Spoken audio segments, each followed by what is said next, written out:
Good morning, everybody. Good morning, good morning, good morning. I had to finish my breakfast. I was finishing my bagel. How's everyone doing today? We're so back. We've never been more back.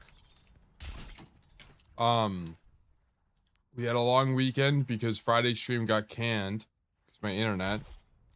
Oh my gosh, we're dropping 1,000,000 frames. No way, bro.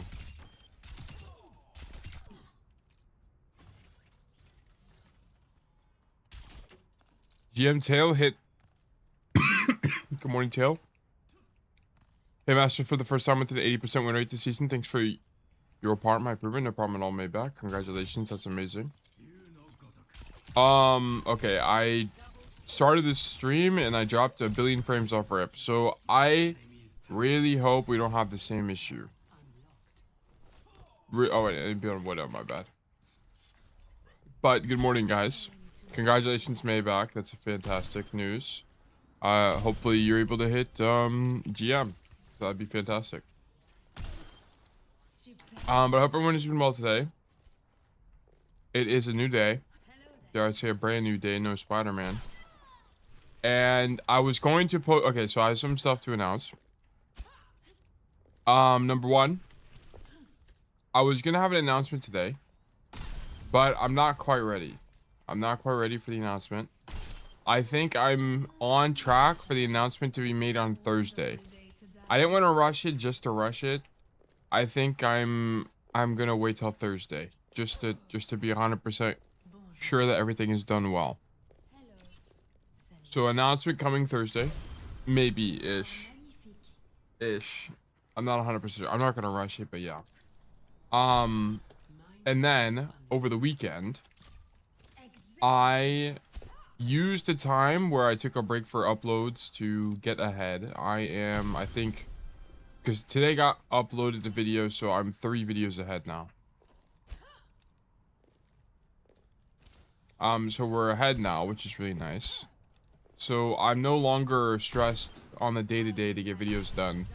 But I'm gonna be honest, I'm in like a... So I have a set of goals that I want to accomplish by the end of the year. There is a handful of things. One of them is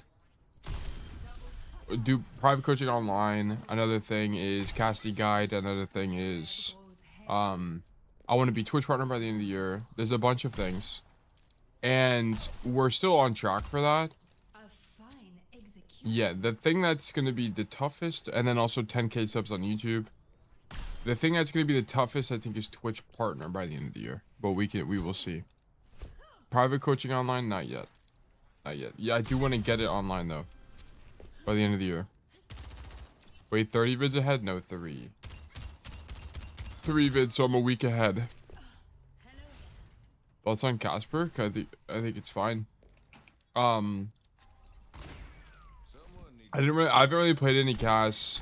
I played some Overwatch yesterday, but I played Genji. I was playing Genji. Boygonmon, hello. Yeah, Boygonmon, by the way, we're not going to run a raffle this morning because Boygonmon won at the end of last stream and we weren't able to do the review. Bro was on Genji? Yeah, like I'll show you guys. I'm diamond 4 because I'm losing. I lost all 4 games I played on Genji yesterday. I keep selecting it. Oh, yeah, I think the Casper is fine. Emerald icon and career is hideous. I think it's whatever. I think it looks okay. It's just like a really saturated green. It's like a saturated, like, yeah. I think it's weird being in diamond, to be honest. Like, look at this fall from grace. Oh well. Exclusivity taken is great. I think the perk is fine. I think it's okay. I think I think the roll perk is I don't like. I think it's way more you can argue for this perk way more than the Deadeye perk, and it's not even funny. I think it's quite good. Zaf's good morning. Bombchu, good morning. Nate, good morning. Hope you guys doing well. I had some support games so bad yesterday, it made me try DPS questions for the first time ever.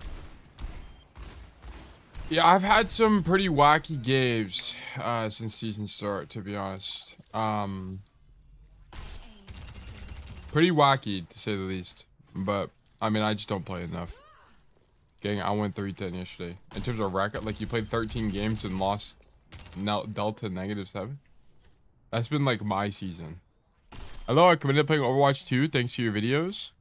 Want to say you have a lot of great and helpful tips and resources. Well, Pisces Paladin, I'm glad the videos were of great use to you. And I wish you well on your Overwatch journey. Thank you for being here.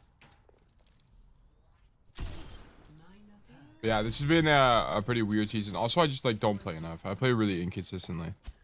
I'm 0-0 in the season. I think I've played, how many games have I played? I've only really played on Tail, and I played some games on stream, and then I played like what 30 games this season so far. 30 some odd seasons, videos or games. Role perk is so useful to get to a position, or it's really good for rotations. More than anything, the role perk is great for rotations, and then it's not fast enough to make you live the dive. You can like preemptively kite dives, but what makes it useful is to like rotate the positions quickly. I need to switch to this mouse.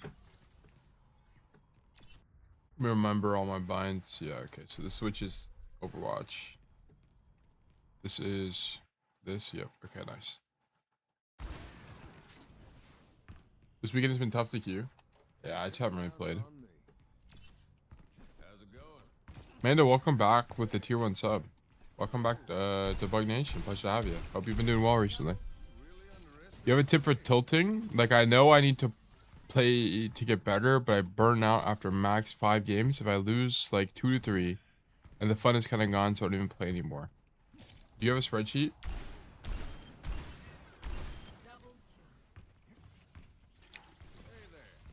If you have a spreadsheet, that would be like the first step. Snow, good to see you. Good morning. Kiting on mobile tank is so much easier now. Yeah, if you can kite like ground tanks a lot easier. Hustle, good morning. Whenever it comes to tilt stuff, so I'll talk about this. We'll yap for a little bit.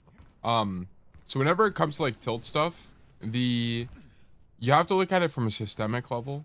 So you need to do things like keep a spreadsheet. You can do exclamation mark spreadsheet to use the template that I made.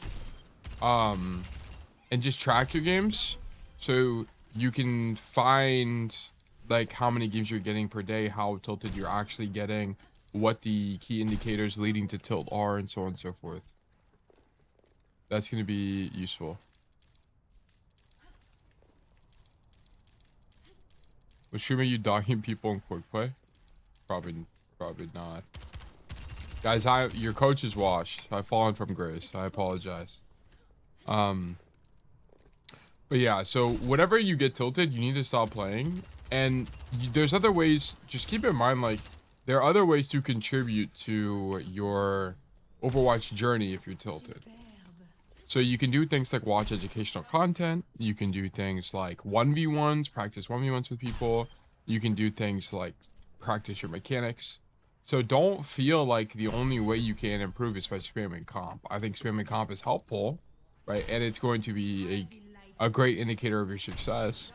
But if you're tilted off your mind because you lost 3 like unwinnable games in a row, that's fine. I mean, Overwatch will be here tomorrow. Do you agree with coaches who say to hyper focus on one thing to move on to another and another? Also, good morning, Mark's mom.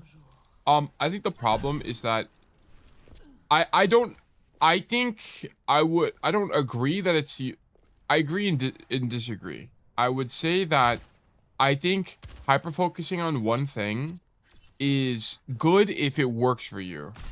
I think there are some students who are successful in being able to focus on something in game. But there are many other, for every one person who can do that, I would say there's double the amount of people who are incapable. And what I recommend for players that can't focus properly in game is that they have to do something that's a little bit more laborious, which is do stuff like keep a spreadsheet. And which helps you reflect on your gameplay and do VOD reviews and stuff like that. But that's way more time is the problem. That's like a much larger commitment. Dr. Piccolo, good morning. The thing is, once I get tilted, I start to think about it. Is it even worth playing Overwatch since it's a game? And inherently it's about having fun, but then I also like to grind. I think people like always get so like I don't okay. I'm gonna be so honest, guys. There's some things that I kind of don't understand. I get a lot of people who tell me like, oh my gosh, I don't want Overwatch to be homework. I want to just play Overwatch. I don't want to improve at Overwatch. Well, then what I would say is like, if you're not willing to put in the work in improving at Overwatch, do you really like the game? Like, maybe I'm wrong, but like, I feel like some of you guys just don't actually enjoy Overwatch. And like, so like like, I think if you really did enjoy Overwatch, you would find it interesting to improve. I don't know. So I don't really have like good, and I think that's partly a shortfall of mine. Like, I don't really have a good way to provide advice to that with that mindset. Cause like for me, I can't really relate to it. Cause like for me, I love this game. I think it's really interesting. I never really thought of improving as homework. I always thought of it as just learning the game. Have you ever used Vamp 1v1s? I haven't, but it's useful. I think it's among the most useful things you can do for mechanics. IMO tilt is so much more manageable with the duo. I think if your duo is like a growth minded, then yeah, I think it's fine. I think that's an insane thing to say, like I'm always here and I hit all my peak after throwing the sheet in the bin, and you know how much I care about improving. Wait, Tail, I think that's an insane thing to say, like what?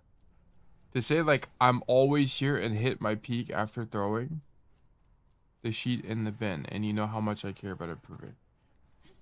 No, wait, I think I'm being misunderstood. I don't think you need the spreadsheet to improve. Wait, what? I think we're on 2 different pages here. What I'm saying is like a complaint I get frequently is that people feel like doing things like, it's not even just a spreadsheet. It's like doing VOD reviews and being analytical and like watching educational content. Like they start to find that as like doing homework. Like it's not exclusive to the process of the spreadsheet itself. Like that, it's just like the whole growth mindset in Overwatch. Like people have the idea that they should just like queue up ranked every day and just like get high rank, which is just like not how it works. Yeah, I'm not saying like I think some people who like want to improve, they just like want it by playing ranked. And there are players that do that, but if you go watch like PGE, for example, like if you go watch like any of these high ranked guys, they frequently VOD review. They'll VOD review in queue all the time. All the time. And that's just what you got to do to improve. Wait, what? I missed something. I love Overwatch. Me too, Zeus. Me too. I know some people just want to play with their friends. Yeah, I think that's a thing. I think it's fine to just play the game and not want to improve. I always imagine a father of 3 having a beer. I think that's fine. I just think it's like, I can't help. Like, I think that's fine. Like, I have no problem with people who just queue up ranked. And then just like, that's how they play Overwatch. I have no problem with that at all. No issue. But it's like, you can't have that mindset and want to rank up. That's what I'm saying. You can't. They're mutually exclusive, in my opinion. Getting better IMOs is by nature laborious and difficult, but if you enjoy the process of the result, ideally both, you won't see labor as the chore. Yeah, that's what I'm saying. Like, I agree with you. And that's what I'm saying. Like, I think partly, like, I think where I can improve as a coach is like having the ability to better help people diagnose how they're, I don't know how to word it. I guess like how to make their learning process more intuitive or helpful for them. People don't understand there's levels to this shit. There truly is levels to this. Yeah, I'm pretty new to this game and main soldier. Any advice? I think I already read that, but I mean soldier, like there's a bunch of soldier players you can study. Let me get the Obsidian link for this.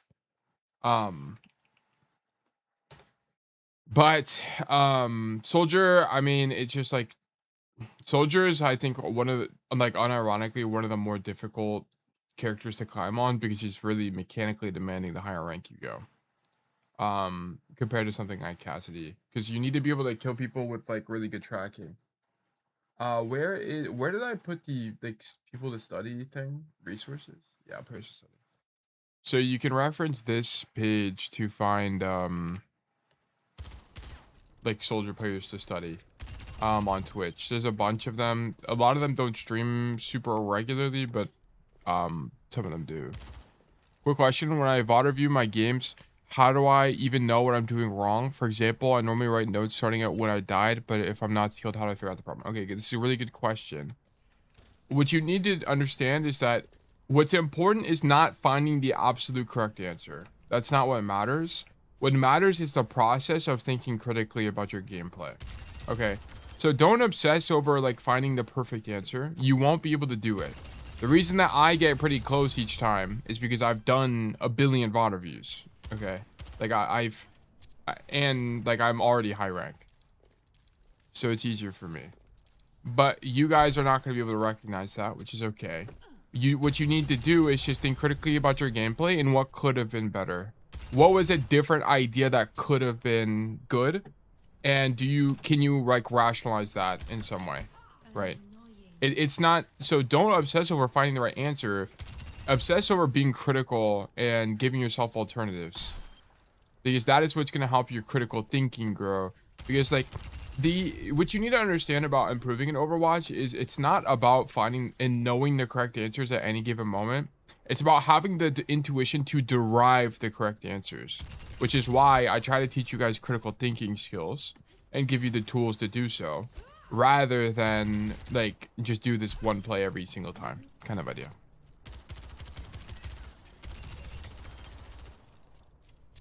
ATM, I've just been watching you VODing people and trying to see if I do common mistakes just as through people. Yeah, I mean, that's going to be the fastest way to improve. Spamming my videos, there's also there are other creators as well. I always recommend Eevee, especially if you need a gameplay example.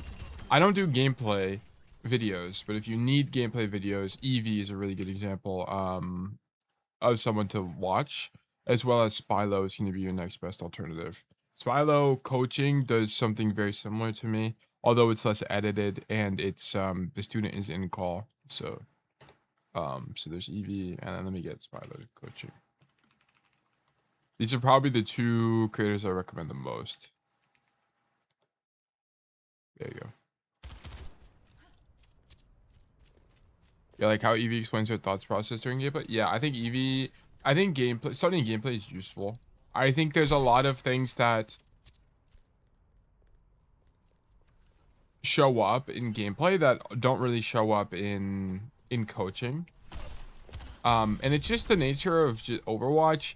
It's really difficult to always explain what the best things to do are. It's really difficult. There's a lot of stuff even that I miss whenever I play Cass, for example, that I don't coach you guys on.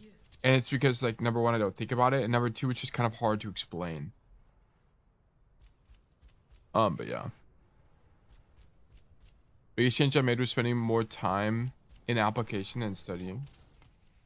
What more time playing? I think like I was thinking about making a video about this at some point. But one of the biggest mistakes I see from like you guys when you're trying to improve is that you just don't have enough play time. You just don't. You like a lot of you guys only play the game 2 games a day, 3 games a day max, and that's a problem. You're not gonna be able to improve fast enough because you just don't play enough games. Like there are 30 maps in Overwatch. That means that you play on average one, like every map every 10 days. That's crazy.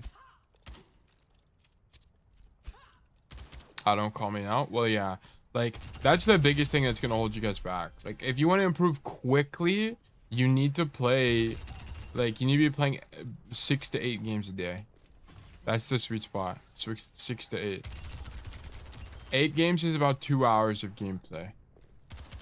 On coaching request, so I add the description right below the title with the code hero map. I don't use Discord. Yeah, okay. So this will be the last question I'll answer, and then we have to get into the code. Let me black screen this.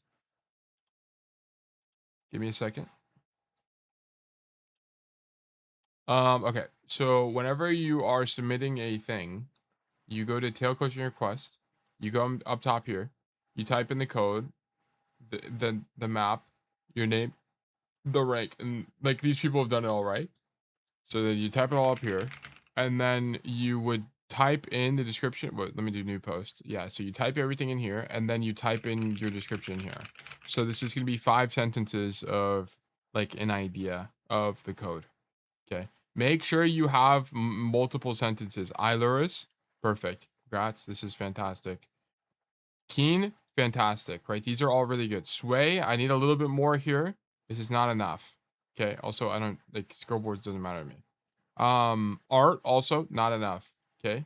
I need more notes. I will, if you guys win, I will re-roll. Please add more notes. Okay. Keep in mind, like, the reason the notes are important is because it makes you reflect over the code yourself.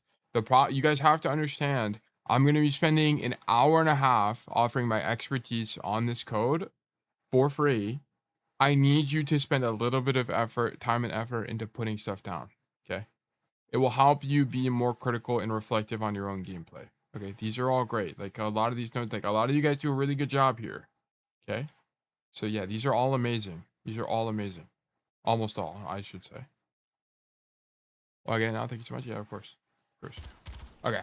But yeah, so no raffle this morning because we have to do Boygon Mon because he won last time. And we had to end stream early last time. So sorry about that. So here's how this works if you're new here. We're going to do this VOD review. VOD reviews take about an hour and a half. And then we're going to run a new raffle for like 10 minutes afterwards or 5 minutes afterwards. So yes. Okay. Okay, I got a job interview later, so I might have to leave before you're done reviewing my VODs. That's fine. That's fine. No big deal. That's also way more important. So yes, please do that. Okay.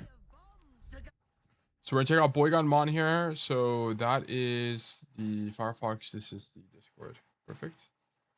I need Boygon Mon. Which one? Oh, it's definitely this one. Okay. Okay, because the other one's got the code wiped. The newest. Okay, perfect. Chips with the 5 stream streak. Holy moly, thank you so much.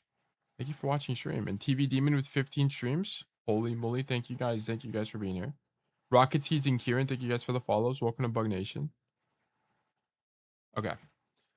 Today's VOD review will be as well. Let me restart that actually. Hold on. Today's VOD review will be as Sojourn on New Queen Street and Platinum 4. I feel like I did pretty all right this game. My aim was all right, and I was pretty focused the whole time. Hold on, let me put on that Platinum thing. Wow. This game, I was focused. Oh, by the way, guys, let me finish reading this and then I'll mention this. This game, I was focusing on trying to have a good pre-fight position / angles in general, but there were some moments where I felt like I had a good angle, but it just didn't work out the way I thought it would. What was that even? Okay. There were definitely some moments where I didn't know exactly what to do, and I feel like it lost us some fights. I'm new to this whole coaching thing, so any kind of guidance would be greatly appreciated. Okay. So you're just barely meeting the sentence requirement, but maybe I need to be more clear in like what I want. Maybe I'm not clear enough. Let me see. Let me do. Well, I guess I leaked the next patch. It's okay, my bad. Okay, well the next patch is getting leaked. Okay, I guess I'll talk about some stuff that I'll do. Okay, look, we're gonna talk about some stuff. Okay, I guess. Okay, so next patch. I'm not done yet. There's some stuff I want to do that's not even in here. I'm gonna add Sunday streams, and we're gonna add Sunday streams to learn some stuff. I'm gonna learn Blender. I'm gonna learn Illustrator. I'm gonna learn After Effects and a few other things. We're gonna do them every week.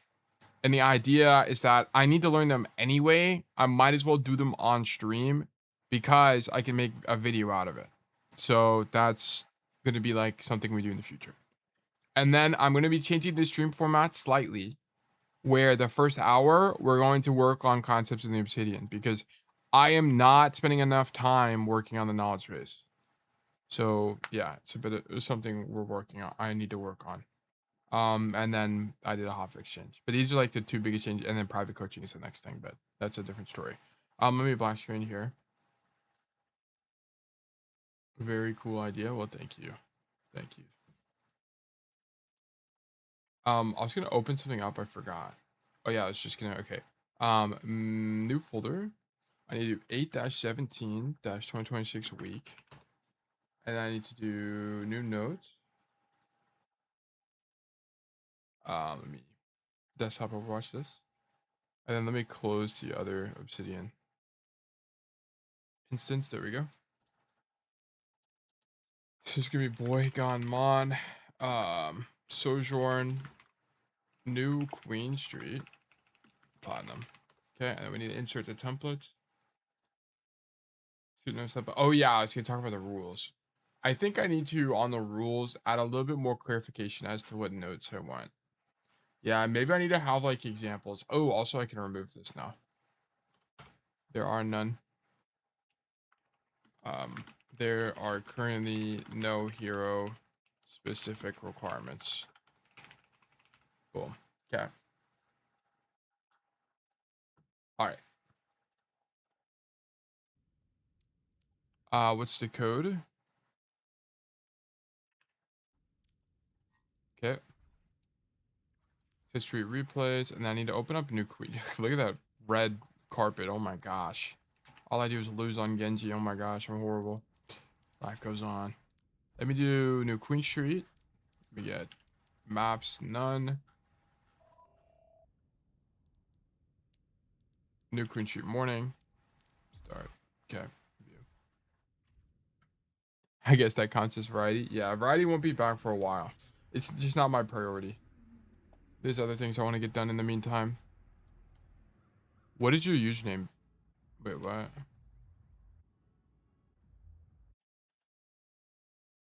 Boygon Mon Sojourn? Oh, I see. I didn't even see it. I don't know how I didn't see that. Okay, so I need to turn this to 8, turn this off. Then you are position 5, so I need to go to the spectate down here. Oh, perfect. That's very convenient for me. Now we could go from here. Well, everyone's here, dude. We're all here. We're all here.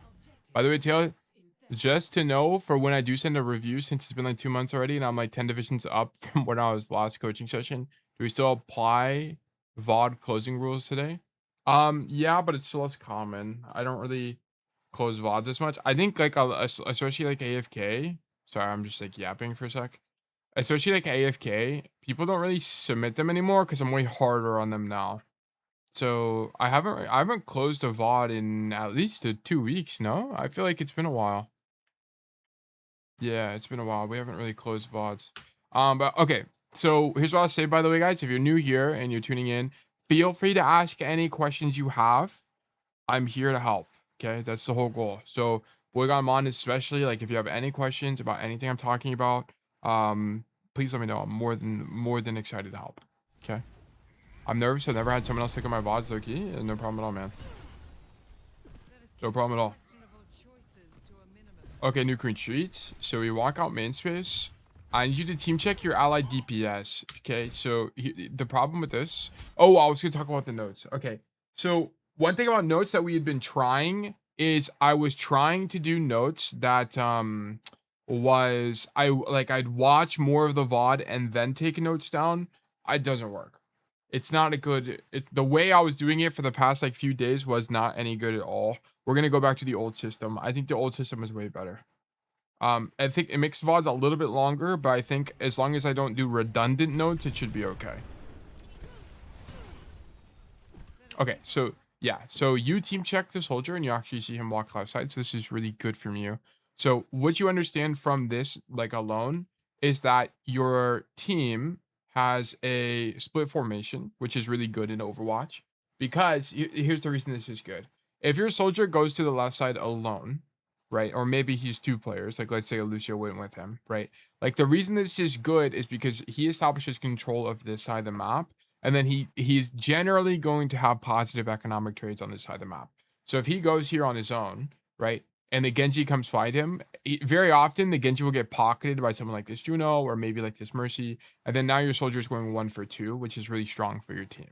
Also, if nobody marks a soldier, right, so he goes uncontested, your team is now going to have a pincer onto this main high ground space and this high ground in general, which is going to be really good for, you know, you have a really strong advantage. Because it's going to be way harder as a defender to be able to hold the high ground if there are people in front of you and to your side, right? So this is really strong. So, yeah, this is really good from you. I like the awareness. Yeah, soldiers make a really good play. Yeah, that's a really, the play that you see here is a really common idea you see from soldier players. If you guys are soldier mains, you should do what Big Chung 21, the soldier player in Platinum, is doing currently, which is establish control of the side of the map and then open up a flank. Because also from here, even if going top isn't the best play for you, you can do like really weird stuff on soldier, like threaten this rotation into their spawn, which is extremely, extremely good. You typically don't want to roll out high ground here unless you already have someone flanking. Like, let's say you had a tracer go this way, then going top would be stronger for the soldier player. But so, like, okay, so from Boygon Mon's perspective, this is the best play to be making right now because this is just the best piece for Sojourn anyway, right? Sojourn really loves these long, like LOS, like long sightline angles where you can just spam at head level and then be able to dominate everybody in their dog. And then also if the enemy tank matched you here, you'd be able to build rail off of them, which would be really strong. So then you can just do anything you want on this high ground. So this is perfect play so far.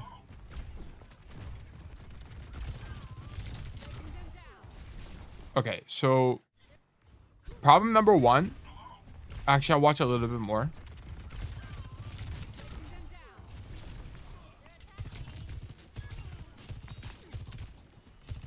Okay, so problem number 1 is that you need to continue rotating. You need to use a concept called information through negatives to derive that continuing your rotation here is good and safe.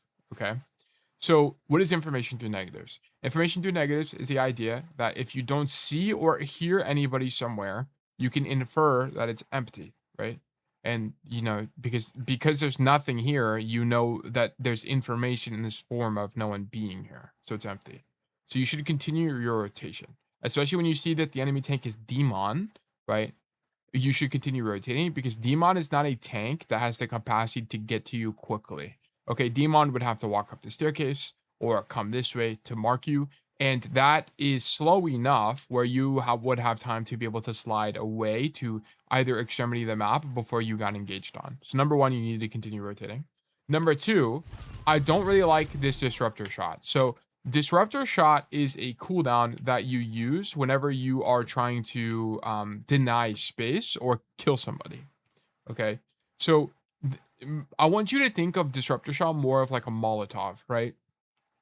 In a game like Valorant or in a game like Counter-Strike, in those games, whenever you use your Molotov, it's most definitely to deny space more often than not, rather than kill a guy. And you should be thinking to yourself whenever you're throwing this disruptor shot, are you denying space here? Are you denying valuable space here, right? So I think the answer to this is going to be no, because your Reinhardt is already doing that action, okay? So because your Reinhardt is pushing your Demon, it's actually not good to use Disruptor Shot here. And the reason that this matters a lot is because Disruptor Shot is a really long cooldown if you guys don't know. Okay. Actually curious, how long do you guys think Disruptor Shot is as a cooldown? Is anyone who knows? How long is the CD? Do you have a graphic for Emerald rank? Not yet, no. Yeah, soldiers like shoot and run all the time. Yeah, it is. 14, 12 to 14, 12, 15, 15 seconds. Let's see. It's 15 seconds, you guys. It is one of the longest DPS cooldowns in the entire game. Yeah, you can't just dump it. Yeah, a brutal 50 seconds. Yeah, exactly. So you can't just use Disruptor Shot for the love of the game. It's longer than Recall. And Recall is like arguably the best cooldown in all of Overwatch, right? Like a Recall is what, 11 seconds? No, 12 seconds. That's crazy, right? Like you have basically a BAP lamp. No, BAP lamp is 22. I think it's like Nade, right? Dude, it's even longer than Nade.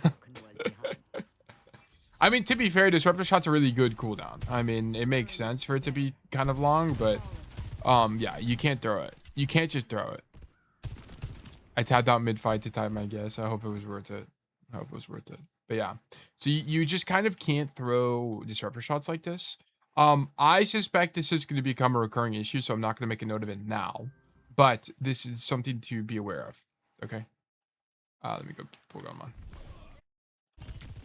Anyway, because here's what you need: disruptor shot on the Genji now. So in this Genji fight, you have two options. You could either disruptor shot behind this pillar thing, right, the objective, to stop him from using his cover, or you can use disruptor shot on your anticipated rotation he's going to be making, or what rotation you think he's going to be making, which would be like disruptor shot here, so you can stop him from rotating that way, or maybe up here because you think he's going to jump or dash away, something like that. Okay, and then you shouldn't slide here. I mean, whatever. We'll keep going. So save disruptor to deny space or to cut off escapes. Yeah, it's just think of it as a space denial tool. Like, just change your perspective because a lot of people just think of it as damage. Disruptor shot is not damage. It's space denial. You have to change your perspective. And whenever you think about it that way, you're going to use it like better way more often than not. Love this. Okay. I think it's fine. Okay. Okay, see, for example, okay, so like this is where I'll take the first note.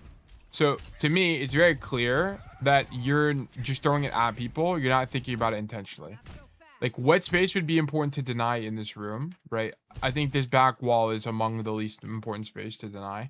It would be like this platform because it covers the mini. Or like, I mean, I guess this is okay, but it's very clear to me that you're not thinking about it, right? Like, think about denying this space. Think about denying the platform, right? Do something like that. No, the back wall is important, trust me. Yeah. Let's take a screenshot. Let's go to the notes. Okay, let's do control 9. No, alt 9, problem 1. Disruptor shot thinking. Okay. Oh, I forgot to do. Yeah, I got it backwards. There we go. You must understand that disruptor shot is not a damage tool. It is a space denial tool. Okay. Don't just throw your disruptor shot randomly, as it is an extremely long cooldown at 15 plus seconds. You can't just throw it whenever you want. If it's any helpful for you at all, think of it more like a Molotov from Counter-Strike or Valorant, as that is an ability that you would be using to deny space, deny rotations, and cut off rotations from the enemy team. That's going to be a stronger way of thinking about the ability. Would it be better to deepen through right instead of going train? Probably not. So the Sojourn is not really a hero you flank on. And the reason that it should make sense to you is why that's the case. Because here's the thing: if you make the rotation right side like this, and you end up here, what sightline does this really give you as Sojourn? Well, it gives you this, which is pretty good if there are people here, right? If there's someone here, you'd be able to fight them, and then you could use like these trees as cover. It's not that bad. But the core problem is that if you continue walking forward here, you're kind of in this area, you can get cut off and get killed pretty easily because your slide is actually not really that strong here because the distance is just too far. But also the core problem, yeah, I wouldn't come this way because the angle you really want is this, not really like this lane. You don't really want this lane. And the reason you don't really want this lane is, number one, people aren't really here to begin with. Like, nobody's really playing this space. And also, number two, like, you have to commit here pretty heavily, and your slide doesn't take you like where you want to be if you get pushed. So really, like, if you wanted to open up an off angle or do some kind of flank, you could do that, but you'd want to work this staircase rather than this side wing angle. Does that make sense? It's just like this is just like kind of stronger, so you would do that, and you could path there more safely by going through main space. Isn't that a better angle for Soldier? Yeah, so the reason that Soldier is better here is because Soldier has stuff like Helix, which makes fighting for this space a lot more comfortable. It's not so much the case for Sojourn. Like, I guess I'll just show you. So, like, the core problem with this rotation is that sometimes it's good. Like, if there are people here, it can be good because you can do stuff like use Disruptor Shot on the back of that thing and then fight people here. But this is the problem. It's like when you want to walk forward, this can be kind of awkward sometimes. Like, you'll get dove, like a good, like if they're playing a dive tank, for example, the dive tank will dive here, which will cut off your rotation back to your team. And then you'll have to do like a slide backwards, which is just really awkward because like now you're out of the fight. Because notice the cart path goes that way. So now you're on the complete extremity of the map relative to your team, right? So like if the cart is going this way, now you're all the way back here, which is really weak. Like that, which is why typically the staircase is better. Because also if you're playing the staircase, you can just slide backwards to the high ground. So I'll just show you. So like if you're playing in this position, right, which is what a lot of Sojourns do, you'll do stuff like this to poke the walk up. Then you'll slide backwards to go, you know, up here. And then you work this angle pretty frequently. So you'll be like up here or something like that. So yeah, that's like the idea. Okay. So up top. Oh yeah. Okay. So I don't like the disruptor shots from you. You can't miss this jump. You have to be up here. So this is a really bad, this is just like a mechanical problem. You need to understand that being up top here is important because it makes you way more difficult to dive from Genji. It also makes you immune to Demon essentially whenever she gets remacked. You need to be up here to open up this lane of control, or you need to be identifying that your soldier is because your soldier is flanking here. Being on this lane is kind of your strongest idea. You can't drop though. You can't miss it. I don't know why my like cursor does this sometimes. It's kind of annoying.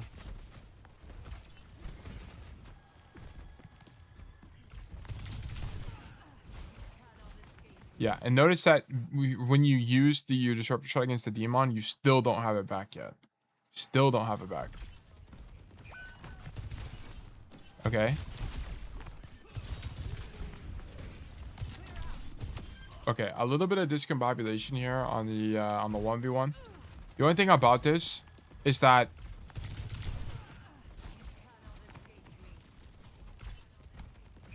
he kind of just dodges you. Whatever. My ISP nuked your shrink. Oh yeah, my bad, Sketchy. The 70 billion stream streak. My bad. I think did everyone's streak get exploded?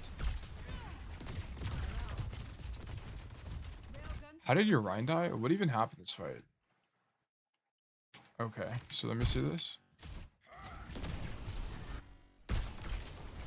Oh yeah, okay, so your Rhine just gets walked down. I want to point out this whole timeline. The whole reason you lost this fight, not even joking, is because you used disruptor shot there. Okay, and then because you fell off, now you're not on the high ground. If you're on the high ground here, you'd be spamming down this lane, or you'd be denying the Genji the rotation. And in either of these situations, you'd have way more pressure this fight. And then you and the soldier would not both be pulled for this Genji, because look at what's happening. The Genji is going 2 for 1 right now, economically. So he's winning the trade. So the reason your Rhine dies is there's a, what is that, a 3v4 in main space. Okay. So that's why you guys lose this fight. Because you and the soldier get pulled. I'm saying Genji pull? Yeah, it was a good play. Advocate would have pulled all. Well, I think the Genji could have probably approached it better, but yeah. Oh, yeah, we have rail. Okay, you need to be way more aggressive about maintaining rail. So you have 100 rail. What you need to be thinking about right now is how can I maintain rail? Because if you don't know, like your rail decays, right? So I'll just pop ult to show you guys. But like your idea here should not be to just like stand around and wait for your team. You need to do stuff like this because you need to hit one guy for 1 damage to stop your decay from happening. Okay, so like watch this. My rail will decay after X amount of time. Okay, you need to stop this because rail is what makes Sojourn strong. So what you need to do is, instead of just being a little bit AFK, like walk forward and just try to tag people to stop the decay from happening. Okay, very important. because you need to be able to maintain your power spike going into the next fight. So this is a note. I'm not a big fan of this from you. Problem 2, preventing rail decay. This is a micro thing. Okay. Always keep in mind that Sojourn's power spike comes from rail, and it's important to keep your rail between fights if you can. Instead of backing up and playing incredibly passively here, hold your left shift and walk forward and shoot your gun to prevent the rail from decaying, and then left shift out if things go wrong. The shield charge rail? Yes, it does. Yes, but I think 1 per bullet. Yeah, it doesn't matter like how much. You just need to stop the decay from happening. That's what matters. Yeah, it resets the decay timer. Yeah, that's what's important. Yeah, I usually try to find like a shield or anything to shoot at. Yeah. Yeah, but here I need you to be way more intentional about this. Like when you're waiting for your team, well, especially when they're not playing a dive tank, you see what your soldier's doing? Like, where's this kind of idea? Like, the enemy team is pushing the cart and you don't hear anybody that's aggressive here. Walk forward, shoot this Genji, like control this space. Now, I think you're playing this way too passively. Let me show you. Whoops, wrong way. So instead of standing back here, right, which is what I'm critiquing, fight for this space, stand here, fight here, fight here. Because at the end of the day, so you have to understand what also makes Sojourn really strong is not just rail, but slide is arguably the best hitscan movement cooldown in the entire game. Slide is extremely strong. So you need to be able to leverage that. You're not getting enough value out of your slide because you're not like taking in a forward position. How is Disruptor on the stairs to deny space effectively, but Ryan is also working to deny it? Here, like right now, you wouldn't do it now. Because like denying the space isn't important because you can just shoot your gun to deny the space, right? Where you would like what you would want Disruptor shot for is like let's say you're fighting the Genji, right? So the Genji's in, you could Disruptor shot this back door and then fight him here. Or if he dives you, you could also just hold the Disruptor shot in the event he dives you, because then you can just like Disruptor shot the floor. This is a common idea in like duels where it's like you'll fight somebody and then you'll like Disruptor shot the floor like this and then continue fighting. So you could also do that. When Ryan was fighting Demon, like right here, I wouldn't use it. No, I wouldn't use Disruptors right here. Like you're like where your Reinhardt is already zoning this space. He's already zoning this space. Like this doesn't even hit her, right? Because she's she's unswinging the Reinhardt. So this is just weak. This is weak. I'm not gonna make an additional note of this because we're just like missing the idea, right? Entirely. Which is we just kind of throw Disruptor shot for damage, not like I guess I'll add this to the note here. If your team is already denying space, such as your Reinhardt swinging his hammer, you don't also need to throw the Disruptor shot there. You only really want to throw the Disruptor shot on new space that's being controlled. So the ideally it's denying space that the other team aren't equipped to deal with. Yes, essentially, yeah. You dead here. Yeah. So I want to point out. So there's 2 problems with this slide. Okay. So problem number 1 is you do the slide wide with no Disruptor shot. You need Disruptor shot here for the Genji duel. Okay. So notice that. And then number 2, you don't know what you're sliding into. What you need to do, you don't really just like slide wide blindly. Like that's not an idea. What you need to do is just walk wide. Fight the Genji, walk wide like this. Because your movement cooldown is your bailout. It's not your how you get to places. It's how you get out of it safely. Think of it more about it as an escape and less as a like a tool to rotate. Okay, there will be situations where you use it as a tool to rotate, but like you would use it as a tool to rotate if you knew nobody was on the left side of the map with 100% certainty.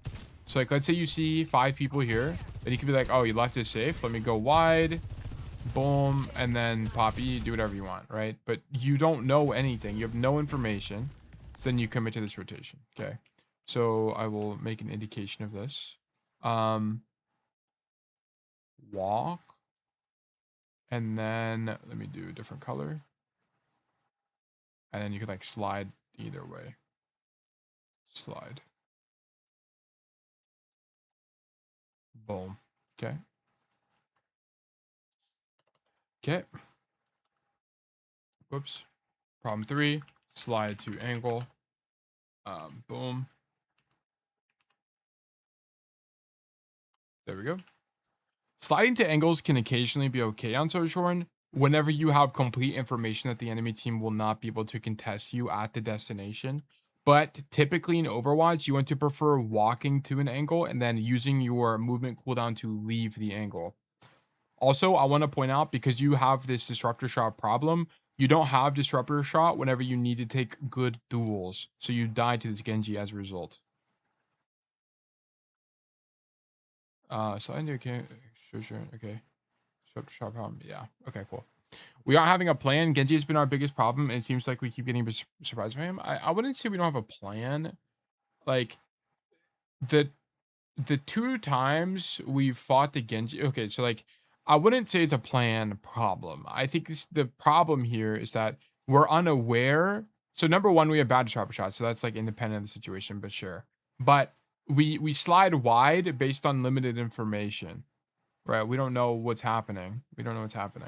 And like, part of this is because at the start of this fight, we were way too passive. Like, imagine we fought the Genji the whole time earlier, right? I think it's very likely we would have been able to make a better rotation here. It's just like we had the wrong approach to how we take angles. Like, and then also whenever we fought the Genji in this main space, the core problem is that we just dropped on accident, right? That was the core problem. So I'm not really seeing like a lack of planning. It's like, because it's very clear to me that Boygamon has an idea here. It's just, I think the approach to it is wrong. I knew I was late, so that's why I slid to the angle, but I have no resources whatsoever. Yeah. You also panic and just die as well. At least if you had disruptor shots, this would have been like slightly winnable. It's not the end of the world. It's just like a general idea. Okay. Good team check. Yeah, same idea. Like, you need to stop throwing disruptor shot at people. You just throw it at the Genji. Throw it on yourself, right? What's the area you want to deny right now? You want to deny you. So throw it at the floor on you, right? That'd be way stronger. You're dead. All right. Thank Korea, welcome back. Sorry to bother. I added a .txt with my post. The message is very long. That's fine. That's fine. Yeah, it's no big deal. Okay, so this is not something you typically do on Sojourn unless, like, I don't think it's, like, horrible. I feel like you have no damage this game. Yeah, you have 800 damage. So, like, the problem with doing this in Sojourn is that your damage is really inconsistent because you have a projectile-based primary fire, right? So whenever you come to this angle here, you're just not going to be able to do damage reliably unless there's just, like, people standing in main. Which, whenever, like, think about, whenever you push the cart, whenever you cap the cart here, what do you normally do? Well, there's a few things you normally do. Like, you don't typically stand on the cart and just like AFK down main. You take angles like this. Like, you'll come here. Like, you'll come this way. You'll stand here. You'll do stuff over here, right?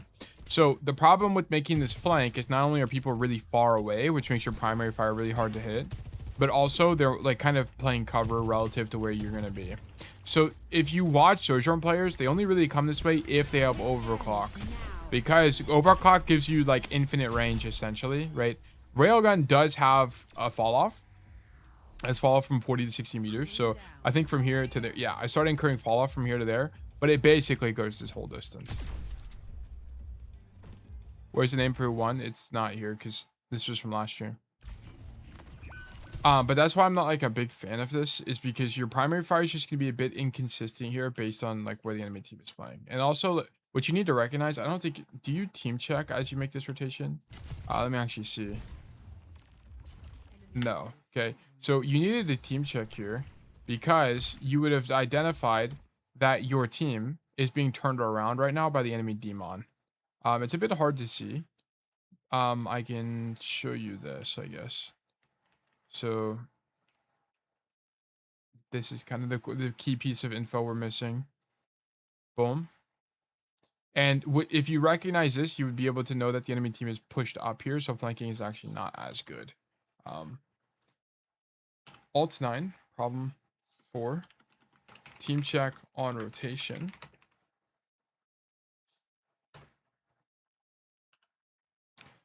It would be important to team check as you rotated on the left side here to see that your team is getting pulled by the demon. It would actually be better for you to turn around and actually clear this demon and then walk forward, because the enemy team is just going to be too far forward for you to actually be able to feasibly flank. The only time the left flank on this point is really good for Sojourn is when you have overclock or the cart is at the checkpoint itself. The cart is currently past the checkpoint, so people are going to be really far away from you and in cover. Refer back to stream around the 54-minute mark for a more clear explanation.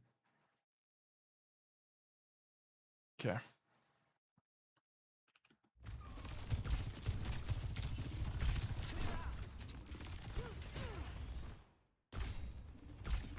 Sorry, I need to watch this again.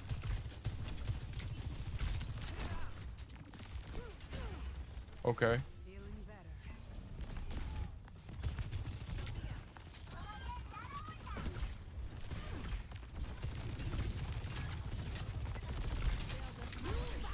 So this side is fine to the angle, right? I mean, I'm gonna be honest. Like, I think you slide away a little bit unnecessarily. Like, if you're gonna stay here, you really need to stay here, right? Because here's the problem. Now you incur this rotation, which sends you wide like this, and the problem is now you end up making the Freya rotate to mark you, but it's like you have so much downtime in this fight. Like, you're just kind of not doing anything. You kind of needed to stay here and then wait for the Freya to mark you and then leave. Like, greet it. Like, so essentially what you would do is you would stand here, then wait for the Freya to start shooting you, then you leave. Is how you would do it. Mateo commitment is scary. That's why I'm single. Yeah, well, I think we gotta do stuff that's scary to learn, unfortunately. Take a screenshot here. Team check on rotation. I'll also say this. Problem 5. Commit on flanks.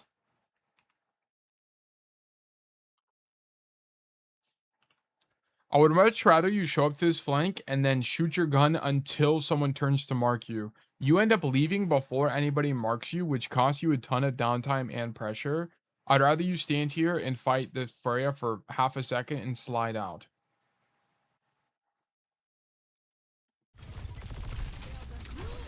Okay, the screenshot wasn't entirely accurate because it's actually later in the fight, but I think the idea is there.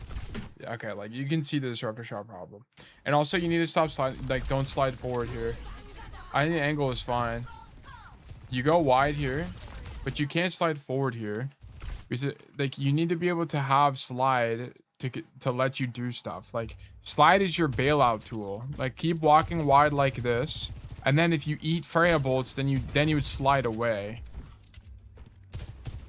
It's so bad now I'm looking at it. Yeah, your disruptor shot problem is like, this is the most common problem on Sojourn. People do not understand this ability. People just throw this ability so much, and this is why they always lose on Sojourn, because they have this ability is literally useless because they don't use it properly, right? So I mean, rest assured that you're making the most common Sojourn mistake. So it's fine. It's not a big deal. But it's like you need to continue rotating here, like come here, and then slide out of the angle. Like you're kind of missing that gameplay.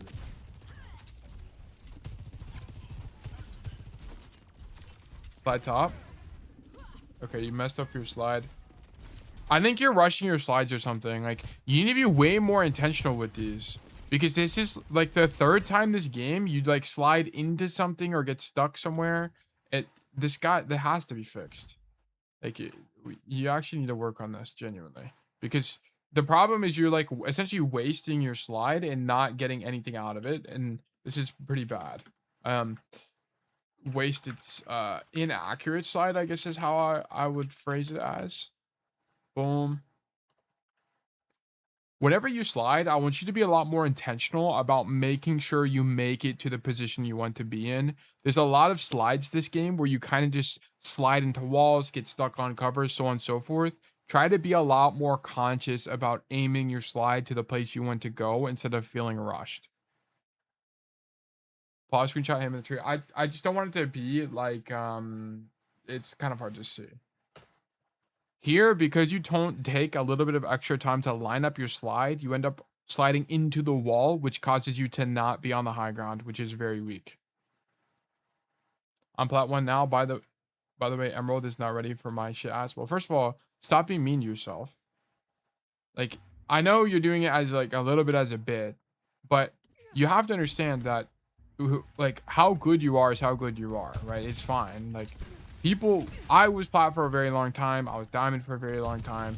Like, that's just how Overwatch goes, right? It's like, don't, just because like you're in the spotlight and I'm like critiquing you, don't use that as an excuse to beat yourself up. Like, you're still trying. You're still trying to improve. You're giving it your best, right? Just like, there are things you probably just didn't know. Like, you didn't know that you needed to be more intentional about disruptor shot. You didn't know that's what the sliding gameplay loop really looked like. That's fine. Like, that's why we're learning. There's still hero parkour codes. Yeah, there's some. I'm champ since I started playing the game. My rank just hasn't caught up yet. This is true. Are the ranks still adjusting? Yeah, and they probably will for the next like few weeks.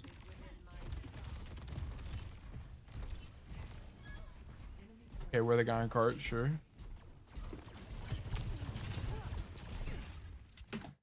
Yeah, like, you're way too scared of these guys. So this is the same problem as the Genji or the Freya fight. This guy shows up, you get tagged once. Also, because you missed the slide, I want to point out, because you missed the slide earlier, you're the guy on cart, and now you're stuck on the floor. I want to point that out. So that was like a butterfly effect thing. And because you were not on the high ground, the Tracer's now on the high ground. That's what I'm talking about. Like, you need to get the slide up top because it causes stuff like this to happen. Where like you're just like doing nothing the whole fight. Okay.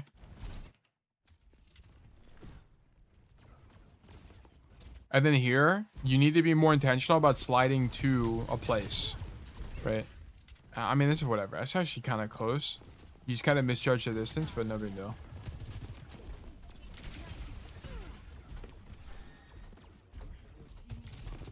Okay, you also have a crosshair placement issue.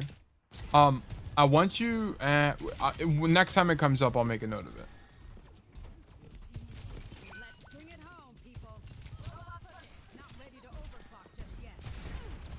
Okay, so number one, you dump rail into the floor. You kind of panic your rails. Like, this is not a situation where you would be railing this guy. Like, rail is a cooldown you want to be holding on to as long as possible until you have like a good moment to use it. Like, right now, this guy just used fade. This is when you want rail. You want rail right now against this guy. How can I get coached? Do Extreme Smart coaching in Twitch chat for more information. Okay, that looked really good. That was good. I did not mean to use rail. Okay. Okay, yeah. I mean, disruptor shot's not good. You have OC. Also, why do you slide away?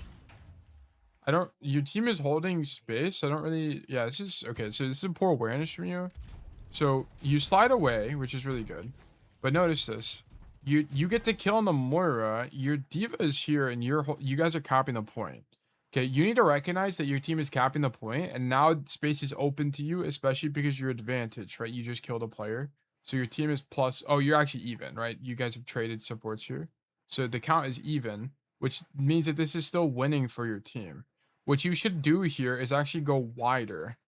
Go wider because you can just slide backwards if need be, right? Slide. Right. So this, you're kind of missing this. You're playing a bit too passive off of this play. Like, Sojourn, okay, so there's a few issues here. What is this? Problem 7. Boom. Nope, wrong one. Problem 7. Going wider.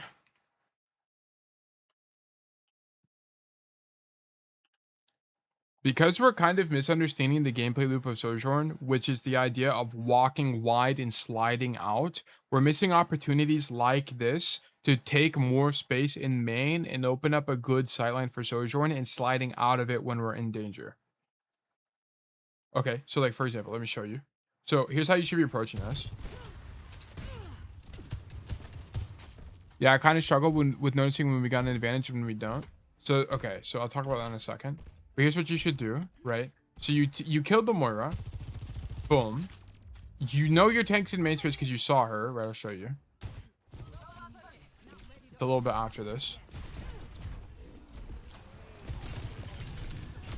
Yeah, you saw your tank there, right? Your tank is right here.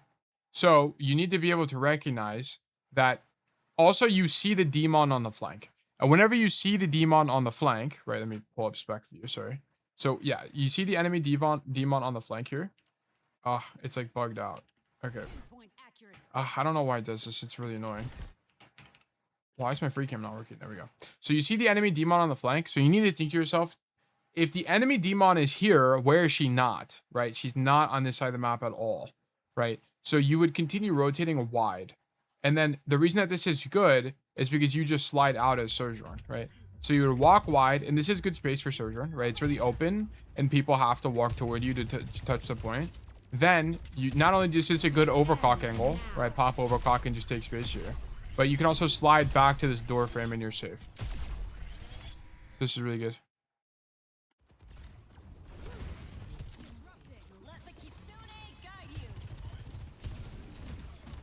So because I also want to point out, because you're not on this angle, this tracer gets to take this space, and now she's flanking your soldier. Okay. I mean, so one thing you could do if you're playing something like Cassidy or Reaper or something like that is you could come to this side of the map or Tracer, right? And you could open up a flank. But Sojourn's just not really here that does this. You could like situationally do it now because you have overclock, right? And this is kind of what I was talking about the other time. It's like whenever you have stuff like your ultimate, you can be a lot more liberal with flanking, right?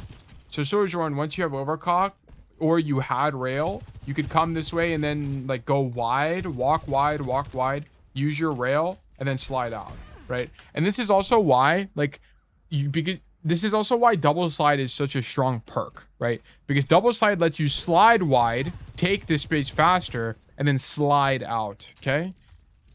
That's the whole, like, advantage of double slide. Also, it makes you better into dive because you can use 2 slides to back away.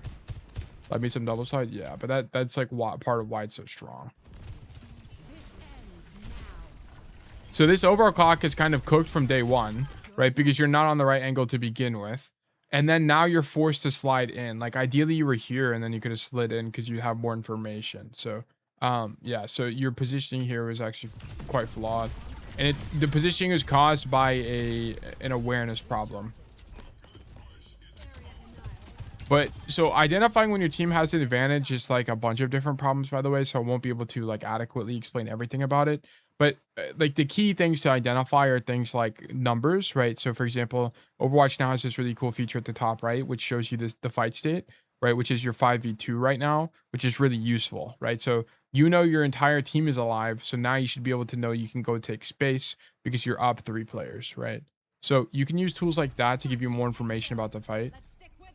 But yeah. Double slide versus power up slide, you take double slide most of the time. Like almost the entire. Like the only time you don't is on certain maps where you need the verticality from slide, like Blizzard World. But you need to be playing main space and just double up with a soldier right now. This is weak from you. I don't like this flank angle. This flank, this is not like something you do on Soj. Soj is all about playing main space, spamming the tank, getting rail, and railing a guy. That's the entire gameplay loop. Coming to this flank is only good if the enemy team is like here and you have OC. This is the only time flanking is really good on Soj. It's not like you don't stage on flanks like this. Okay. So you need to be doubling up with your soldier. Let me do this. Boom.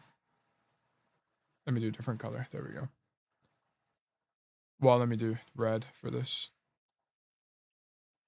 Let me zoom backwards. Let me get red. Boom.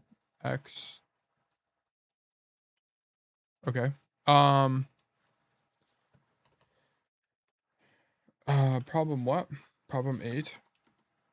Flanking unnecessarily. Okay. Sojourn is not really a hero that flanks without rail or overclock. You should be stacking with your soldier in main here, as it gives you a good sightline for Sojourn, which will allow you to farm rail. Whenever you play flanks like you're about to be pathing for right here, it doesn't give you the opportunity to build rail, which makes Sojourn weak. If you just want to shoot your gun on a hero in flank, play something like Cassidy, or if you want something that doesn't have rail dynamics, play Emre. The way you're currently playing Sojourn is very weak. Yeah, like, I guess I'll just remove that last part. Sojourner's weak. Sojourn weak. Yeah, you making this rotation means you don't have the ability to build rail. Doubling up with Soldier is okay here because Soldier is the guy that's technically misplaying. Your Soldier should be on the opposite side of the map flanking right now and opening up a crossfire relative to you. You're not the guy misplaying. Keep in mind that Sojourn is a hero that typically prefers long sight lines and long hallways. Clurit and Quacky Me, thank you guys for the follows. Welcome to Bug Nation.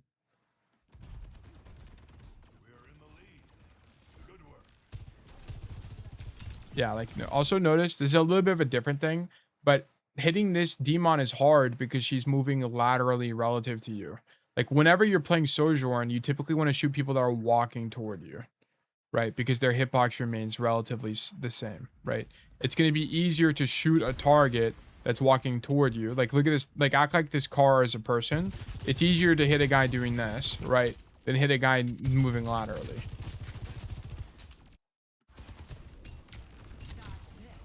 Yeah, okay. So you don't build rail at all this fight. And then, okay. You actually have pretty good mechanics when you're in duels. Like your aim looks pretty good. It's just that you're never really put in a situation where you can use your aim to win.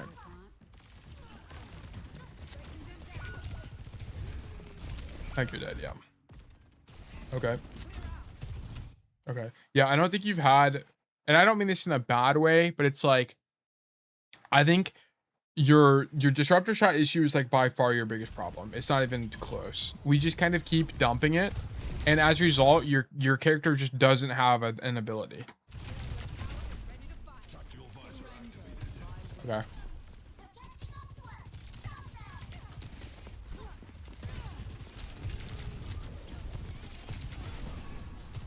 Okay. A little bit of discombobulation, but sure. Yeah, I still want to stack on my Soldier. You have to understand that stacking is like acceptable whenever there's no other good play for your hero. And flanking is not like a good idea on Sojourn most of the time because you can't build rail when you're flanked. That's like kind of the core problem. There are some map geometries that allow for it, like you know, like flanking here is like, let's say your whole team is in main space, right? If your whole team is in main space, like this, and pushing a cart on the cart path, it's appropriate for you to be on this angle. Why? Because it's a long sight line for Sojourn, right? So being here is good because you can farm rail.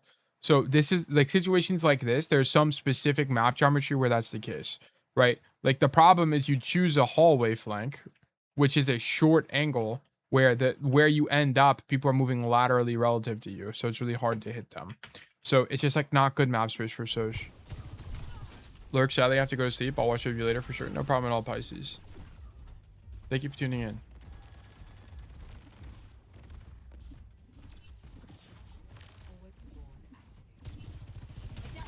Yeah, like you need to stop. This is just not like an idea on Soj. This is not how you play Soj. If you want to do this, play Cass or Soldier. You need to play one of the other, like a different hero.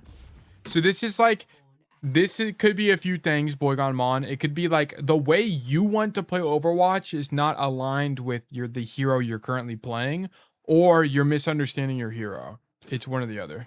Low-key, this is Soldier coded. Yeah, like the way you're playing is very Soldier-like. Like the quote-unquote flanking playstyle I teach, it's not really a playstyle in my opinion. It's just like how you play Overwatch. But the quote-unquote like flanking playstyle I teach you guys, the only heroes that really play that way are like Cassidy, like to the truest extent, is like Cass and Soldier.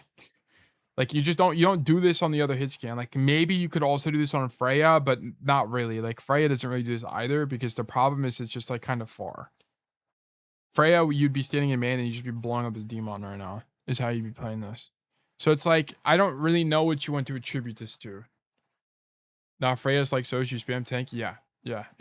Well, there's some maps. Well, when Freya was weak, spamming tank didn't do anything, so you would flank anyway. Like you wouldn't do this in particular on Freya, but it was like there were more flanking options. But now that Freya is like quite strong, you can just like get away with spamming the neutral more. Or Reaper based on the gun understanding IMO. What?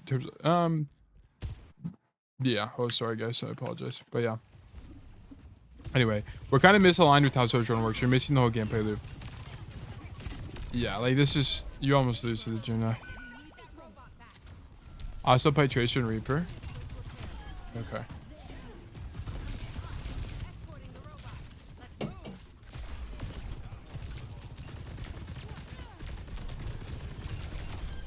Yeah, your aim is actually not that bad. The only thing about this is I wish you, yeah, actually it turns out that the slide didn't take you high enough because now you have double slide. Also, so it's just like, yeah, shit's on demon. Yeah, it is a matchup thing, but it's like, we're kind of just playing the wrong map space to begin with. Like now flanking is appropriate. Why? Guys, why would flanking and playing this angle make more sense now? Oh, see, exactly, Koopa, right? Like we have overclock now. So we have an on-demand railgun if we go to the angle. So then that's like the whole condition for Soj. It's like you only really flank if you have rail. And we have rail here. So showing up to this side makes sense.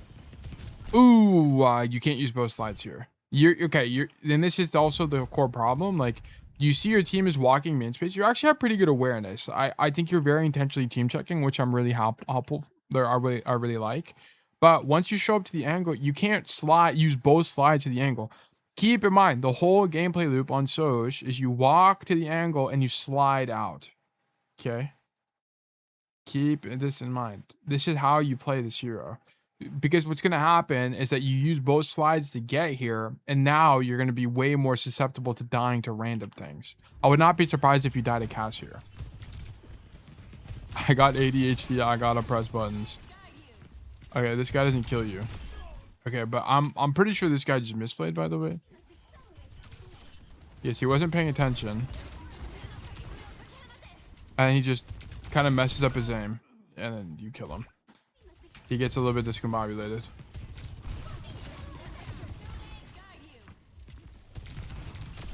Okay.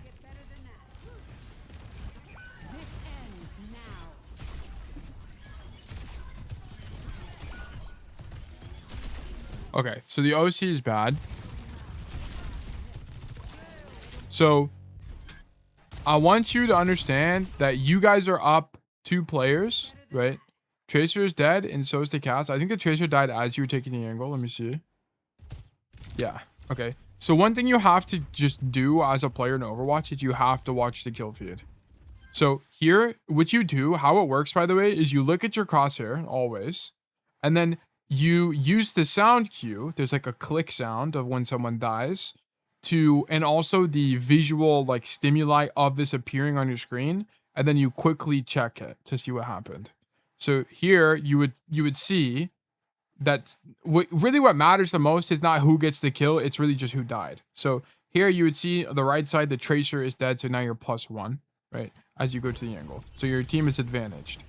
So then you come here and you kill the Cass. So now your team is +2, right? So you don't need, your team is already super winning. You don't need to do anything else. So you're not keeping count based on the kill feed here. Okay. So this is an important thing because because you don't keep count here, you pop overclock when you don't need it.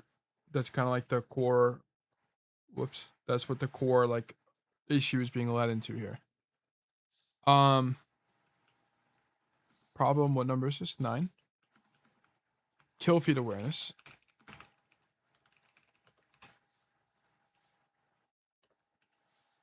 Especially when you're going to, oh, whoops. That's my bad. Especially when you're flanking, you need to have way more attention to the kill feed because the kill feed is what helps you determine the fight state. You can also use the new indicator at the top right, which shows the amount of players alive per team. But you should be able to recognize that your team is currently up 2 players.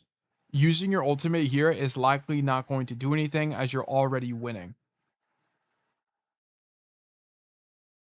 Did you also learn the word discombobulated from Sherlock Holmes too? I can't remember why I started using it. I think I saw it on TikTok or something. You want to avoid using ultimates when the fight is already advantaged or won, as you will need to save your ultimate for the next upcoming fight. Okay, so yeah, not a fan of this. Doesn't get better than that. This ends now.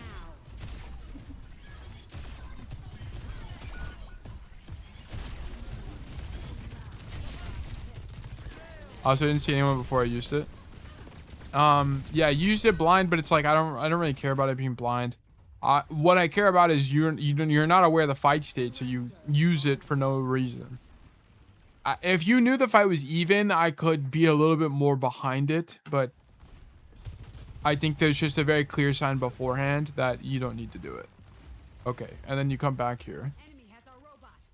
Not for long. So yeah, you're just flanking way too much. You're playing Sojourn wrong. This is just not really how you play Zero. Like, you just don't build rail when you do this. This is the core problem. Tail Charm Sticker win. Probably not for a while. No tail merch for a while. Yeah, okay. Keep going.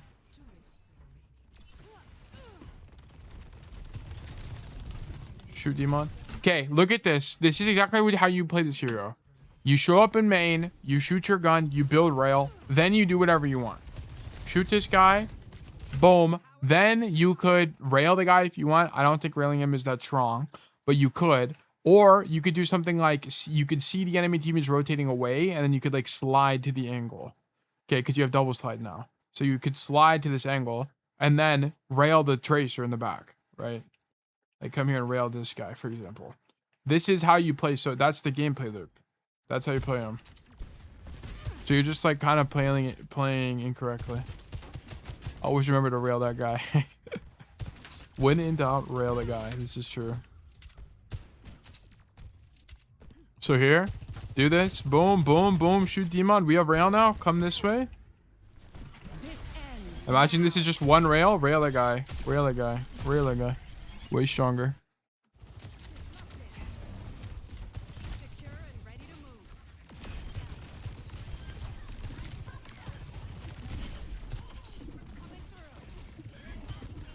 Okay.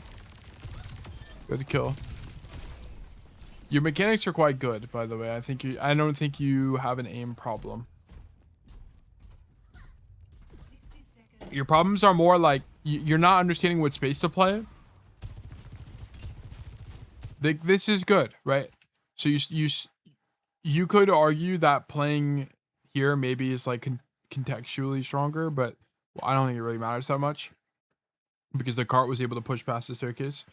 So you doubled up with a soldier, but this is really good Sojourn space. So you kind of have to double up with soldier. You need your soldier to do something else because there's no really other space that's good for Sojourn on the map currently. Okay, you dump your E for nothing. And then we continue to play here. Yeah, okay. I like the rail. I think it's okay. Ideally, we hit a headshot, but that's fine. Okay, yeah, like that's what I'm talking about. I think your aim is fine. I don't think you really have much of an aim problem.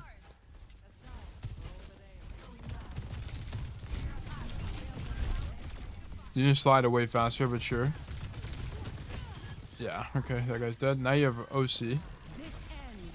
Okay, yeah, I don't like these blind OCs. You need to stop doing this. So not only are you up 2 players, right? But also it's the blind OC again, right? So this is just like a recurring problem. This is a recurring problem. You've done this multiple times this game where not only do you not understand that the fight's won, but you also pop overclock blindly against the enemy team. You don't know where anybody is, so you slide wide with no intention. We do a bit of overheating. This isn't even like, I wouldn't even call this like overheating. This is just kind of being reckless. Or this isn't even being reckless. This is just being uninformed. Overheating is like it's more of like a Valorant term than it is an Overwatch term. But really what overheating would have been is like you killed a guy here, like you killed a guy in main space, then you pop OC and you slide deep. This is like overheating, but and also it's really good. Contextually, it's really good to, like, if you kill the enemy tank or something, so I wouldn't have even been a problem with that. But yeah, I don't like this OC at all. Because you need OC on this fight. Like, this is the fight you need overclock. Also, you shouldn't be in their spawn as Soch. You're missing the whole. You don't understand the whole loop. You need to be here to farm rail. This is the whole idea. Stand at the back of the map, farm rail, then slide in when you have rail. Okay, everything depends upon rail. That's how your hero works. So you're kind of just misunderstanding what makes Sojourn strong. Okay, that guy's dead. Yeah, because look, you have to. The problem is you end up having to double slide wide because you can't. You just kind of can't do anything from here. I guess you could have just stood here. Maybe it's okay. I mean, it's a little bit results based because we just one shot this guy. But I'm a little bit more open to this than other stuff because at least they have to walk past you and you could just like aim different guy. I'm a bit more acceptable of this play, to be honest. Yeah, you did though. You lose the game? No, you just win. Yeah, your team just caps. Okay, there's a verdict losing for sure. Thank you for the code. Okay, so biggest problems is like not even close. Number one, must be far more intentional about disruptor shot usage. Okay, and then number two, your core problem is you're misunderstanding the Soj gameplay loop. Okay. The general idea on Sojourn is to farm your rail in main space or main adjacent space, or just long sightlines in general, and then show up on a flank or rail a guy in main space. Okay, like you're continuously flanking on Sojourn, which doesn't let you build rail ever on this hero, which means you never get power spikes and you're not able to reliably carry fights. Okay. You must understand that whenever you're playing a long-range hit scan like Sojourn, there will be situations where you have to double up with your ally DPS because they are playing incorrectly. This is most commonly going to happen whenever you're playing something like Ashe, Soldier, or Cassidy, or Emre, where people think playing main is stronger. Okay, so this is like something you have to keep in mind. Okay. Keep in mind that Disruptor Shot is more of an area denial tool than anything. You can't just throw it at people for damage, as you will very frequently not get any value. Keep in mind the cooldown is incredibly long, so make sure you're being very calculated in why and when you use it. Okay? It's not something you just throw. Strengths? I thought your aim was fine. I don't really have an idea for aim. And then I also like your flanking ideas, but it's not good on Soj contextually, right? Without rail. So just keep that in mind. Secondary issues, 1, slide with intention. Walk to angles, slide out. Okay, what else were secondary issues? Prevent rail decay, whatever, I don't really care. Team check on rotation, whatever. Commit on flanks. Oh yeah, commit on flanks is something that's a little bit more like if you're gonna do it, you have to commit, or else you're just not gonna do enough. If you're going to flank, which is contextually bad most of the time, you often need to commit to the flank, or you will not get value. Wait until you get marked, then slide out. Don't get scared if there are no signs to do so. Okay. Commit on flanks, going wider. Flanking unnecessarily. Kill feed. Yeah. You're just missing the whole game. You're not playing Surge correctly. It's kind of the core problem. I low-key use the E where I think people will retreat you when I pressure them. Yeah, I mean, that's basically how you use it. It's area denial. As long as we have that idea going into how we play Sojourn, like more often than not, we're going to be using it. At least relatively correctly. Sojourn date is going to be 8-17-2026. I did used to play a lot of soldiers, so maybe that's where I got my permaflanking from. Yeah, I think that is where you got your permaflanking from. Close conditions, I would do disruptor shot, but I don't really know how to like quantify disruptor shot as being good. So I'm not gonna have any. I don't know how I would do it. Tail with you for breakfast, had a bagel. Okay, so just to kind of recap this code, well, let me do this real quick. 8. Alt 8. So the key problem is that we just kind of misunderstand the Sojourn gameplay loop. We should be farming rail and main space and then doing something on the flank, or we should be flanking when we have overclock. The idea of starting on the flank of Sojourn is generally weak depending on map space. We continuously also choose map space that's kind of just like not good for Sojourn, which are these like close range angles. We want really long range hallways ideally whenever we're playing this hero. And then we're not using Disruptor Shot correctly at all. We just continuously lob it, which means we don't even have half of our kit. Instead, you need to be using it more of it as an angle denial tool. And that idea alone will help you get way more value with your E. And then there's a bunch of other minor mistakes which are nowhere near as important. The probably most important out of all of them is that you need to be walking to angles and then sliding out of them more often than not. That's generally the idea. But yeah, thank you for the code, Vertic Losing.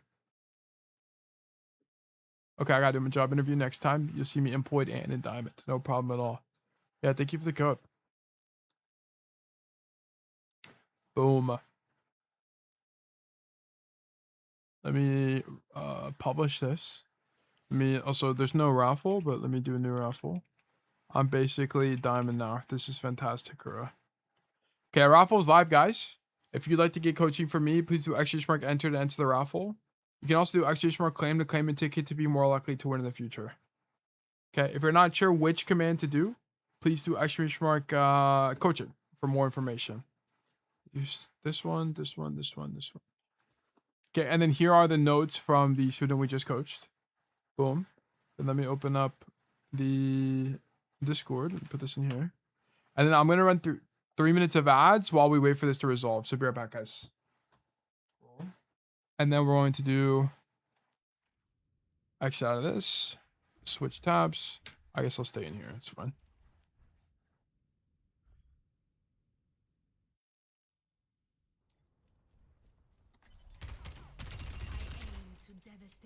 What if I don't have a VOD in, but I want to send one in the future? Do !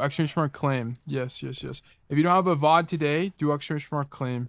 So the reason claim exists is because there are numerous community members that don't always get coaching, or there's some people who've basically never gotten coaching, but just like collecting tickets so that when they do inevitably have something they want, they can use their 2 billion codes to basically guarantee a coaching session. And the reason I do this is to essentially reward community members that show up regularly to stream and support. Pedro I am and Gravity Boy, thank you guys for the follows. Welcome to Bug Nation. I'm never getting a code if I keep slacking on my Vaxta. Yeah, I think yours was aim training, right? No, so close. So I had someone that I gave a spreadsheet. They had to do a spreadsheet, and I had someone else where they had to do aim training.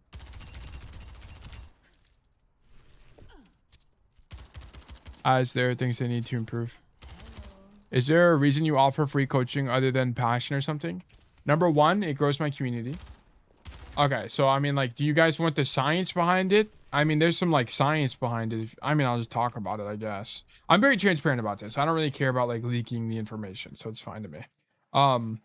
So the reason I offer, there's a few reasons. Number one, free coaching, it means free content for me. Coaching is content. They're very interchangeable. So if I do free coaching, I'm guaranteed a content pipeline, which is very helpful for growing on like YouTube or Twitch or whatever. So I have infinite content. Number two, it's really good for community building. I mean, there's a reason why, for relative to creators my size, I have a far stronger community, and it's because I offer a service to my community members, right? Which does a few things. Number one, it builds an idea of loyalty, right? And also number two, like it lets me build a relationship with you guys.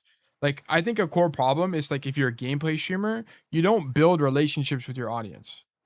And that's not true for me because I do coaching, right? So like I get to know you guys, I get to help you directly, and then you guys, there's also a psychological component where it's like whenever I help you, right? Like there's kind of like an exchange of value happening where it's like I help you and then you help me kind of idea. So it's kind of like also a psychological like benefit. There's like a dynamic there. I want to be hella parasocial with Tail. But no, that's kind of like the idea. And then also the thing with charging for time. So there's a different relationship between receiving coaching for free, especially quality coaching for free, and then having to pay for it. Whenever you pay for something, the nature of the exchange is fundamentally different, right? Whenever you receive it for free, you don't quantify the relationship. So it's like, so I also, yeah, there's like a lot of psychology at play. Well, I think the method, I mean, I'm very transparent about it. I think free coaching is a really good model. And then how I monetize is I'll offer private coaching for select people. It's going to be three students to start with. And then I'm going to do the coaching for a week, or them for a month.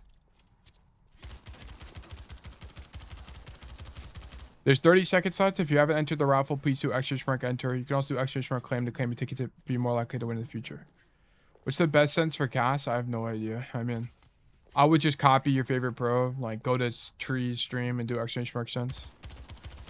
My sense is 2.7 1600. What are your thoughts on Demon? I think Demon is I think she's stronger now. I think people also have a better idea on how she plays. I think how you would like interpret her as playing is more like Ryan, where it's more main tanky with Sigma, but you play her way more flanky. You play way flankier. It's just like way stronger. And also her major gun perk is genuinely kind of broken. This perk, Focus Fusion, is kind of overpowered as fuck. Being able to do 90 on a headshot is genuinely ridiculous on with a tank health pool. Shit, bro, I just see demons just rush through everyone to backline. Yeah, you play way more flanky. It's more like side angle control. You don't really play main space very frequently on Demon because Demon can't really tank trade that well because your hitbox is huge, and also your shield is just like not that strong. I think past the armor, she's like a hog without vape and more mobility. Kinda. She kind of doesn't have an equivalent in the game. To be honest, she's got a very unique identity. What is she on headshot damage compared to Demon major perk? I think she on headshot's 60, no? 70. Yeah, so you do more with Demon. But Demon, I mean, admittedly, Demon is slower. And it's a major. Congratulations on coaching do great things. This is true. It's so strong combined with the CD reduction she got. Yeah, I think her major is really good. It's her best perk by far. The minor perk I think is still whatever. I'm not really too sure, but I think Focus Fusion you take most of the time just because it's kind of just too good. You think she needs even more buffs? No, I don't think she needs any more buffs. They made all the changes I wish they made. They made this time faster. Thank God. I complained about that. They made you have more boosters. Thank God. I complained about that. They gave her more damage. Thank God. I complained about that. What else did I complain about? The only other thing I complain about is the spread on the gun. But I kind of understand why you can't have less spread. Because, like, now that I understand the strength of the major perk, I understand why she has spread to begin with. Also, the problem is, like, she had a bunch of bugs on release. Like, the shield just, like, didn't work. And also, like, the gun just didn't work sometimes. It was crazy. So I think after the bug fixes and the buffs, I think she's actually quite good right now. It's just that there's some maps where she's not that strong because she doesn't have verticality. And that's like every ground tank ever. So we have a raffle for the private coaching students, or will that be up to you who's chosen? It's first come, first serve. I will make an announcement on when it's live. and then just like the first 3 people that sign up. Yeah, it's gonna be first come first serve, but I will make it announced. Like I will be like, it's gonna be at this time. Here's the cost, and I'm only taking X amount of people. Tailed Chudrats Obsidian notes are still not up. They're definitely up. They're definitely up. I sent it to Chudrat the other day. It's right here. Look. I think I'm very confident it's published.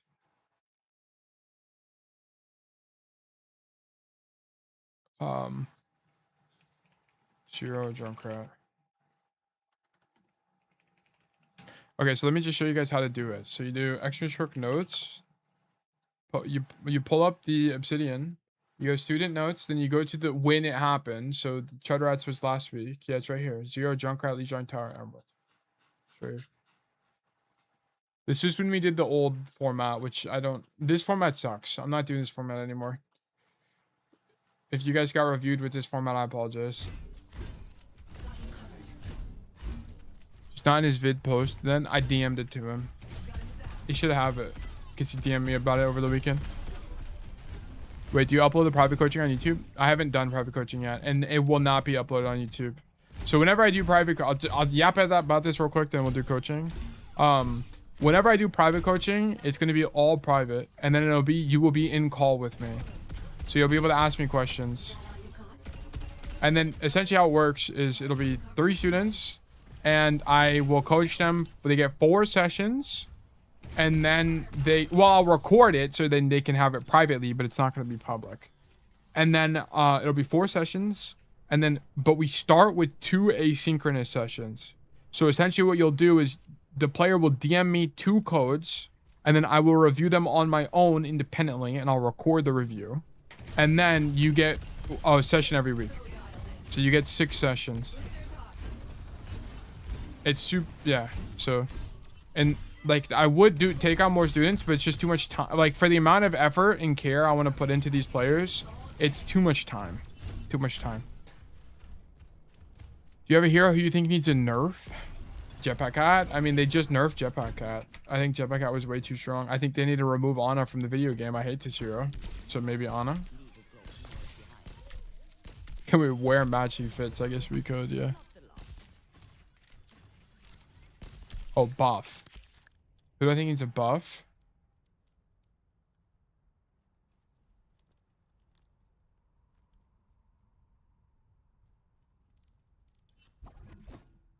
They just buffed Wu Young.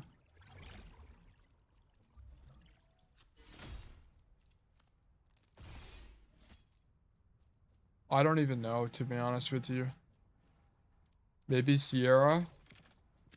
If anything, they just need to nerf heroes right now. I feel like there's not really any heroes that need to be buffed. I don't think Freya is particularly broken. I just think she's more popular right now. I think...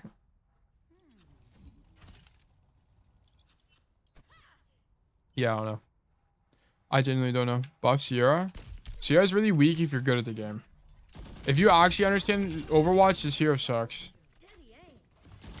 Because the Sierra's just like kind of worse. So Sierra just plays differently. Like the way you should be thinking about Sierra is that your value is more like lane denial because you just have such high pressure.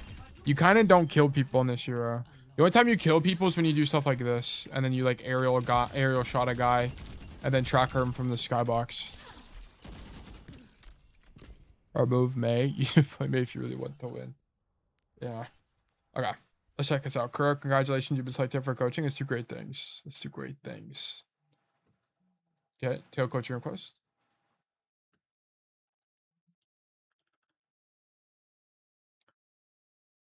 TBH, I forgot about tracking shot. Most of the time I randomly hop on Sierra. Ability feels so useless. It's also hard to hit. It's like not easy to hit either.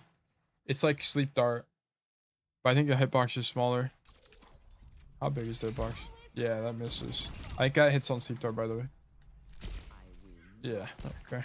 Bio moved the crosshair, so that wasn't even that fair, to be honest. But anyway. I'm finding every reason to hit Ana, I guess. We need Kura. Kura, Midtown. I feel like every time I coach Kura, it's on Midtown nowadays. Okay, let me read this actually. Hold on. Today's VOD review will be as Tracer on Midtown in Emerald 4. Okay, we're gonna have to use this. Or Emerald 1, I guess. Because I don't have an Emerald thing yet. So we're gonna have to use the like work in progress image. Okay. This game, I think my Tracer performance was done really well. I had a tank which was kinda inting and really aggressive, which led to us having a harder time to fight for the win. So whenever you have a tank like this, you need to genuinely ask yourself, could I have reasonably followed up with that tank in any way, shape, or form?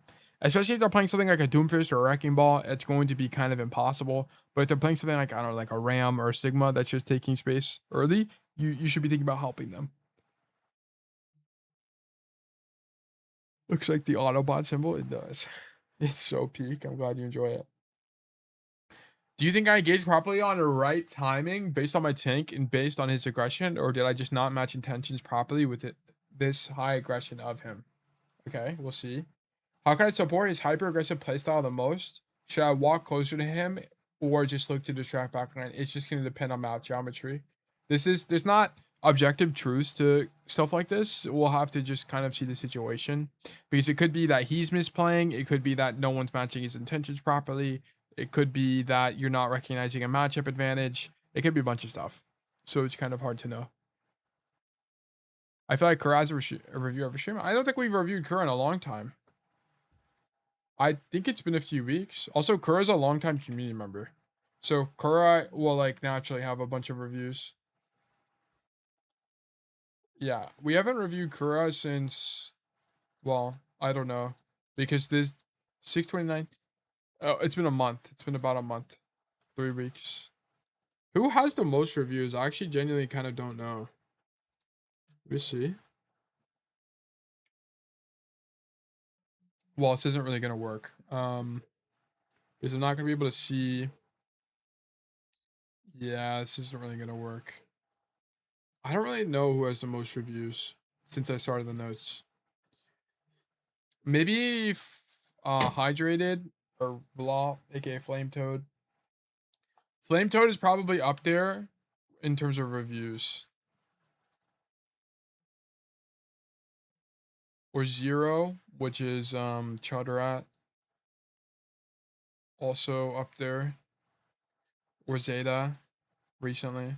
All-time reviews is probably still Montana or Timmy, because I just did so many with them a long time ago. Timmy was your test on me? Yeah, for a long time. Timmy, Kwame, like all the OGs. Timmy, Kwame, Pillboy. I coached them a billion times a long time ago. But yeah. My money is on Flame Toad. Yeah, I think recently Flame Toad has had 1 billion reviews. Yeah. Okay. Okay, whatever. Was my target priority in the backline right? I could have argued Ana should be my primary target as she's lower. I feel like primary target isn't really like an idea a lot of the time. It's really just gonna depend on like what's convenient according to the map geometry. Of course, there are heroes you prefer, right? So if you can get to the Ana, you should prefer the Ana. If you can get to the Moira, you should prefer the Moira. But it's like, for example, if the enemy Moira uses Fade into your backline, potentially turn for the Moira because now she's weak because she has no Fade, right? So having like default targets is kind of misguided because it doesn't account for things that happen in the game. So I would just kind of keep that in mind. I keep accidentally opening this Discord up. I don't know why, but yeah.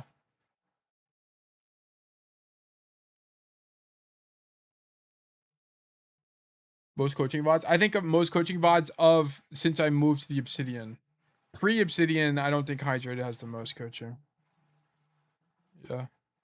I'd be curious, are you comfortable revealing your PC specs? Yeah, I think it's somewhere. I think is it in the thing sketchy? I don't remember. I think I made it a PC, a command. It's also in the FAQ in the Discord. On second point defense was how I played all right staging wise. Okay, well, we'll check.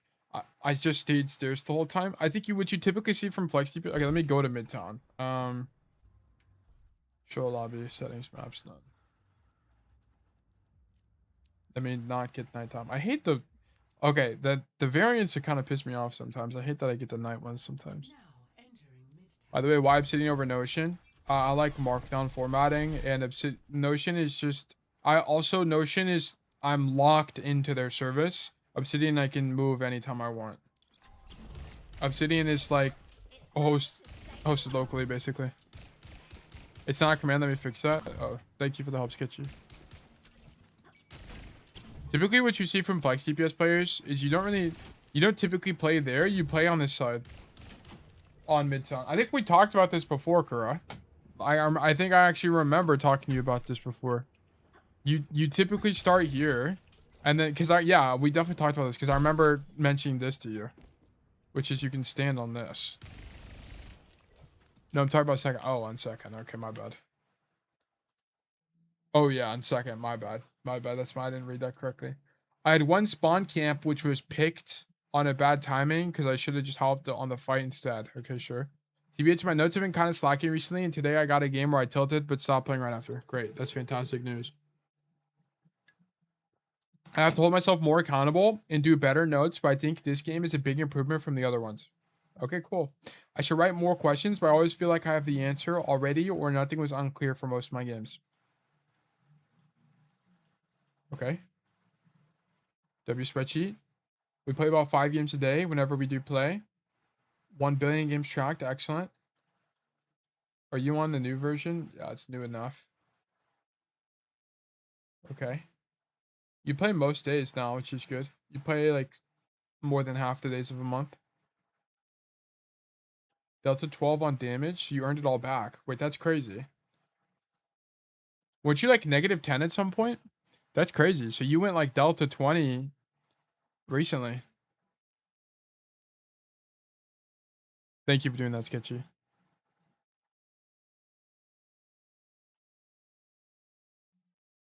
I was negative 11. Yeah, that's awesome. So you won hella to earn it all back. That's awesome. Yeah, your tracer's through the roof. Yeah, because I remember your Widowmakers where you were losing a lot. Because I think last time you were like minus 10 on Widow or something. Let me see, actually. Yeah, you're minus 9 on Widow. Yeah, I remember this. This was a month ago. Yeah, because I remember also you just kind of didn't play. So like, okay, so from what I understand, you took a break, you came back for a week, you got coaching, then you started playing relatively regularly, and then now we're back. That's what this seems like. Okay, good. Love this. Soldier. Okay, I mean, we kind of played too many heroes. I mean, I know I've talked to you about this before, but it's like you kind of need to pick 3 at max. Like, just stop playing soldier. Just, I mean, but if you find, like, if you have fun doing that, sure, but it's like not going to be the most time effective for you. Also, these notes are, I think these notes are already really good. Evasive strafe, don't let her headshot and use crouched. And okay, cool. Let her go out to fight. It's okay.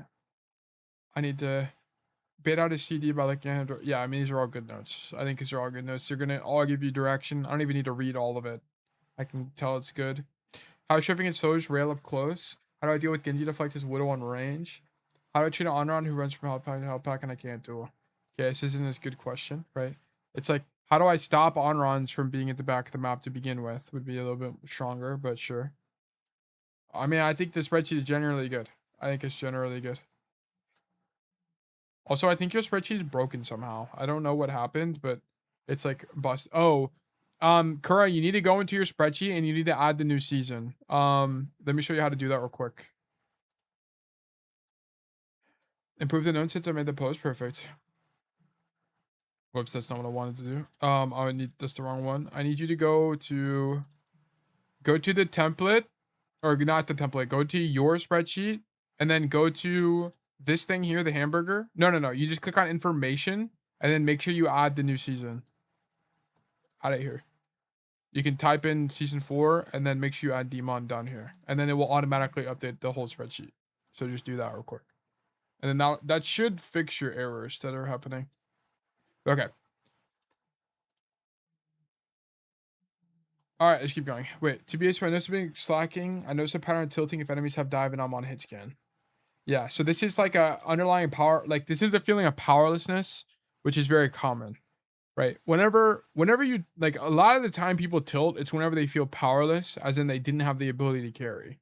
I think there's some other level of tilt where it's like you perform poorly, But I think that's relatively rare in the grand scheme of things. I think most of the time people tilt because they feel powerless. They feel like their teammates are throwing, or they feel like they're getting perma-dove or something like that.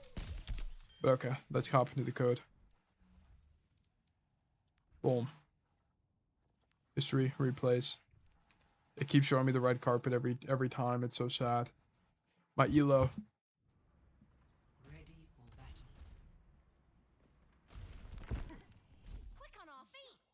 We are player 1, 2, 3, 4, 5, 6, 7, 8, 9. We're player 9. Okay, spectate. Spectate player 9. Okay. Jetpack Cat Lucio, Doomfish. Okay, we're going full dive on Midtown, okay. Come top. Clear the room, surely. Huge. No one is there. Brilliant. Okay, you're doing this first fight? No. Okay, if you're gonna do it, do it. If you're gonna come here, make the rotation. Otherwise, don't come here. I think this rotation through train on first fight is an unbelievably strong play. Because people don't typically expect this first fight at all. So you can use like your surprise factor to make this rotation. If you're not gonna go through the train, don't come top. Right? Like if you want to help the Doomfist, you should have been main and like blinking this way to begin with. So I'm not really a big fan of this. Okay, let's keep going. Okay. So it didn't end up mattering, sure. Almost one clip that guy that forced his coach. I think he also forced flash show, by the way. Yes, you did force flash show, so that was really good. Trade from you.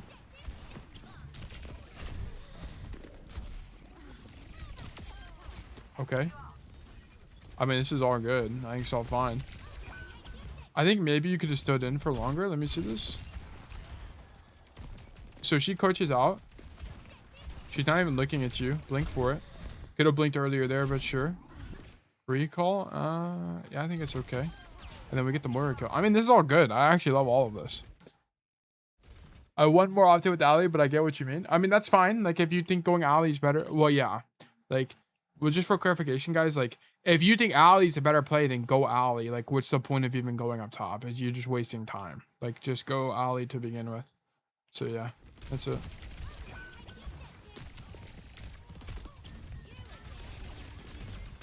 Okay. How did your Doomfist die? Does he just not get healing? Wait, what the fuck happened to this nade? Look at this. What? Who did it hit? It must hit the Lucio. How does that hit Lucio? Do you guys see this? That hits the ally Lucio. What the hell? He's like 10 light years away. What do you mean this hits the guy? Okay, whatever. So he misses the nade. So what happens here? Your guy gets jabbed, and then he doesn't get healing and dies. Is this guy reloading?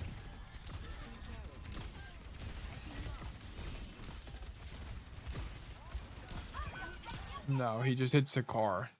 And then your guy's on Lucio. Does the guy have amp? He does have amp, but he amps too late. So I'm just trying to reverse engineer this to see if it's preventable. It's not preventable. It's not preventable. I don't think there's a world you prevent the Doomfish from dying here. Low-key, not even too bad. Yeah, it wasn't even that bad. I was just trying to see if there's a way to prevent it from happening. And there's not.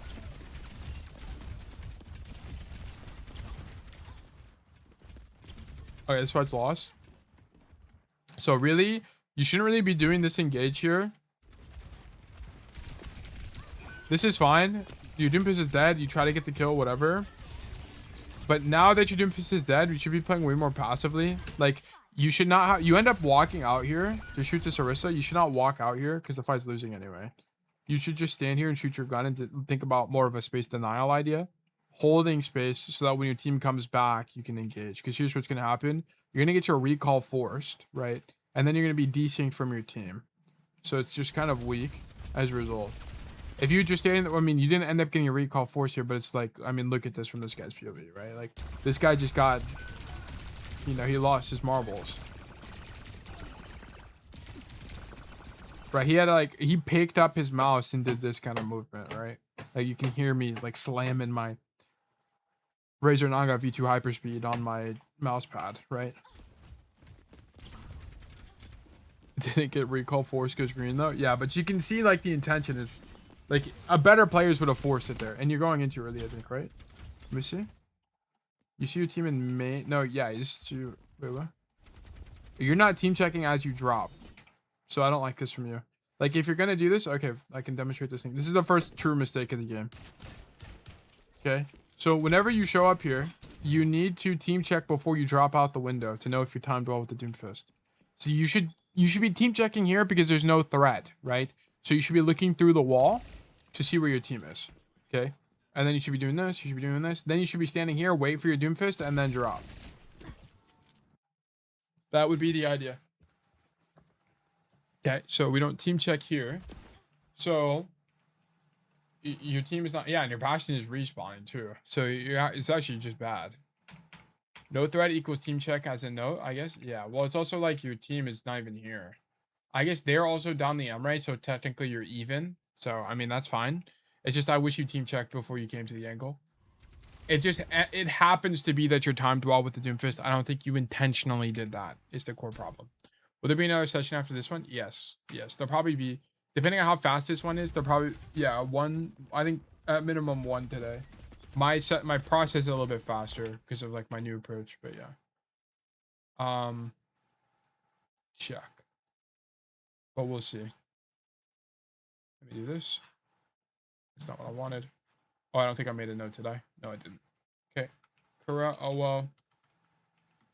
Tracer, Midtown, Emerald. Bruh. Student notes template. Let me do this. Whoops, wrong one. Problem one. Team check on engage. Okay. Especially when you're playing on a dive comp, it's very important to be synced with your Doomfist engage. You drop out this window on your own volition. You don't have anything to do because there's no threat here. You might as well be team checking. And then based on where your Doomfist is, that's when you time your engage. Okay. Symmetry, hello. Yeah, so I'm not a big fan of how you approach this. Oh, I gotta sneeze. Wait, what? How do we get a recall for?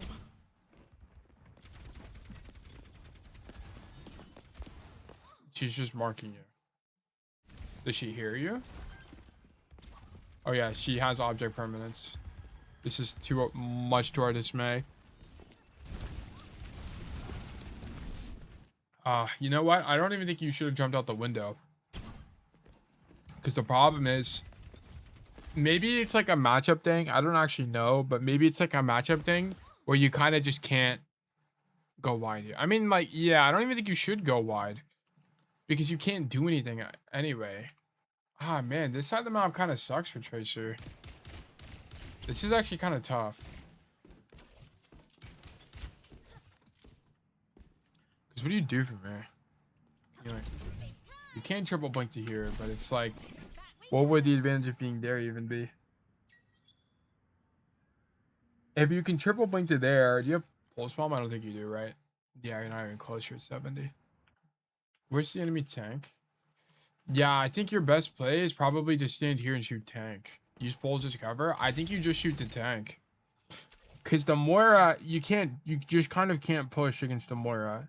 Because the problem is, right, like, you have to blink into main space. Which, number one, she knows you're there. And number two, from here, where do you go, right? It's, like, really awkward. You're going to have to blink back into Mega. That's 2 blinks minimum. And then you can get faded on and die. I don't think it's very strong. I think your best play here is actually just to stand in the window and shoot the Orisa. Because think about it from the Orisa's POV. Like, I think the fact that she's not getting shot in the back is partly why she's able to zone your backline. Right? I think if you did this, it might be stronger. The core, like, part of the problem also is your Doomfist is going in backline and it's just, like, not reachable for you. Not reachable. Or maybe it's like, okay, let's act like blinking out the window is fine. What would be stronger is if you just fought the Moira. But I think you tunnel vision on the Mercy. Yeah, because, like, I think if you at least fought the Moira, you could force Fade or Healing Orb or something, which can make it a winning duel, and then you just recall early. So I'm not too sure here. I'm not entirely confident on what the answer to this would have been. Yeah, definitely it's a better play marking Orisa. I think shooting Orisa is probably better given the matchup. I think if you were fighting against like Mercy Ana, I think it could be more appropriate to go for the like fight the Ana. I think Moira is just kind of too difficult of a matchup in this kind of situation. Wait, what? Okay. Bad crosshair placement, right? There could be people anywhere, and we're aiming at the floor here. So I will make this a screenshot. So you need to be aiming anywhere. There could be people right now. So bad crosshair placement. Okay. Alt 9, problem 2. Whoops. Crosshair placement. Boom. You need to be aiming anywhere where a potential threat could be. We're not fighting against heroes in the floor, so we should not be aiming at the floor. Aim anywhere people could be so you're not caught by surprise whenever they show up. Okay, like you would be at a natural disadvantage, right? You have to make a big adjustment to shoot this Moira. Is she out of your effective range? Yes, but that's kind of like beyond the purpose, like or like that's kind of independent of the fact. Like it's just better hygiene to be aiming here, right? Like as you peek the corner, and then once you see no one's there, then you aim here, right? Like it's just better, like better gunfight hygiene.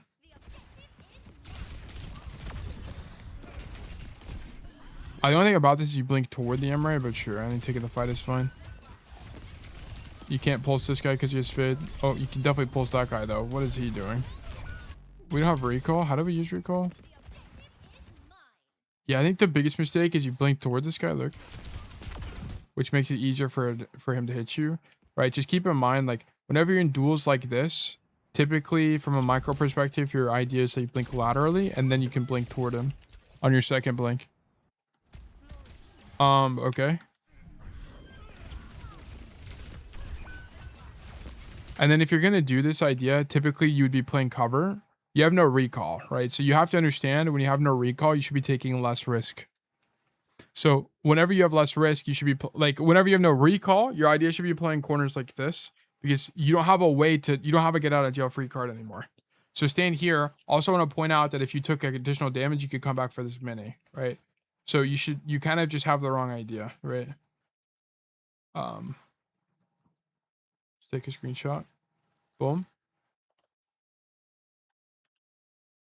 Problem 3. No recall, no aggression. Okay. Whenever you have no recall, prefer being less aggressive as you're now punishable as you don't have a get out of jail free card anymore. Instead of continuing to stay in main open space here, just continue shooting your gun from inside this room, as if you do become low HP, you can blink backwards and get the mini that's on the other side of this wall. You continue to stand in main space, which gets really awkward for you. And you still would have had the same outcome as you still could have pulse bombed the Mercy. Yeah, the outcome would have been the exact same from where you were. Because you would just do this, right? Like, you do it, whatever you did, whatever, blink into this room, play this, continue shooting the Moira from here. Then if things get rough, you can come this way and fight the Ashe, right? So it would be a better timeline.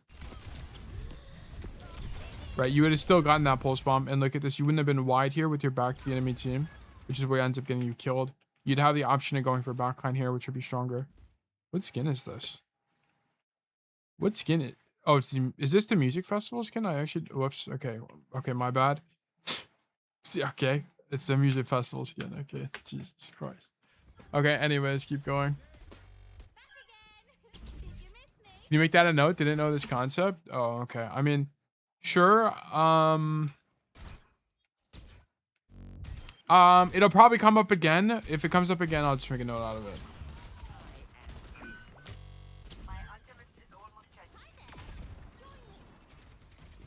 Okay. Your Doomfist is dead, but you traded tanks. And Doom is faster.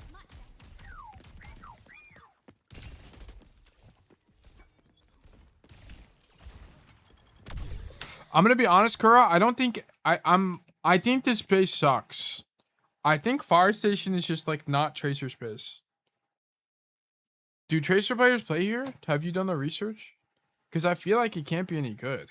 The problem is you can't cross space like ever. There's no rotations from here. It's kind of like this is kind of a dead end. I think you have to come this way for like some blink on backline. Yes, do they play here? Like Sugar Free plays here. Kevster plays here. I think it's just kind of weak. Like, how do you? Maybe it's just because you're playing as double hit scan. Like, maybe it's just a matchup thing. I feel like the better pathing is come this. I mean, maybe this is worse because it's even more open. I'm seeing them do this and deny mega. Okay, that's fine. I think all the options kind of suck now I think about it. Because, like, let's say you did path up plat here, right? You're in a long LOS against the Summer and you just can't do anything. I guess, like, you blink into their backline. Like, my idea is that you would do something like this. Which is you'd come up here. Can you... No. Well, if this railing was up, you could blink up top here. But if it's dead, if someone broke it, then you can't. But my idea is, like, you blink this way and then you blink wide and do something like this. And play Fist Mini. I tell how much does your coaching cost? It's free. All coaching I do on stream is free.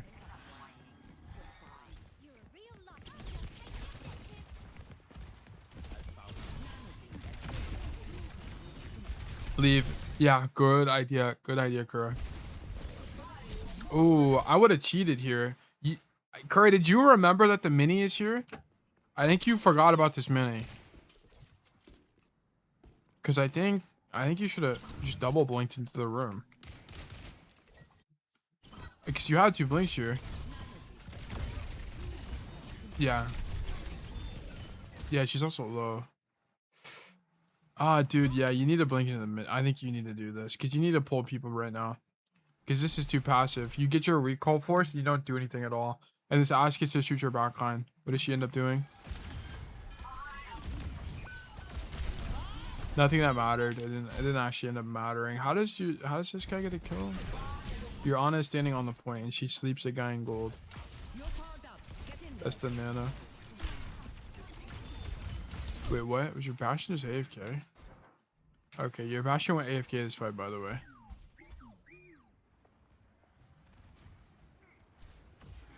So I'm gonna be so for real. You actually lose this fight because this guy went AFK. Damn, he went AFK for 10 seconds. Oh my god. Because now he's not here to fight the Ashe, and he needs to fight the Ashe right now. So it's whatever. But okay, anyway, I think your idea needed to be to like flip the map, essentially.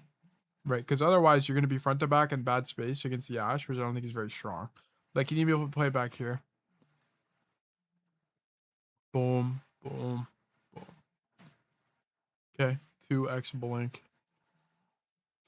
Okay, so let me take a screenshot. Let me go to Obsidian. Okay, let me do this. Boom. Whoops. Problem 4. Map flip for better space. Bang. This would have aura, but Astra Pocket scary. But it's like, what else do you do, right? Like, you don't have an option. Your Doomfist is fighting. This is bad space for you. It's not that great of space because they're already kiting the Doomfist, right? So if you play the same space as the Doomfist, they're just going to kite both of you at the same time. So it's like not really strong. So you have to kind of do this play and turn the Ashe and just live, right? Like, you just need to be Kevster and not die here. Right? So just come here, play this mini.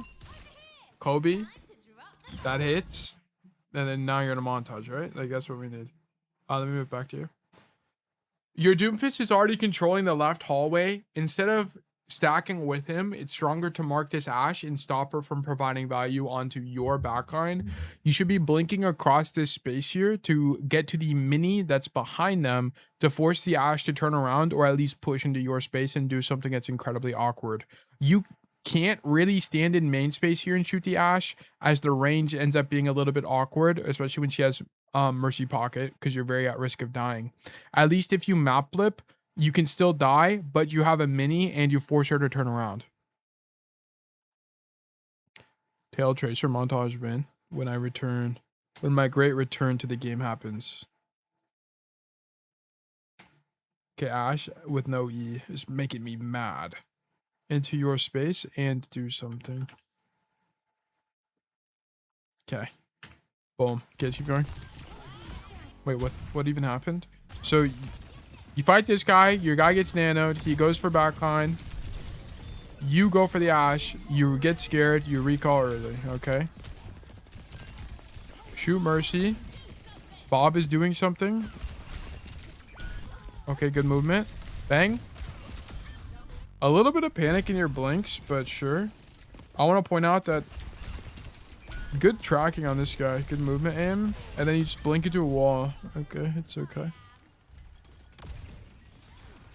Your team is just, I'm going to be honest, you're kind of doing everything. How long is this game? Okay, 20 minutes.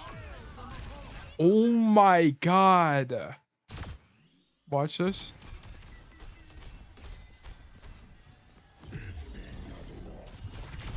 Bang!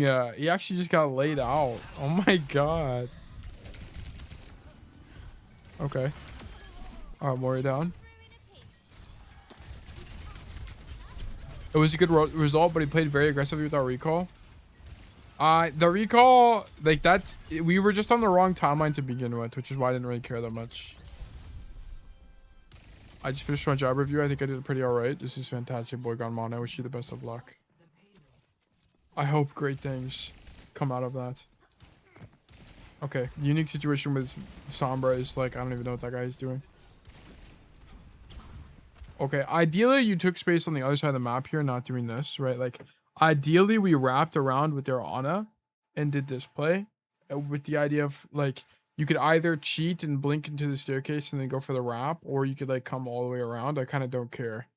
But I mean, this space is okay for Tracer, but the problem is they're going to be looking at you, right? So blinking across is just very vulnerable. So I would just pat this way as it's just safer and it kind of gets you to where you want to be anyway.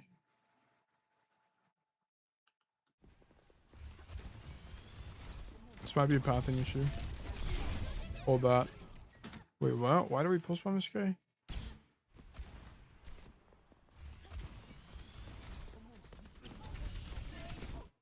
You tried the pulse bomb like the Ashe or the Moira. I think you're trying to do the Ashe here. But Orissa's hitbox is too damn big. So you end up hitting the Orisa. I want to see actually. So if you had ignored this Sombra, let's act like you ignored the Sombra. You would have continued rotating. You would have made it this way. You'd probably be here about, let's just say now. Then you'd be here. Then you could crouch maybe. Blink, pulse bomb. Exile Ice Cherry from play. No, I think it's better. Just chugged it in, so maybe it collapsed too. I think that's fine. I don't really mind you doing that. But I think the bigger problem is not this. I think this is like the okay line. I think it's okay. I think the optimal line was this. Right, and then you pulse the Mercy. I think this is optimal, right? And I think the way you could have figured this out is it's like you're playing against Ashe, a pocketed Ashe, and then Orisa, and you don't really want to take paths that force them like that go through main space because they're going to be looking at you, right? Like think about if you're playing Orisa, what are you doing, right? You're standing up here and you're shooting your gun down mid, right? Like that's typically the idea. So if you path all the way around the map, you're going to avoid that entirely. Problem what? Problem 5. Prefer flank engagement, not front to back here. I think the play you did here is okay, where you blink to the high ground and go for a pulse bomb, as it ends up being well timed with your Doomfist. But if you had ignored the Sombra before this fight and went for this long wrap play onto their backline, you would have had a really solid pulse bomb onto the enemy Mercy, which would have set you up for a fight win here. The play you did ended up getting body blocked by the Orisa, which is okay. It's not the end of the world, but I think there was a world where you got more value, so maybe consider this as an idea. I'm also going to make this an idea, not a problem. I'll make this ideal one. Because I don't think this is technically, like, bad. I think it's okay. Because it's actually pretty well timed. I think the pulse bomb is, like, an okay idea. There's probably some micro idea you could have had here that could have made this slightly more successful. Like, potentially an idea here could have been, instead of double blinking directly into them, right? Like, a better course of action could have been something like you blink wide, right? So, also So by the way, guys, if you don't know, you can make this jump up here. you have to just stand a little bit back and jump further back like this, and then you can clip up top. But maybe it was something like this. And should he time his pulse with Doom to deny a probable res? Did Doom get a kill? I don't think he did. Let me see. Yeah, no one's dead. Let's act like we waited. I think going for the pulse early was fine. I'm gonna be so honest. It just got body blocked by the Orisa. I think it was okay. I think given, like, if we didn't go for this pulse bomb, I think you would have had to have a different line here. Like, you would have had to not double blink in. You would have had to go wide, like where your Doomfist is playing. If he gets the kill with the pulse but doesn't win the space, Mercy gets res. That's what I meant. It's still gonna be winning for his team, I think. Where's my Bastion? Okay, this guy's just throwing the game. So this guy just goes AFK. He's not even riding the cart either. Okay, like, I think this game might just be lost because this guy's a bomb. You genuinely don't even have a player, which is why this feels so hard. Bastion is texting his GF mid-round if he has. Yeah, I guess. He's doing something, man. He's doing something. He's not playing the game, that's for sure. Is he even in the fight at all? No. He's done nothing. Okay. Okay. Meanwhile, Crow are fighting for their life. Okay, I thought my tank was bad, but it was my Bastion. Yeah, it was your Bastion. Yeah. Your Bastion's not doing anything. He's AFK.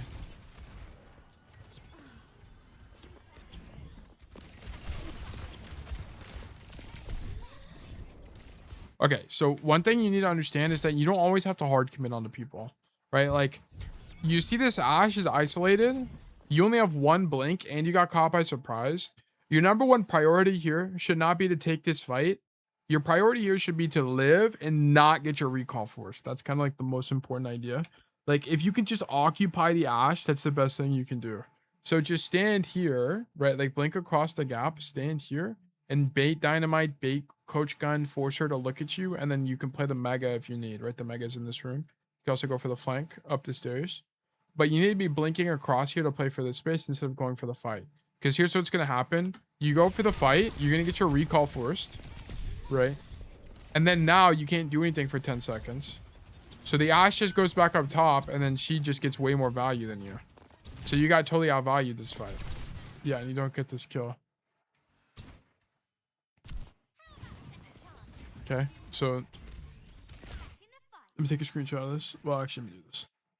Also, you're trying the new perk, which I wonder how do you think about the new perk? I think it's probably pretty good, but I don't genuinely know. Screenshot taken. This is another problem. Problem 5. Problem 5. Ashe fight. Boom. Whoops. Wrong thing. Whenever you see this Ashe in main space, you need to be able to identify that she's too far away for you to be able to commit to this. She's like a blink and a half away distance. So economically, it just kind of doesn't work out for you in terms of blinks.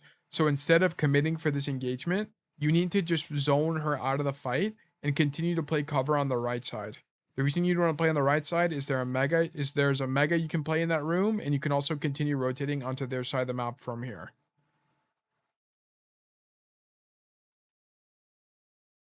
It's okay sometimes, but Blink Melee perk is better most times. Source Putter Overwatch. Okay, sure. Ashen main space. That sounds like a cool name. Ashe main space, kinda. Blink and a half away. Wait, that's kind of cool. I didn't know it did that. Okay, yeah. I don't like you taking this. Oh wait, I didn't put the recall stuff here. The bigger part of this is this gets your recall forced, which forces you to be out of sync with your team. Keep in mind, recall is a really long cooldown, so getting it forced is a big deal for Tracer, as it forces you to not be able to play the game. Tracer plays around health packs anyway, and opportunity cost of not taking the melee perk is too high. I see. Makes sense. Lumi One Trick, thank you for the follow. Welcome to Bug Nation. Okay, let's keep going.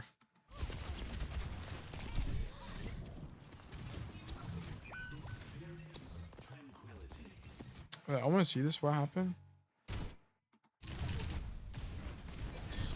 He attack.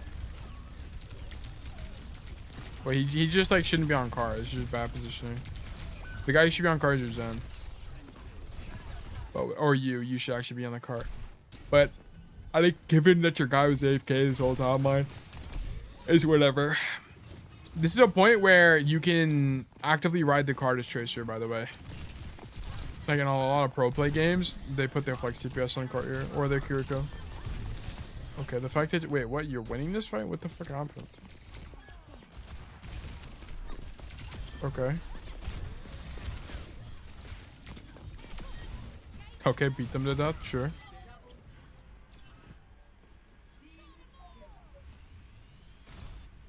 You need your Zen to not be on the cart.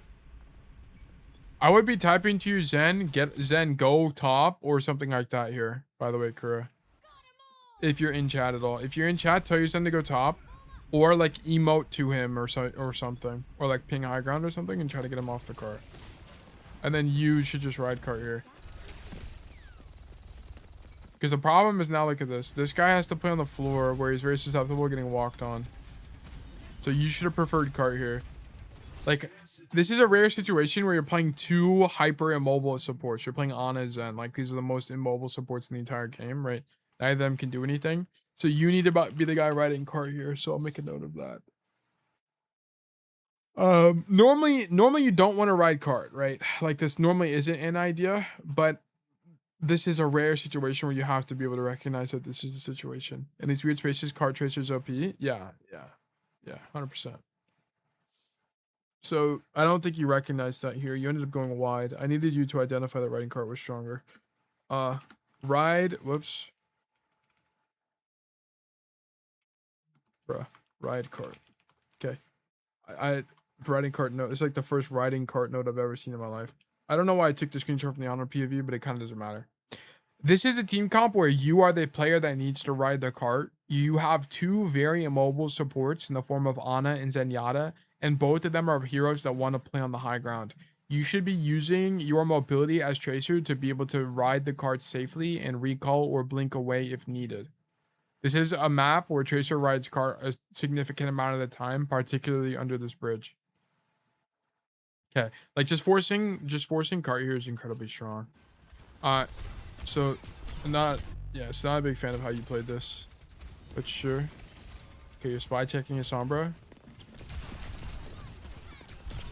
Okay. I just don't think you need a hard engage here. Like, you're 90% to ulti. Like, if your idea is to go for a pulse bomb, like your idea, then what you need to do, like, I think if we put Putter Overwatch here, he's not going to be double blinking hard engaging in the backline. He's going to be like blinking wide, standing here, soft engaging, shoot and zoning, right? Like, Tracer's not a hero where you always have to go backline, right? Like, why do you go backline? Well, because there's a lot of advantages as Tracer for going backline, right? You can blink through the Ash, right? You can blink to these like side angles, which makes it harder for her to hit you. Also, you're close to pulse bomb, so you can Kobe the guy and then he'll explode. But what you can also do as Tracer is just force attention, right? So instead of blinking toward the Ash, blink this way. Because not only does this give you an off angle against the Ash, which will very likely make her either back up or turn around to deal with you, but also this position gives you continued rotation into their backline. So I think you're hard committing too much here, particularly when you don't have people that can follow up, right? Like your Doomfist, for example, is getting javelined into the wall currently, I believe. So you needed to blink wide here, in my opinion. I should have been way stronger. Sorry, I had a yawn. Okay. I don't think this is that strong. You're gonna get your recall force, and then you're gonna be out of sync again, right? It's the same problem as like this fight before. Shooting Ash in these fights are too much dopamine spike. I think it makes sense. Like I think if it's Ash or Ana, you kind of have the idea or the perception that hard diving onto them is good, but you're lacking the additional information, which is there's 3 people there. Like you're fighting 3 people here. Blink to off angle. Right, like who is it? Yeah, it's the Moira, the Ash, and the Mercy. You're fighting 3 players in this with this dive. If this was, for the record, if this was just Ash, I think this engagement is fine. But the fact that it's 3 players, you need to be making this rotation instead, and then look to do something. Well, Whoops. You end up blinking into 3 players and trying to one clip the Ashe and go for a stick. I don't think this is that strong because I think the likelihood of you actually executing this play is just low across the board, particularly, I mean, into 3 heroes, right? What would have been a better idea is to blink wide and just poke out the Ashe and then maybe go for a pulse bomb later in the fight if the situation allows for it, right? So, like, let me just show you.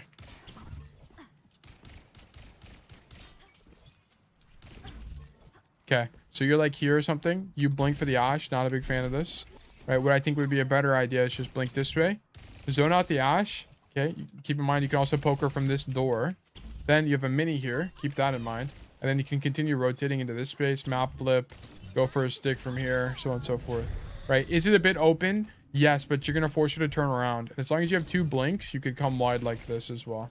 There's also a mini or mega here. I think there's one more health pack, right? There's a health pack up here as well. Yeah, there's also a mini there. So just keep that in mind. This is your recall. And now you're not going to be able to do anything. Yeah, I noticed your Doomfist is slamming now, right? Like, if you had made the rotation I was talking about, you would have conveniently be better timed with your Doomfist. Because now you don't have recall, so you can't even all in here, which is when you want to all in. Okay. Ashe down.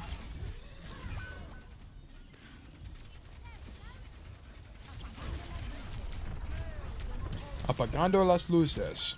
Yeah, we're dead.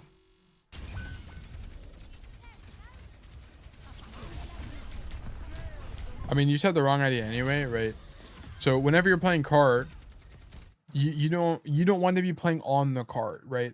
Play the extremity. Play anything around the cart itself. You blink onto this cart space, which makes this really awkward for you, right? Like you walk into the Orisa, then you get discombobulated, and then you get flanked by the Sombra and die, right? None of that would have happened if you just played the extremity. So, I mean, that's another idea. Boom. Problem 8. You also don't recall, but that's a different issue. Play the extremity. Boom. Genuinely or generally prefer not playing on the point as Tracer, as it's going to make it really easy for you to be flanked. Prefer playing the extremity as it makes it easier to shoot people. I mean, genuinely or generally? Not genuinely. Okay. This is more of a minor thing. That's a point-ish. Playing on point as. On a point, on point. Okay, cool. Let's keep going. Turbo cancel recall, I think. Oh, that is true. Yeah, you did get EMP'd. That is true. You did get EMP'd, yeah. I don't think it canceled it. I think it just made it where you couldn't cast it. Let me see.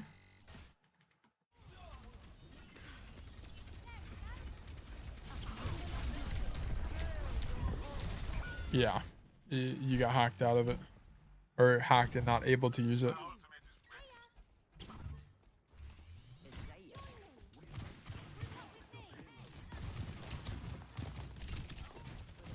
True Mercy. I think you hard commit too much. You're just hard committing on this Mercy. Like, hard committing on the Mercy. The Doomfist goes for the kill. You don't get it. You recall into a bad position, right? Like, if you're going to triple blink for the Mercy, I think maybe it's okay. But if you're going to do this, you have to recall early because you need to end up on the high ground. So you greed for it too long. And now your recall leaves you in place, which makes it super awkward. Maybe it's okay because you end up with the map flip here. Like maybe. Sorry, I have to use my cranium for this one.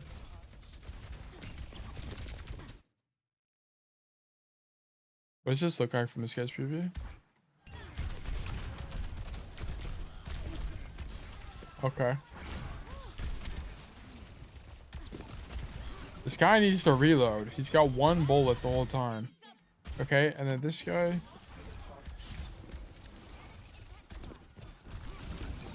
You kind of just like found the perfect window to walk in. I'm not even going to lie. It's a little bit fortunate. Forcing resources regardless of where I end up. That was my goal. Pulling attention because regardless I'm behind. Well, you have to. It's just like a risk thing. Like, does the risk make any sense? Is your team even here? No, you're going in way too early. Look, these guys can't even follow up. Your Doomfist goes in off of you, right?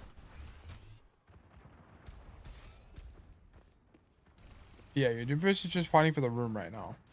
Yeah, okay. So, even if let's act like this play is a good play, you're going in too early. So you don't even team check your team. So it's another team check problem, right? Like, so this seems to be like a pattern issue. Like if you're gonna go for like a blink in the backline play, like make sure you're team checking. There's another time in the VOD where you blink in the backline and you don't team check and you end up being far too early. This could be a regular pattern issue for you. Huge because she's so fast. Yeah, we need to be a bit more aware of this.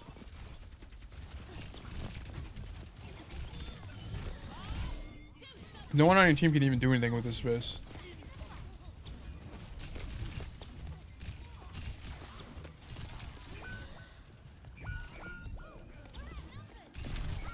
Okay, whatever. 30 seconds remaining. Okay. Spot checking. Where even was this Sombra here? She was playing on plat. Okay, interesting.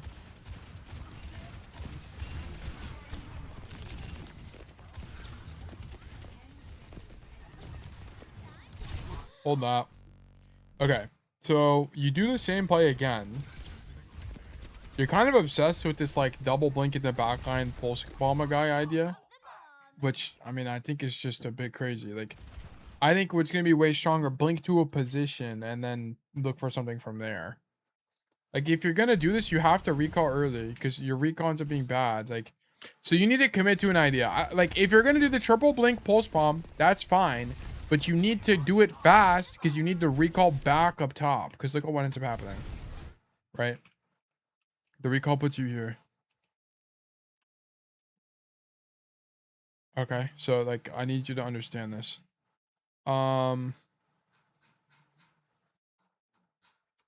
This is problem 9.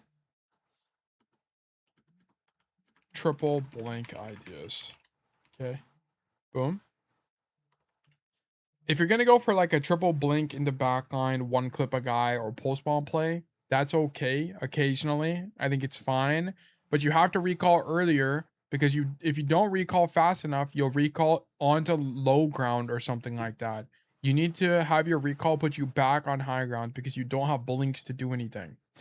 Now, if you're on low ground, like in this situation, you recall into low ground, you're just vulnerable. Yeah, my triple blinks are way too slow. Yeah, you only have 3 seconds. You have 3-second window to do it, right? So, for example, right? Like, let's say I want to do something from here. So, like, recall. Boom. That's how much time you have. That's it. Has to be fast. Where's she down? Lower it down. Okay. Ash eliminated. Crazy? I was crazy once. What was it? I'm in a rubber room. A rubber room with the rats. I forgot what it is, man. It's been so long since I thought about that meme. Okay, this is actually crazy. How do you not take any damage here? They just, like, the reason you're not dying is they're playing more Mercy. Like, if there were any other backline, I think you die there. Hello, Sir Infinity. Hello, hello. Hope you're well. I think you have the wrong idea. Like, you need to stop doing this, like, blink through them idea. If there's an angle to take the angle. Like here, I don't think you should blink through this guy. Just come to the room and shoot them. Just come to the room. I think it has to be better. Because it's resource light, it doesn't cost cooldowns, and you accomplish the same idea, alright? Just do this. Boom. Is this an idea? Yeah, blink the off angle. Like, you're kind of missing this whole idea where it's like you play the angle on the flank.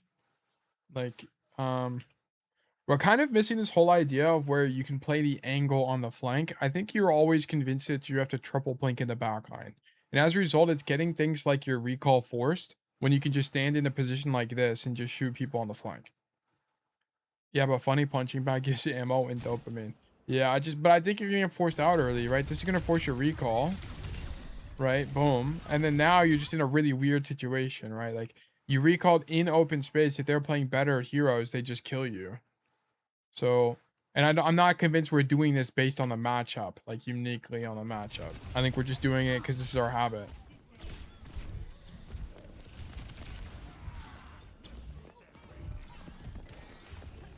You heard the Sombra on your left. W blink though. Get him out. Okay. Shoot the Orisa. Okay, goodbye.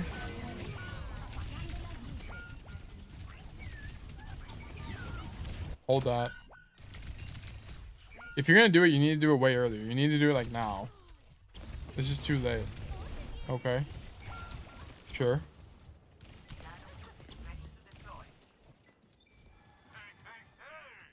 You know the Ashe is respawning. Oh, he's on cast now, bro. Okay. Crazy? I was crazy once. They locked me in a room. A rubber room. A rubber room with rats. Ew! Shit on. Wait, hold on. Run it back. Never mind. That was cool, but it wasn't as cool as I thought it was. I'll fuck with that though.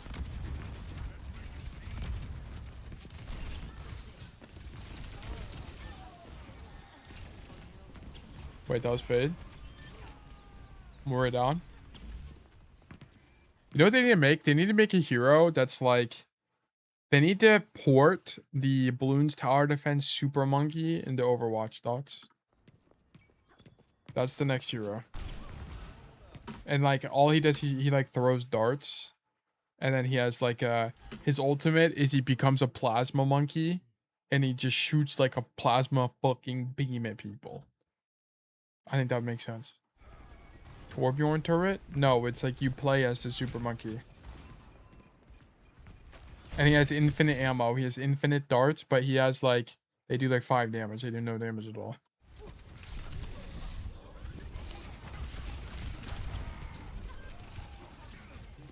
Okay, well, you keep doing this front to back idea. I don't know why you keep doing this. Like, this whole time, like, why not stage for train or something? Can you draw it? The super monkey? Maybe. Why not come here? Why not come here? I mean, I don't think this is bad. I think it's okay. Can you make it in that window? Can you stand on this? You can. What the fuck? Okay, no, this... You can stage for train? I mean, you can walk this way. You didn't notice there was a thing? There's like a whole lane here. You can walk this way. You don't really use it that much. It's not really that good. Because it's just too open and not a lot of heroes can get here quickly. The only characters I really use that are like Sojourn and Soldier. But I guess I didn't even know this, but you can jump on this, jump on here, and get up top here. So I guess you could do this as well.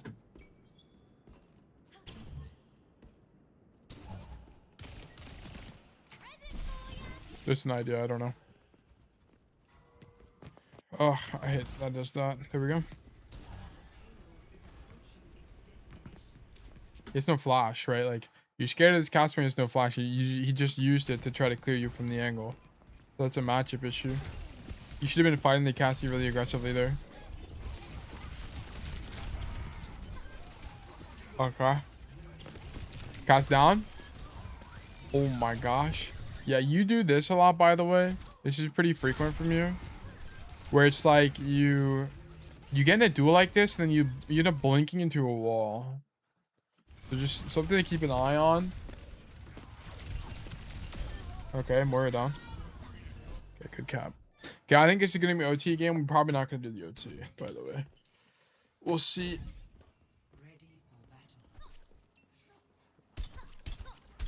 Okay, stand here. Okay, Cat Bastion. We really are getting unethical in our Emerald games.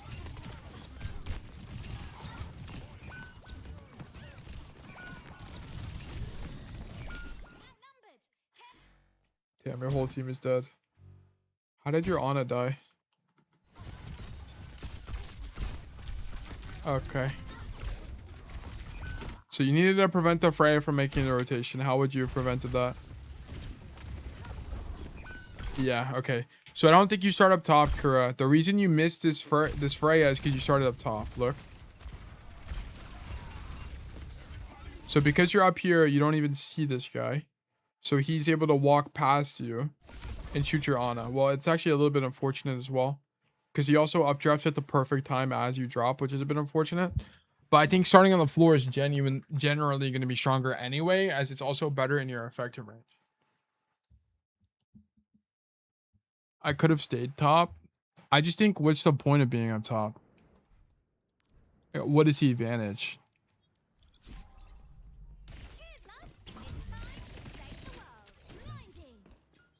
Let me walk over there. So I think, like, keep in mind, Tracer's range is really low, right? Your range is 10 meters. So from here to here, this is like barely in your effective range. But the problem is that if you're up top, nothing is in your effective range. I think one-way Valorant thingy, what, like they can't see your head? I mean, technically, but you just don't do any damage from there is kind of the core problem. Right, so I'm not like 100% convinced on that. Like, I don't think, like, the only time this would make any sense is if you're like double blinking into them or something. I think you just stand here because then you could peek here. Then you can also go for the mini. Like, the problem with also playing on the high ground is the mini is less viable, right? Because now you have to like drop and then do this, which is a bit awkward. Like here, you can just like directly blink into it and you're fine. So I think you start on the floor here. I think starting on the floor is gonna be stronger. Problem 10. Start on floor in laundry. On first defense. I don't know what happens, but I feel like there's some latency on Obsidian when I type. It's so weird. I think standing on the floor on first defense on Midtown in this laundromat is going to be stronger. Your Ana ends up dying because she gets pushed by a Freya because you're not in this position. You start on the high ground, and I also think starting on the high ground is just weak as everything is out of your effective range. Keep in mind your gun's effective range as Tracer is 10 meters. Yeah, so I'm not really a fan of that. That's why your Ana dies. Because she gets flanked by this guy and you could have shot her from here, from this position. My goal is low-key baiting them into the room and then doing the cool attack in this room. What's the cool attack? Like you use this thing? I mean, I think it's just more like situational than anything. And if your goal is to do this, I don't think you poke in the window because you want them to come here. Yes? Okay. I think this is more of like a... I don't think you should be using it very frequently. It's just like a something to know. Yeah, but your whole team falls apart because your Ana died. I mean, your Ana misplayed for the record. Like, I don't think your Ana was playing correctly at all. But it was a death you could have prevented. Is the core thing. Is this bronze, silver, clip brain? I don't know, to be honest. I don't know enough about that position to know like when it would be good. Because for all I know, like maybe it is good every single time. I don't know. I have never experimented with the position enough. I just know it's a thing, right? I've seen people have done it in OWCS before. I've seen people stand there. But also that's a bit of a different environment. Okay. Is your tank holding up? I think he's backing up here. But you're already committed, so you have to do something here now.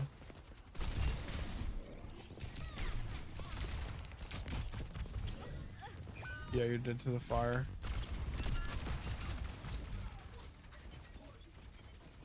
If you're not doing this, I don't really know what other play you have. Yeah, you kind of just messed up the blink. You kind of just need to blink into the mini room is all this here. You blink wide. And then you... Okay, I guess you didn't think she was going to swing you. Yeah, you blink into the box. You seen a blink for the mini or whatever. Yeah, whatever. I don't care about this.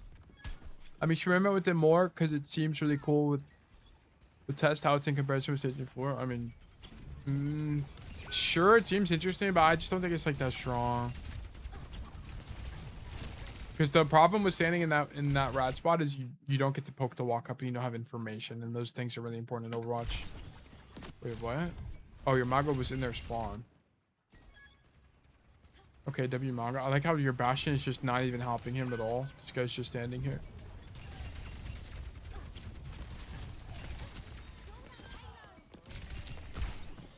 Okay. He ends up shredding the Orisa. Hold that. Okay. I think you're rushing all of your pulse bombs, by the way, because I don't think you've hit only one pulse bomb, and it was on a Mercy that wasn't moving.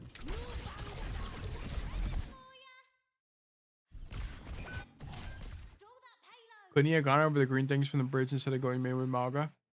Okay, so good question. I don't think it's as good, and I'll show you why. So I like this position because he denies rotations, and this fight is actually kind of good for you. It's all of it. Notice all of this is like basically in your effective range. If you blink over these things, the problem is that it puts you in a pretty open part of the map, right? So he's saying like you blink over this thing anyway, and you end up here. I mean, you could go for a pulse bomb here and recall, but it just kind of puts you on a really awkward part of the map. I mean, it's okay. But also you have to commit your cooldowns to even get here. It's kind of the problem. Like, you have to blink over it, so now you have less blinks to begin with. The position that Kuro was in, you could have just walked to, right? So, I don't know. I mean, maybe. With Pulse Bomb, maybe it could be okay.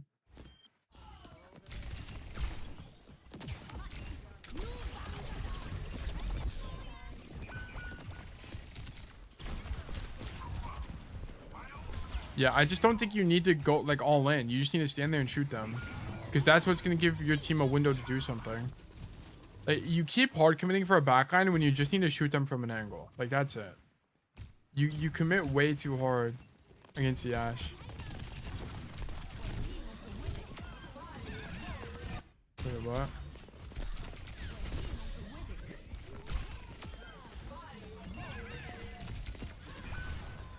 I guess you're fine because you have to do something or else you just lose. So this is probably okay.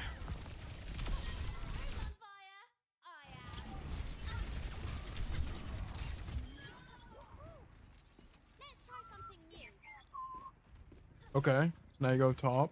Sure. Okay. This is gonna force your recall. Okay, you should have just recalled there.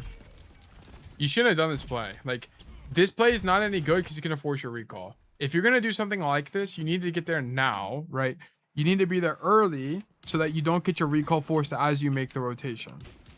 So you would have needed to be here now, right? And then go for the picks or whatever, and then double blink out, kind of idea. So I don't like this. This play is just like pointless. This is just gonna get your recall forced, and then you don't end up recalling here, so it kind of worked out. But I just don't see the point in doing this. Like, they're already here, so you're late.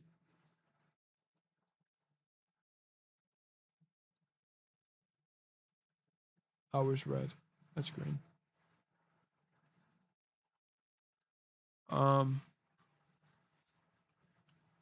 11. Blinking forward for poke. I don't really know what the idea with this is. I think you're just trying to poke, but I don't like the idea of blinking forward toward the enemy team for poke damage when the enemy team is already coming back. If you're going to do an idea like this, you need to stage behind them with the idea of blinking away. The problem with this is better players are just going to force your recall here as you blink forward because they're going to hit shots against you as you take the high ground. If you had staged on the high ground behind them, though, this would be impossible. If tank is on floor, it would have been a better play or play the Bastion position. If your tank was on the floor, I don't think this play is any good. Like, I mean, maybe, yeah, if your tank is playing the corner, maybe. Also, your team is, like, not even here, right? Like, look, your Ana is at the back of the map, and so your Bastion's rotating.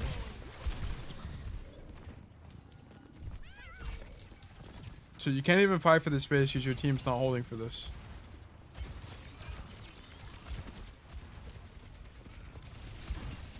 Okay. We're at Bastion. Bastion down. Dude, I keep yawning, man.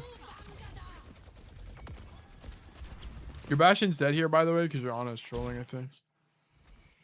Your Ana is just like playing. Oh, wait, no. She ends up rotating up top. What? No, he dies in Ana's rotation. Because Ana, by the way, guys, if you don't know, there's a faster way to make this rotation that this Ana's making, which is you can do this on most heroes. Is you can jump on this. You can jump up the wall, then you can jump over this wall. Okay. Make sure you guys know that, please. Please make sure you know that. It will save you so much time in rotations.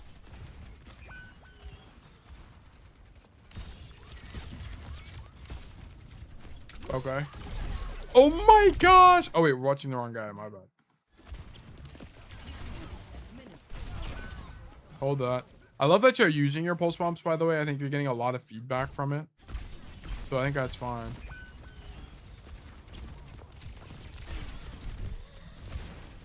Yeah, I mean, it's just like your team, like the problem is,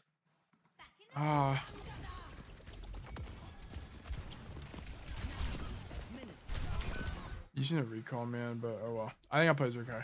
I think it's okay.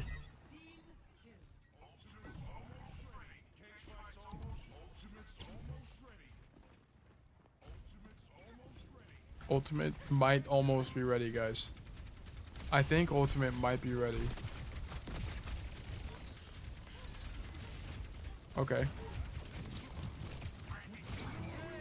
Okay, I mean, this is kind of troll. Yeah, like, this doesn't make any sense. Okay. This cage is bad because no one on his supports are not playing with him, right? Like, he pins around the corner so nobody can help him at all. He's too far. Yeah, I mean, this honest should have dropped here to help the Maga, because if you don't help the Maga, you just lose. But he ends up getting antis and dies anyway. So whatever. I mean, this play is just like out of your team's LOS.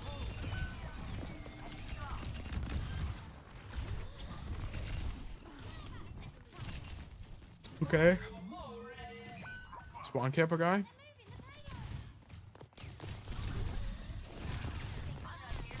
I think the position you've been playing in second defense, I know you made it a note. I think it's been fine. I think it's okay. I think the only thing you need to understand is, like, just keep in mind that this is an idea, right? You can jump up here, jump on this thing. Oh my gosh. You can jump up here, you can jump across, and you can just walk over here. Just make sure you know this is an idea.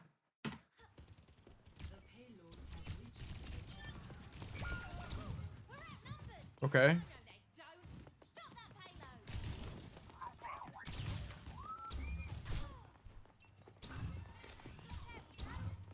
The only thing about this is you shouldn't even be shooting yet, as your team's not back, right?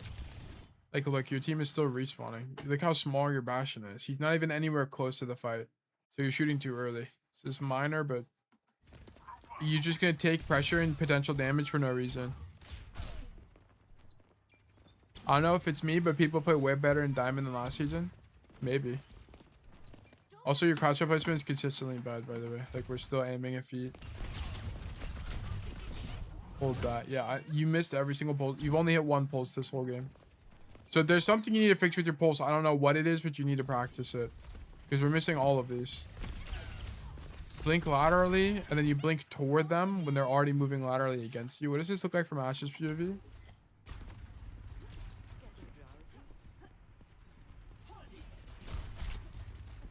She hears you. Okay. Do you practice your pulse bombs, Kura, or no?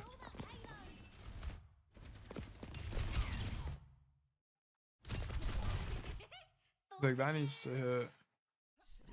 We need to hit like at least one more pulse bomb this game.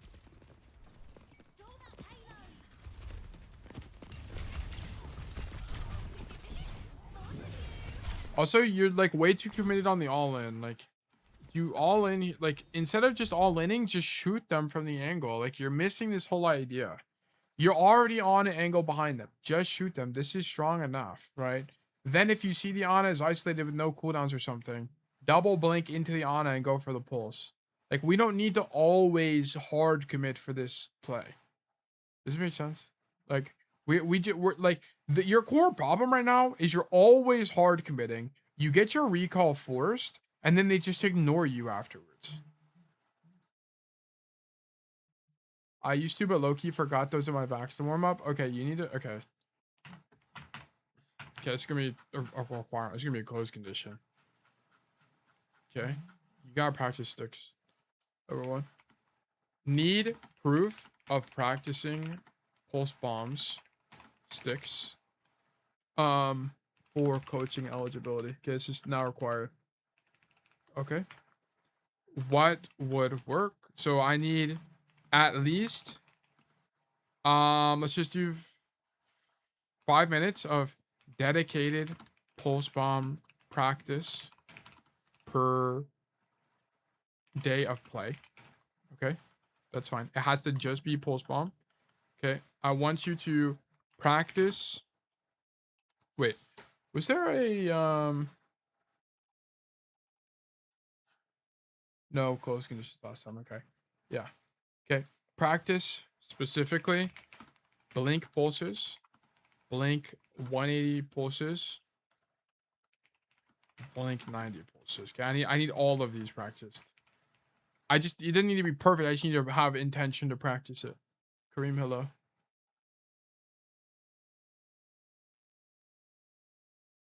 Makes sense, but I'm committing to my idea. What does that even mean? What do you mean committing to your idea? Oh, for the play?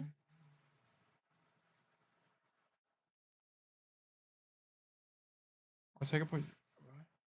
I had one spawn camp which was picked on bad timing. Wait, what do you mean, Kura?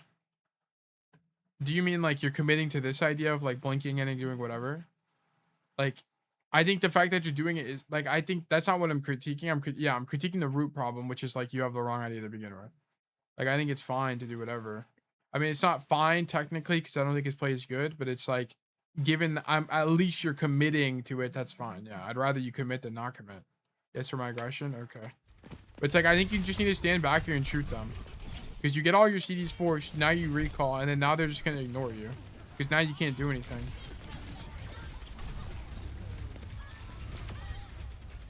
I mean, you end up killing them anyway. Like, you get these guys to turn around, but you could have done all of this way safer and without pulse bomb. You'd have had the same exact success. It wouldn't have made a difference. Diamond 1 is 95%? Oh, really? Yeah, then... I know Diamond 5, I think, was top 10%. I think was what it used to be a long time ago.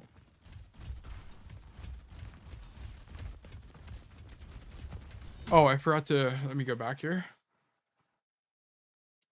I don't care about accuracy or whatever. I just need intention behind practicing this. And then I need spreadsheet or some kind of log would work. Okay.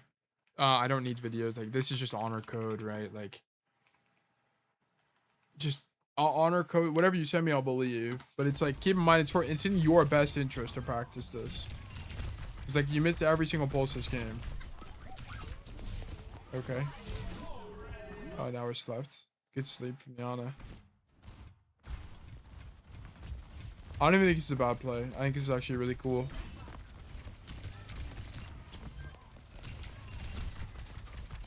Okay. Bit unfortunate she's getting pocketed. I just think you have to leave after you recall. That's it. You just have to leave. Whatever you did. Okay.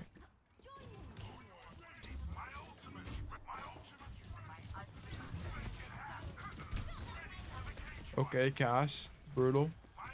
They're on Cass May now. Are you serious? Why did he go for Freya but not Ana?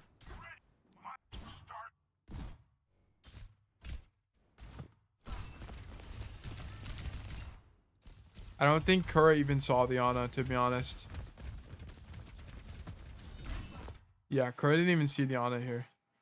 I mean, to be fair, the Ana basically blends in, right? Like, I mean, look at this. It's essentially the same color as this. And the Freya is more isolated. I think this is fine, right? Because it's not really like, whether or not we're shooting the Ana, the Freya here doesn't matter that much because we just need to pull people. Like, the core idea is to pull people. Our Malga is in.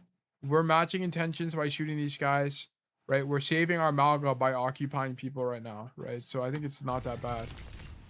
You could maybe argue that letting them walk in would be stronger, as your Bastion would be able to do more. So that's like the only critique I would have. But I'd also argue that the Bastion shouldn't even be up top. Up right now, I think it's kind of pointless. I think he should be on the floor just shooting. He's kind of nade out.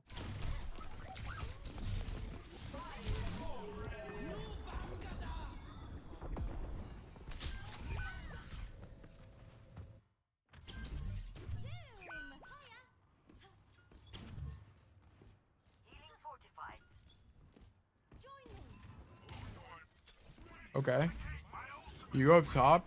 You blink across. You do. Ooh, okay, yeah, you do blink across, okay. Then they swap the cast. Yeah, okay, I remember now. I remember this.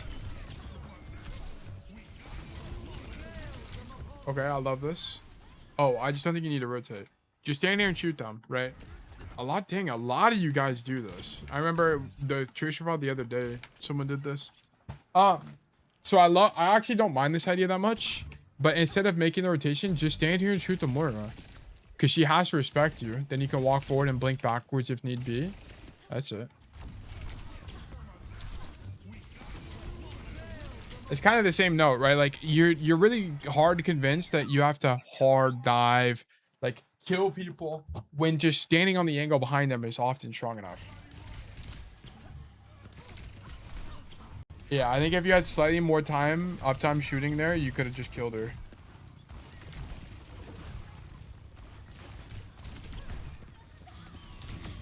Okay. It's high noon. We're dead. Hold that, yeah. Like, you need to practice this. Like, I think it's okay to do triple bulls, like triple blink pulse shenanigans. I think it's fine. But it's like, you need to be better at pulse bombs if you're going to do that then. Like, that's like, you just have to be better at that. Because this has to hit. You can't miss this. You know what I'm saying? Like, that can't miss. If you're going to do this, you can't miss that. That's got to be a relatively easy pulse.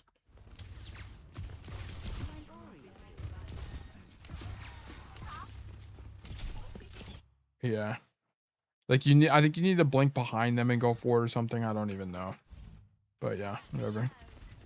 I'm not sure. There's probably some science to the pulse bomb stuff that I'm just not very familiar with. Okay, I don't really like that you take this angle with no recall, right? That's the only thing. This is another problem you had earlier in the code where it's like, you kind of incur a lot of risk without recall. I mean, this guy has flash, right? Yeah, he has flash. He could just kill you right now. Okay.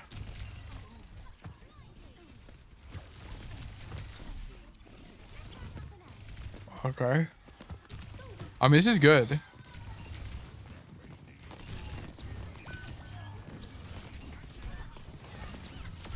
Yeah, okay. I can definitely see why you're winning. This is a losing code for sure, but I see why you have a winning trend right now on Tracer. Like, I think your flanking is good. Like, I really like how much you're flanking, but I think the way of which you're approaching it is just a little bit incorrect occasionally. Right? There are some situations where all-inning the backliner will make sense, like particularly if it's like an isolated Ashe or something like that. But whenever it's people like whenever it's multiple players, it's very often better to just tag them from behind, right? Just like blink to an angle and shoot your gun is going to be very often just stronger, right? So like, for example, whenever you flanked into this space, like let's say the enemy team is walking into choke here, like very often just standing here and shooting is better. Like, you don't need to like do this and get fancy and force your recall, because the moment you force your recall, now you're on a 10-second timer before you can even play the game again. I got the aggression bow and just need to learn when to slow down. It's just like, you need to know the difference between all-inning and playing aggressive. Like, yes, I guess you're too far on the spectrum, right? Like, if the aggressive spectrum looks like this, where it's like you're passive or you're aggressive, you're like you're like kind of all-inning way too much. Like, you're too far here. We need to be able to walk the line slightly better and know when like angle denial on its own is just strong enough, right? Rather than just like perma all-inning and using our whole kit to do something. Because what ends up happening is you get your recall forced and then you can't play the game for 10 seconds, which makes you kind of weak. So yeah, that's kind of my core critique. So Primary issue 1. When flanking, consider angle denial on flank rather than just all in. Okay. I think you have the bad habit of pretty much always all-inning enemy heroes that are vulnerable to you, such as Ashe and Ana, when it could frequently be better for you to just shoot them from an off angle on the flank instead. Right? Like, I think that's just going to do more for you. What ends up happening is because you all in so much, you don't convert to kill, then you get your recall forced, and then you're not able to do anything. Okay? There were also situations where you would go for these plays and your team wouldn't be able to follow up off the pressure you made because you didn't team check before you went for the play. Always make sure you team check before you do some kind of triple blink into backline idea. Okay. This was the core issue. We wouldn't even close everything else. Also, you have another issue where you occasionally aggress without recall, but I'm gonna make that a secondary issue. Occasionally too aggressive without recall. You use your pulse bombs really liberally, which I like. I actually think that's a strength as will help you learn faster. Use pulse bombs liberally. I actually don't mind that at all. I think like a Tracer 1 trick would be able to give you more information about how to use it properly, but I'm not going to be like the guy to ask. To be honest. Secondary issue. Generally, you should have the idea to avoid blinking toward people unless you're going to get behind them in the blink itself. If you have to close the distance somehow, think about blinking laterally instead and then blink toward them. Right, so like this should be pretty intuitive to you, right? Like, let's say the person I want to fight is or something I can like represent it as. Okay, we'll use this. Let me melee this into main space. Okay, so let's say I'm trying to fight this Louis V handbag, okay? So like instead of blinking toward the Louis V handbag, right, like this, your idea should be to hold the W key and D, right, to get close the distance and move laterally, and then blink behind them, right from here. Right, does that make sense? So it's like this and then like this. Okay, I'm slow at it, but I think this is going to be stronger because the problem is like if you blink toward them, right, your hitbox isn't going to move, so it's going to be easier for them to hit you, right? Let me just show you in practice range. Exit, yes. So for example, right, like whenever like this guy, I'm moving toward this guy, notice that my crosshair is still on his body the whole time, right? But the moment I move laterally, I have to make an adjustment with my crosshair, right? So like if I want to fight this guy, instead of blinking directly toward him like this, right, blink like this and then blink through him kind of idea. That'll help you close the distance and it'll make you more evasive. So that's just like another side thing. And then I'll make a note of this. Watch the stream at 3 hours, 12 minutes ish in for a more descriptive example of this. It's not really going to be like easy to show on a screenshot, so I'll just put that here. Prefer flanking engagement, not front to back. Yeah, I think that was probably kind of a problem. Yeah. You're like, you kind of have this idea where if you're not like all-inning them on the backline, you're not getting enough value, but that's just like not it. Because you can control space. Like I liked a lot of your macro. I think your macro, like, I think a lot of the ideas you had in terms of like forcing rotations was really strong. Blink to off angle, yeah. Play the extremity, triple, and then there was just like a bunch of small errors along the way. But also this game, I think this game would have been substantially easier if your Bastion didn't go AFK on a lot of the attack. Also, you please fix your crosshair placement. You need to fix your crosshair placement. You're pretty much like always aiming at the floor. Always be aiming where potential threats could be, right? And if this is something you want to practice, like, let me just show you how to do it in a custom game real quick. So let's say you wanted to practice on Midtown, right? It didn't really matter the map. I just need you to have better intention, right? So let me go to Midtown. Warning. Start. So here's how you would do this, right? You're going to open up a custom game. Walk around the map and just aim at common spaces on the map. So here. Okay, there's a door there. Aim at the door. Okay, someone could be around this corner. Let me aim around the corner. Okay, cool. Okay. Okay. Like, I'm not perfect, but I'm at least way more intentional, right? You can very clearly see how much more intentional I am than you guys. Like, I know, like, Kura, I don't know if you'd be swinging the angle like this. I think you'd probably be swinging the angle like this. So then you'd have to make an adjustment, right? Like, I would have an advantage in these fights because I'd be slicing the pie. Like, look at this. How I'm moving my crosshair. Right? This is very important in this game. This is very important in all end shooters, right? It's clear angles. It's not really clearing angles. It's just like hygiene. Like, Overwatch isn't really a game where like you clear angles. You don't really need to, just because of how movement works and time to kill is so long. But I mean, it's still good to do. I just wouldn't classify it as like clearing angles as the idea. But yeah. Use pulse bombs liberally. General flank / macro ideas looked good to me. Okay, like I liked them. I'm sure there was something wrong with them if we were like super nuanced, but I thought it was relatively strong. So I wouldn't worry too much about your macro ideas. Like, I think the only macro you're missing is this kind of whole idea of being on the flank and just shooting people from the angle. But yeah. Okay. That's gonna be it for me on this one. Kura. I think you have a very clear path forward in my eyes. Emerald map is gonna be Midtown. Tracer, then today's date is going to be 8-17-2026. Okay, thank you for the code. Verdict losing. Boom. Then we're gonna do exclamation mark resolve, exclamation mark new raffle, 300. Emerald 4. Wait, did you rank up? Congratulations. New raffles live, guys. If you'd like to get coaching from me, please do exclamation mark enter to enter raffle. You also do exclamation mark claim to claim a ticket to be more likely to win in the future. Okay, while this is running, I'm going to do 3 minutes of ads, but I'll answer this question first. What was this question? Tail of my mains are Sojourn and Emre. What do you recommend to practice as a third pick? You don't pick a third hero. Just play Sojourn and Emre. I don't think, like, the swapping is... You guys need to understand that swapping is an advanced concept. Unless you're Grandmaster, I don't want to see you guys swapping. I want to see you figure it out on your hero. As DPS. If you're tank, then maybe it makes more sense. Because the thing about tank is you can counter swap a lot. On DPS, it's a lot less common. But yeah, I would just tough it out on Sojourn and Emre. Like, I mean, if those are the heroes you enjoy the most, then those are the heroes you enjoy the most. The problem is they kind of like do the exact same thing. Sojourn just has slightly more mobility. Emre has a little bit less playmaking, so it's just whatever. I think it's fine. As someone that was Diamond 3 last season, Emerald 1 now, I don't know if that's the same or lower, not gonna lie. It doesn't really matter.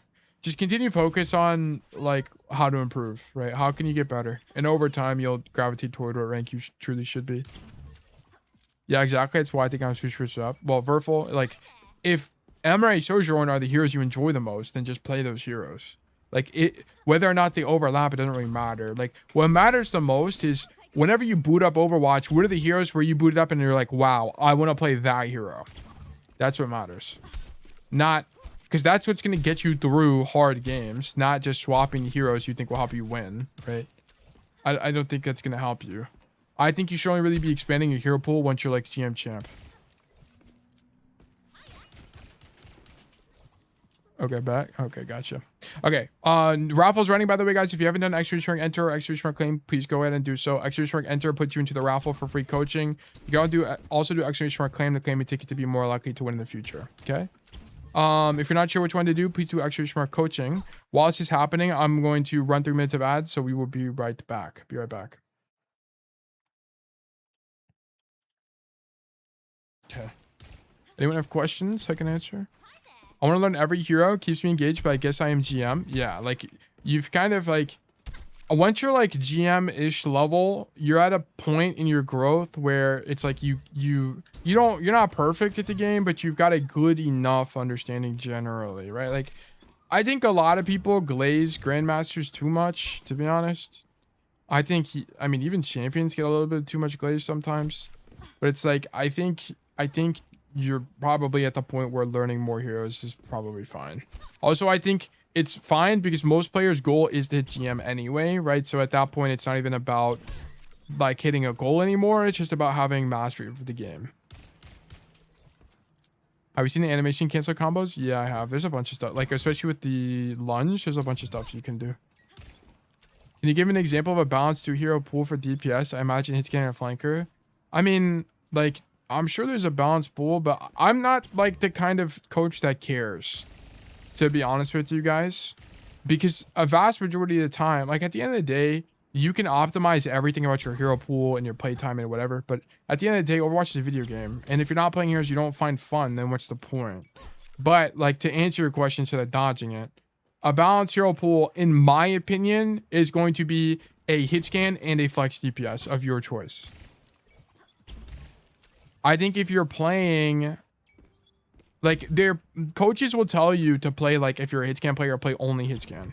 So play Cassidy Surge, for example. Or if you're a flex DPS player, play only flex. So play Genji Tracer, right? Or like Tracer Mei or Genji Pharah or something like that. I'm not really someone that subscribes to that, because I think the problem with that is that's focused on a competitive play lens and filling like requirements within a hero, within a team roster, right? So like, I guess I'll illustrate this. So like that operates under the idea that like every team needs a hit scan, a flex DPS, they need a tank, they need a, you know, a flex support, and they need a main support, right? But this doesn't happen in ranked. Like you don't always have people that operate, like you're not queuing for hit scan, you're not queuing for flex DPS, you're just queuing for damage. So you're gonna get random ass comps all the time. So in my opinion, I think it's more effective to have a flex DPS and a hit scan in your pool and just 2-trick this. So like Tracer, Cass. I think the best hero pool you can have in the entire game is Genji Cass. I think this is the best 2-trick possible. And the reason this is the case is because both of these heroes teach you vastly different ideas of Overwatch. So you will have a way better understanding of the game by mastering these two heroes. Cassidy teaches you the hit scan lens of the game, which is going to be things like good mechanical execution in terms of like aiming and stuff like that. Not to say that Genji doesn't have that. Genji definitely has that. But Cassidy will teach you stuff like this. Cassidy also teaches you the value of playing main space, and so on and so forth. Genji teaches you the value of having options at the cost of doing less damage, right? Genji teaches you the value in power spike ultimates like Blade, right? So on and so forth. Like there's a lot and Genji also teaches you the idea of juggling aggro with your tank with deflect. Like there's a bunch of stuff that you do as flex DPS that's kind of unique to the heroes like Tracer and Genji, that you don't do as much on Cass. Do you have a similar pool of 2 supports that you think give you the best coverage? Probably Kiri, Alari. I think like if you're gonna climb, I think the best hero pool is Kiri, Alari. Like if you're trying to optimize for winning, Kiri, Alari has to be the best hero pool. I think it's just like, it's too strong. It gives you angle control. It gives you really good healing. It gives you really cool, important CDs like Suzu. I think that has to be the best. Highest agency support pool. I don't know. Like, so for support, I genuinely don't know. I think like what I would have to say is like, you can't really go wrong with knowing Lucio. And then, I mean, let me boot a practice range because I don't even know. Like if I had to invent a perfect hero pool for support, it's going to be Kiriko and then something else. I don't know what though. I need to think about it. What about Kiri, Ana? I think Ana is not the answer. I think Ana is like, I don't think Ana is a good support to climb with. Because the problem is like Ana is all about hitting sleeps. If you don't hit sleeps, you just lose on this hero. That's why I hate this hero. I hate Ana. This hero is ass. I fucking hate this hero. It's so fucking... Okay, anyway. Like, the problem with Ana is that if you don't hit a sleep on a guy engaging on you, you just lose. It's over. You just lose the game. So, like the biggest self-report of all time is when you're playing Ana and you ask for Peel. Like, it's genuinely a self-report. Because you just need to hit sleeps. You have to sleep the Tracer. You have to sleep the Doomfist. Or else you're better on a different hero. Because Baptiste can fight the Tracer with a lot more ease. Even Weaver can fight Tracers with more ease, right? Like... At least Weaver is sustainable because he has a way to get away from people, right? Like, Ana doesn't have that. So I genuinely don't think Ana is a good hero to climb on. I think it's like Kiriko. I think Wu Young is a good hero to climb on. I think Alari is a good hero. I think Jetpack Cat is a really good hero. I think Mizuki. I think probably one of these 5. and maybe not even Baptiste. I think it'd be one of these 5 heroes, probably your best. They all have some form of mobility. They all have some form of their own proactivity, and they all have good cooldowns to keep their team alive. Is it Zen Lucio a good combo? I don't think Zen is good.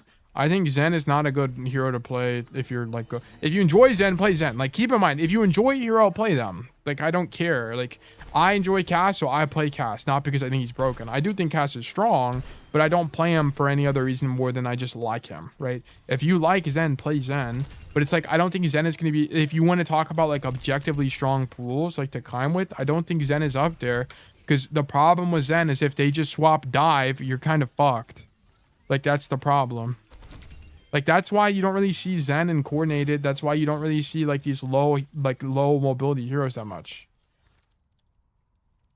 Like, you start seeing Ana at high level because they hit sleeps, right? And they can plan around Nano. And Anti is really good in coordinated play.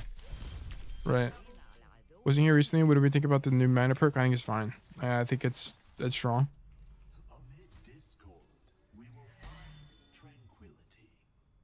I got JPC and Curie for my supports right now. Yeah, I think JPC is probably the best support to climb on. This hero is genuinely broken.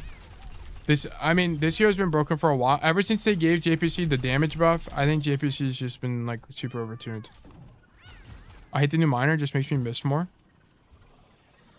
I mean, maybe. I think the new miner is quite strong. I think it's good. I think it feels like a miner perk. It's not like Bang Bang though. I don't think it's as strong as Bang Bang, but I think it's pickable. Like, if you guys pick the roll perk, I think it's okay. The Deadeye perk was genuinely so egregiously bad that I had to make it a rule to not accept it. But this perk is genuinely pickable. The miner is huge. I'm so much faster. I love it. I think it's fine. Yeah, I wish it lasted a little bit longer, but then it'd be more like a major perk than anything. I mean, JPC is an Elo menace. I think JPC is just too strong. I think like being able to win every single duel you're in ever is like genuinely insane. The JPC is too fast. The hitbox is too small for what they do. It's just annoying. Also with the major, it's just ridiculous. This hero needed to be nerfed a long time ago, but and then they buffed the movement speed, which was genuinely crazy. They need to nerf the damage. A perma ban JPC, yeah. JPC is a pretty good perma ban. I think like the best ban in the game is Ana. I don't like having Anas on my team, and I don't like having Anas on the enemy team. I hate this hero. I just hate this hero. I hate Ana. People get surprised a lot by cast speed up right now. Yeah, a lot of people don't really think about it yet. My biggest gripe with JPC is how quiet she is. I mean, the audio in this game is a whole different thing, because my biggest gripe is that they have tanks in the game that have 600 health and have no footsteps. And not only that, but Sigma also has a fucking giant rock, which guarantees a one-shot combo. Who the fuck thought this was a good idea to give this hero no footsteps? Genuinely insane, by the way, by the game devs. Also, they also followed up with Dom as well and gave Dom no footsteps. Genius. This makes no sense. This is so, I hate this. I think heroes like Zen having no footsteps make more sense because they're support, right? And they don't have mobility, so you kind of have to make up for it somehow, right? So I think it's fine, but I think it should be indicated as a passive that you have no footsteps. Like, it should be a benefit. There's no indication here that he has no footsteps, right? There's no indication at all. Like, it should be a passive. It's called levitate or something, and you just have no footsteps. Right? Like, it should be balanced. Like, these heroes should be balanced around having that.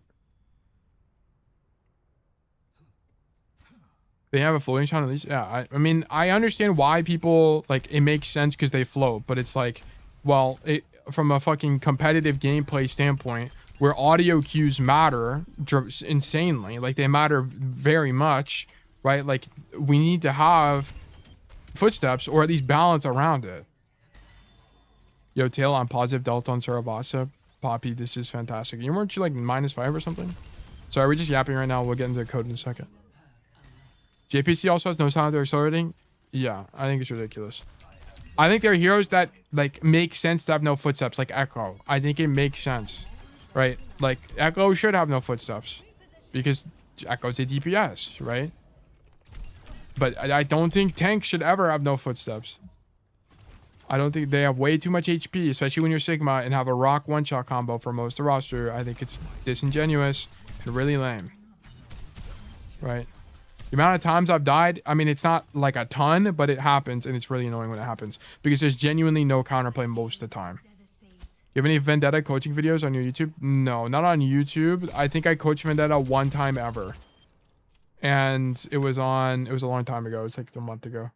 The way you can check, by the way, is you go to the Discord, you go to tail coaching request, you type in Vendetta here, and then thankfully because of Sketchy's kindness, Sketchy has taken the time of the day to timestamp the VODs, and you can see here, you click on YouTube VOD available, make sure you click on this, and then it shows you when I've done coaching for that. So Vendetta, I've only coached one time ever. Like, let's say you also wanted to learn Ashe, for example. You could type in Ashe, and I've only done Ashe like twice ever. There's a bunch of heroes I just like haven't really coached that much, and it's not because I don't want to coach them. It's because people don't send in VODs for those heroes. Like Cassidy, Tracer. Who are the heroes I coach all the time, guys? It's like Tracer, Cassidy, Kiriko, Onron. Yeah, Onron is super popular. Juno has been popular recently as well. Yeah, Juno's been popular. What else? I think those are like it. We've had people keep asking me for tank VODs, and it's like I would love to coach tank, but we don't have any tank players. Like, I think what we might need to do is like on the weekend or something, I just like sit down and I do a tank VOD and make a video out of it or something. I watch most of the on-run videos, watch the social ones I can find too. Yeah, we've got a few social ones. There's two. MLG Jake, by the way, you can use this resource from Zeta. Dude, we should just have a command that's like ! Zeta. Because that's like what I keep referring to it as. Which is just the Zeta Notion thing. This thing. Oh, I think it's Notion, right? Notion. Noobish, good to see you. Also, I think a long time no see. I don't think you've been here for a while. But here you can use this MLG Jake, and that gives you a like. I'll show you what it looks like on stream. It's so this is made by a community member Zeta, which is why I call it the Zeta Notion, and he's also a mod. But it's like, it sorts all of the videos. So like if you wanted to find the Sojourn videos, for example, right, you would just click here, and then it shows you the Sojourn videos in this video gallery thing. Oh, we need a poppy command. What would that even do? To do anything where you add names to a wheel or not? No, we're long past that. We have a bot now that does that. But yeah, GR, you've been selected for coaching. It's two great things. Yeah, we made the Worminator a while back. Awesome, I'm gonna save this link, of course. It's also in the Discord. I need to redo the resources tab. Okay, Giro, who are we on today? Who are we on? Wuyang. Okay, more Wuyang coaching. Fantastic. Oh, we've climbed. Damn. Oh, wait, no, we were D1. Wait, what happened?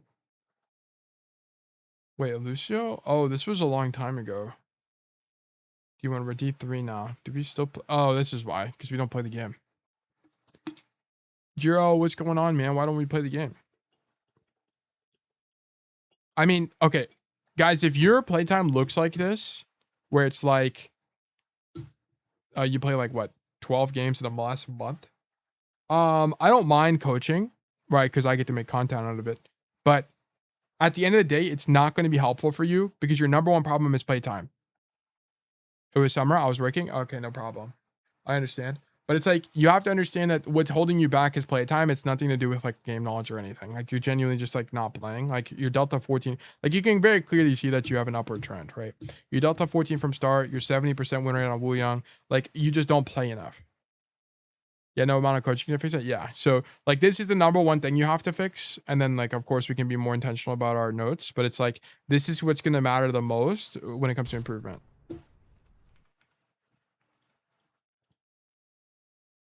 Wait, this game felt really hard to position into. Okay, like you're just barely making, like I need a little bit more effort from you guys in terms of these notes, right? Like this is just barely passing the threshold. I'll give it to you because I'm not 100% clear in the rules and technically you meet the limit. But like what I'm really looking for in notes is these. These are fantastic notes. Like I don't even know how to read this guy's name. How do I read this? Ehao? Zanks, okay, whatever. Like Zanks' notes is amazing. Iluris' notes are amazing, right? These are the notes I want. Keen's perfect, right? The one we just had from Kura, also great. These are fantastic. These are what I need. Okay, my bad. No, it's technically it's my fault, right? Which is why I'm not going to beat you up for it. I should give examples or something. I should be more clear in the rules. Okay. My Numbani video says gold on Zeta's site, even though I was diamond at the time. I think it's because, well, that's not Zeta's fault. That's my fault. But I'm not going to talk. That's a little bit more nuanced. It's because of how Zeta queries the ranks, but that's my fault. It's nothing to do with him. Yeah. So playtime is the number one thing here. So that's what's going to hold you back the most. This game felt really hard to position into. Enemy ball made it really hard to find a spot where I'm safe and can wave our tank.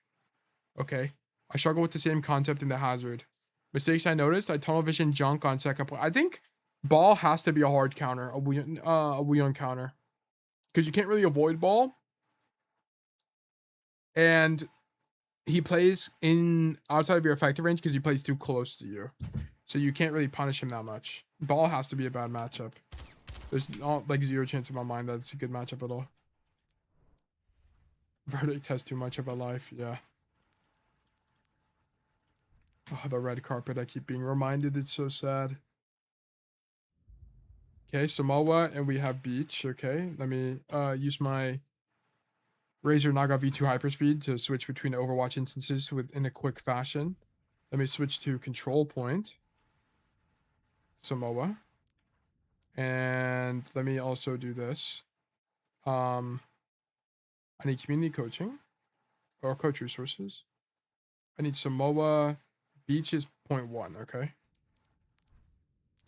Modes control. Valid control 0.1. Alright. You are player 1, 2, 3, 4, 5, 6, 7, 8. You're player 8. Okay. So I need spectate players 8. Okay. Wuyong does no damage to ball. Can't peel off ball. Has a relevant CC. Yeah, I think Wuyong has to be a bad matchup for ball. Yeah. Or against ball. Or ball has to be a bad matchup for Wuyong. Yeah, 100%.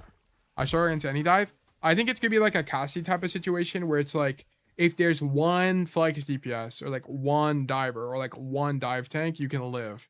But if it's a coordinated dive, you just die. You also can't kill ball as Wuyong. Yeah. Will we have another one of those reviews after this one?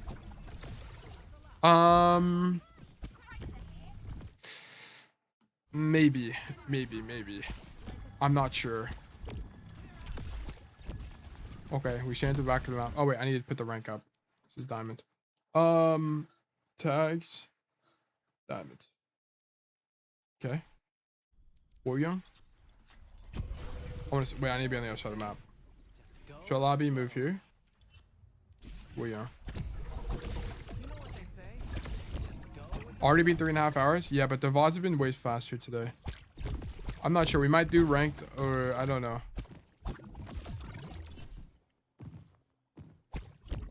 Honestly, probably fine. And then you just spam the door, right? Let me see. Oh, you're aiming too low. Actually, I'm curious. You aim like here. Yeah, and then you can let go of them. I mean, you can actually spam pretty quickly here. Because you don't need to hold it the whole time, right? Once it's empowered, it's good enough. So you just need to... You could just let go right here if you're just spamming this door. And you could spam like twice as fast.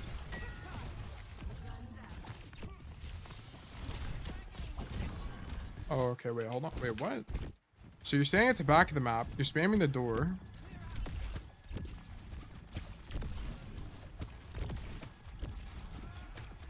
Well, okay, here's the thing. I don't really know why you're unswinging. I'm in game if you need a dummy. Okay.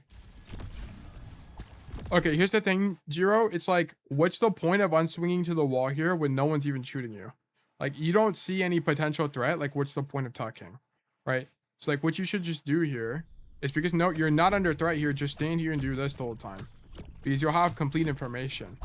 There's just not really a need to unswing, right? Like, the only time you'd be unswinging here is if you're under pressure, right? Like, let's say there was a Sojourn here shooting you. Then unswing to the window or the wall. but you're unswinging here. And the problem is that you're not only making it harder for yourself to see what's happening, but also you like hit the wall on accident, which like decreases your pressure. So just something like oh my gosh, I don't know why it does. This is so annoying. Okay. So I don't really think that's like, if it comes up again, I'll make a note out of it, but I just like don't think there's a point. And I also think because you do this, you end up putting yourself in a position where you have worse LOS. Like, I actually think it's better for you to be back here. Because what's the only advantage of being closer is Wuyong is like technically it's easier to hit your orbs and your wave is faster to hit somebody. But it's like, especially when you know you're against Doomfist, just stand all the way back here. Because if you get Doom engaged, you can just left shift out anyway. All right, like, and make the rotation to your team. Is there anything you can do to support if the enemy team has a coordinated dive? Is there more of a rely on your DPS to stop the off angles and set up before the fight? Well, number one, that's the job of the yes, the DPS's job generally is to stop the dive before it happens. Okay, sometimes that's like genuinely impossible. So then the question is, are you on a hero that can live the can you make the dive as expensive as possible? It's like the whole idea, right? So like, for example, if I'm playing Wuyong, right? Am I cheaper to dive here in this position? Or am I cheaper to dive in position B? Okay, what do we got? What do we think, guys? Am I cheaper to dive in position A or position B? Right? I mean, it should be like relatively simple. Position B is most definitely going to be the more cheap or the more expensive position. Why? Because we're just further away, right? So that's one thing you could just like think about. It's like, okay, is there a position I could take that's further away that accomplishes the same thing that I could get elsewhere, right? B is cheaper. Yes, exactly, right? So you could play in positions like this. Then you need to think about stuff like, do I need to save my cooldowns for the dive? So for example, like what you would want to watch for as Wuyong is making sure you're not just like randomly using your left shift. If you randomly use your left shift, that means you're not gonna be able to use your left shift to leave, right? Or disengage or something like that. So it's going to like depend on the hero you're playing. If you're playing heroes like Ana, the only thing you can do is hit your sleep and position in a place that makes it expensive. But I want you guys to understand, like, dying on support to the dive is sometimes like fine, if not optimal, right? You just have to make it expensive, right? If you walk forward and just die to a Tracer Doomfist for free, that's not good. If you like, let me wait for my cooldown, right? So like, let's say instead the Doomfist and Tracer dive on me and I left shift all the way back here and I pull them all the way to my spawn and get them to half HP, that's way better because I'm pulling them out of the fight and I'm going 1 for 2 even if I die, right? So economically, the trade is actually quite good. So I need you to understand that sometimes dying is actually fine as long as you made it expensive. If you die for cheap, that's not good enough, okay? I think a lot of support players have the idea that if you're dying, it's always bad. And that's just like not true. Like, if you die and the resource trade was good for you, then that's fine. If they had to use Winston Bubble, Winston Jump, Tracer Recall, Triple Blink to kill you, it's probably okay. I mean, depending on the map state, right? Like the fight state. So that's how I'd answer that. Like, that's a hard question to answer because it like also depends. Because like, if you're playing Ana and your support is Brig, now you can actually win the fight. But if you're playing Ana and your other support is Kiriko and she's playing across the map, then they'll never help you, right? So then it's just a matter of making it expensive. So it's also like contingent on the fight state. So I can't answer that directly. It's just gonna like depend. So I'm sorry I couldn't be direct there. But yeah. Anyway, I kind of think you're playing too close here because like, look at this. Why is this Doomfist even like a threat to you? Like, it's because now he slams behind you. So now you're cut off and you have to turn around. Notice if you were still playing in this position, he'd be in front of you here. You might have been the punch target, but then that means your Curie could peel for you. And I think the likelihood of you living is just higher in general. So you needed to be back here. I kind of don't even know why you walk forward. I think it's kind of pointless as Wuyong. Like, I just don't really see the the advantage other than having better waves. So I'm not a big fan of this. Okay, so this is gonna be your first note. Boom, new note. Jiro, Wuyong, Samoa. This is going to be in diamond. And then I need to insert template, student notes template. Boom. That's all I want. Problem 1. Spacing. This is a spacing problem. Tail, how can I share an Obsidian file with a friend like you do, I use a service called Obsidian Publish, which you have to pay for.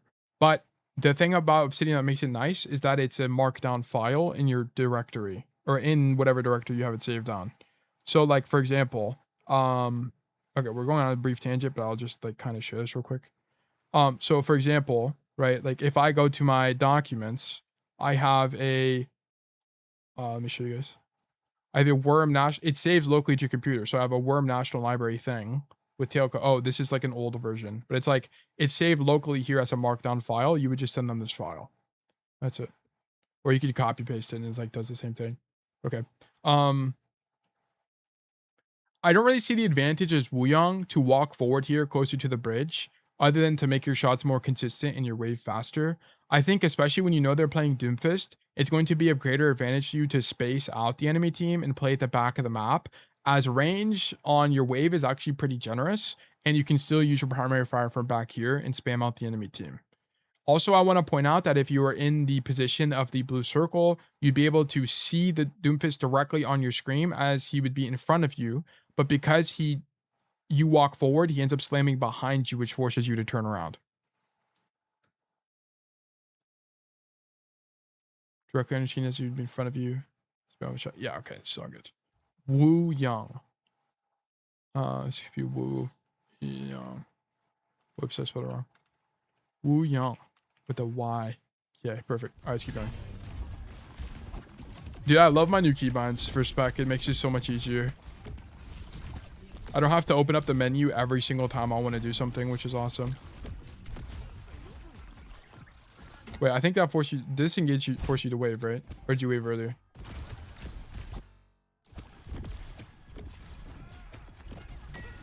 You just like don't need a wave here. Like everyone's full HP. So this wave is kind of pointless. So that's the only thing. Like there's just like no reason to wave a guy that's full health. Like it's just not a good wave. That's all it is. This is actually a note because you can't really burn your CDs like this, because what ended up happening is like people like the Doomfist will track wave and then you base their engagement based on your wave CD. Wave usage. Okay, so I'll make a note out of this as well. Wave is not a cooldown that you're just going to spam down main, especially when your team is full HP. You need to wait till you can get tangible benefit from the healing bonus or the knockback to use it. So using it here on your allied demon is super weak, as it makes your cooldown cycle misaligned with your team's engage. Macro for VODs? Yeah, I have a bunch of macros in like tabbing, as well as like changing. Well, I have hotkeys for like changing to a specific camera. I have hotkeys, you know, for doing this, for turning on overlay. I used to have to use the menu for all of it. I can just like press a button now. It makes it way more seamless. It was kind of hard to learn, but I have it all down now. Yeah, because like you need wave now, right? Like you need wave now for your tank.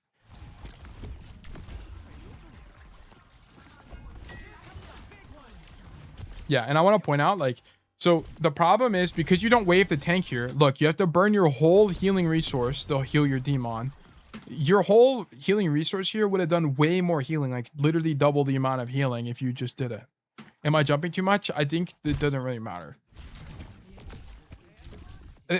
People kind of obsess over jumping because it's something that's like easy to fix, but until you're in champion, fixing the jumping, I think the amount of times you die for jumping randomly is once every 5 to 10 games.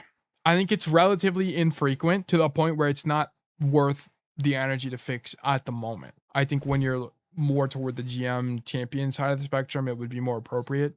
I think what matters more is stuff like the wave usage, stuff like the spacing, so on and so forth.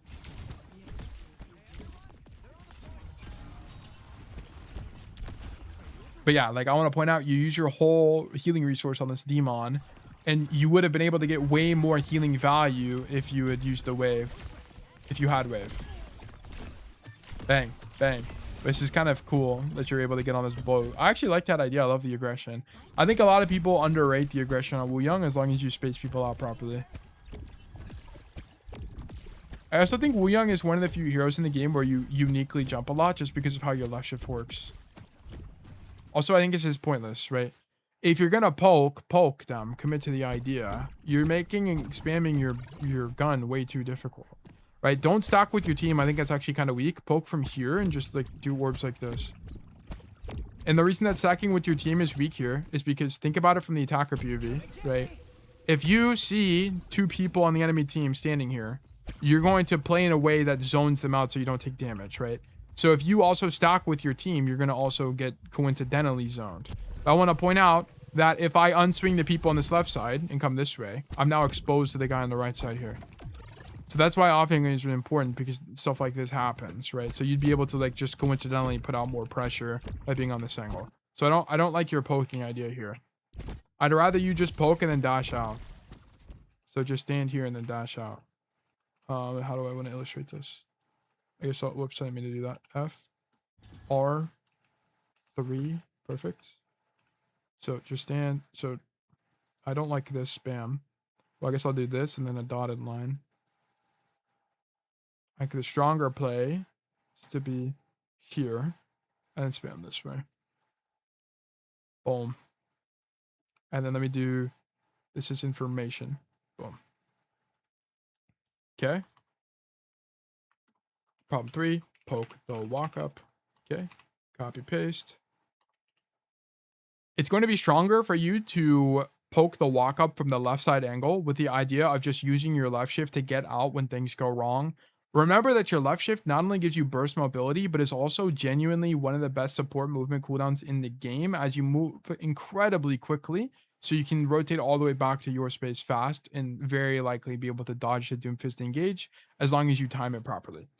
Also, it's important to note that stacking with your Kiriko and Demon here would be incorrect for poking, as you'd be on the same angle and be able to get zoned by the enemy team easily. You need to move to the wide angle to spam your primary fire instead.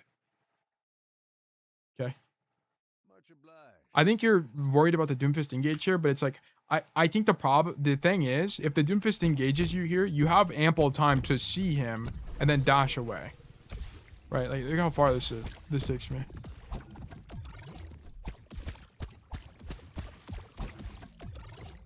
Once the tail, we were briefly talking about Till earlier, right? And the mindset when improving in Overwatch. After that, I played a few matches and only focused on success by asking myself whether I followed one problem point. Yeah. I came out in terms of wins and losses, but the losses didn't affect me because of myself. Yeah, exactly. That's what I'm talking about, right? Like, whenever you're trying to improve in Overwatch, it's not about whether you, like, if you tie yourself to the outcome of the match, you're never going to improve. Because, like, we're not trying to win. If you're trying to win, enter tournaments, guys. Like, if you want to win and you're out, the way you have fun is competing, then enter tournaments, do coordinated play.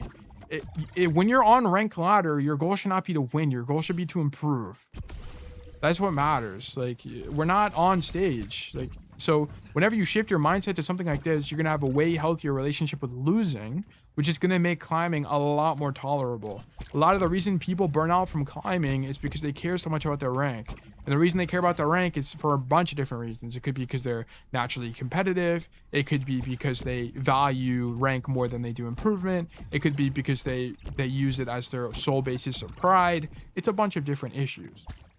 But it's like the moment you detach yourself from that, you become a lot more free, and it makes climbing way more easy, way easier. Yes, anyway. But I'm glad you had that revelation.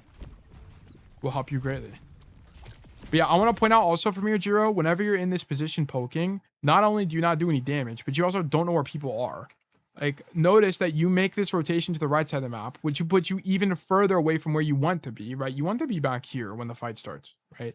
So you're even further away from where you actually want to be when the fight starts. So now you're going to be, if they push, right, you're going to be forced into this kind of rotation, which is just suboptimal. You have to like drop and then use your left shift to jump up top. Can you even make that? I actually don't even know. Does your jump go high enough? So let's say, okay, I get pushed here. It does. Damn, this jump goes high. Okay. So, I mean, that's not even that bad because you can do that in one left shift. So it's not horrible. So I'm actually not opposed to it now that I know about that. But it's like, I want to point that out as an idea. Whenever you're not poking the walk up, you now don't have information. So I guess I'll also mention that here in the notes. I also want to point out that whenever you're not poking the walk up and you just spam from behind a wall, you also don't have information, so you don't know what side of the map you need to be reacting to.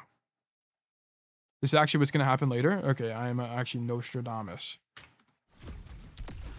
You know, it's like a phenomenon. Like sometimes I could just like predict the future with, you know, I think 50% of the time I predict the future correctly 100% of the time. Okay, that tracer actually got obliterated. Wait, how did we wave? Sorry, I didn't even see the wave. We waved main space. This is a good wave, right? For example, this is a good wave. Love these waves. Bang. Left shift away. You need a left shift away now, right? So you need a left shift away now because you need to put this. This guy's going to back up. There's pretty much no world where this demon is going to hold this space, especially after you already used wave. So this guy's doesn't have a way to stay up reliably. He has to back up. So you need to use your left shift now because if you use it now, you're going to put it on cooldown earlier, which means you're going to get it back faster.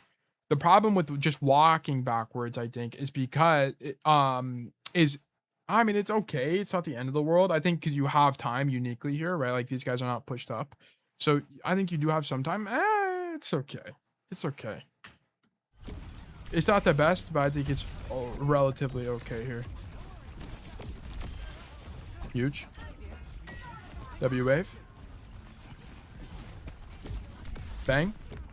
Okay, we're kind of just ignoring the Genji. Okay, I don't know if you meant to jump up here, but that was kind of cold. I won't even lie.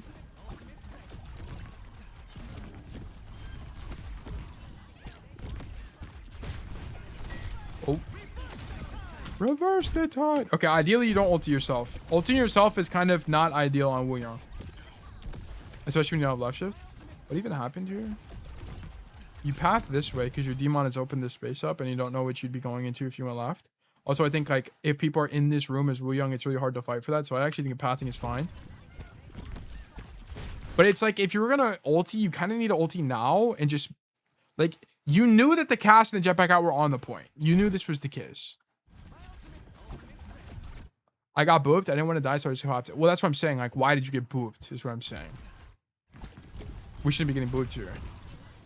I'm gonna be honest. I would just ulti yourself now, or ulti your tank now or something. Jiro, wasn't one of your critiques? I think when the last time we VOD reviewed, was it Wu Yang? It was not. It was Diva. Oh yeah, it was the Diva code. I remember that. That Diva code was really hard. I ended up playing a lot of Diva after this, so I have a better idea of how to play Diva. But it's like, okay. I think the thing is, it's okay. I think it's okay. I was gonna say you should just ulti yourself and then drop on the cast here because I think you kill him, but it's whatever.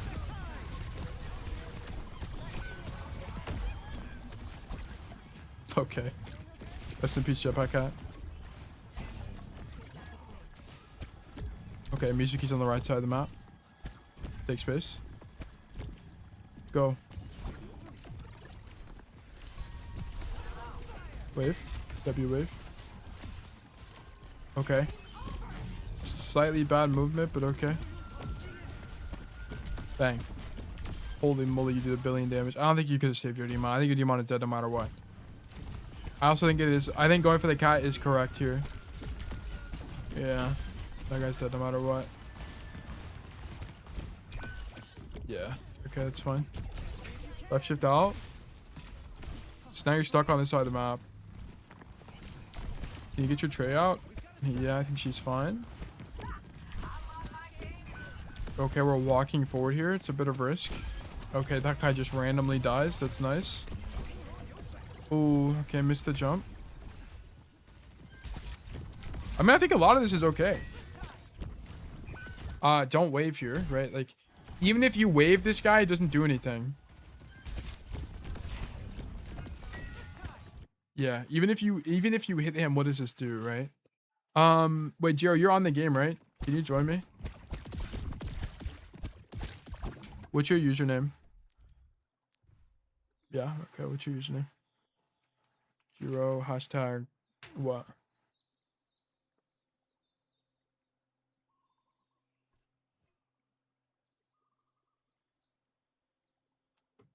I just will keep watching while I wait for the battle tag.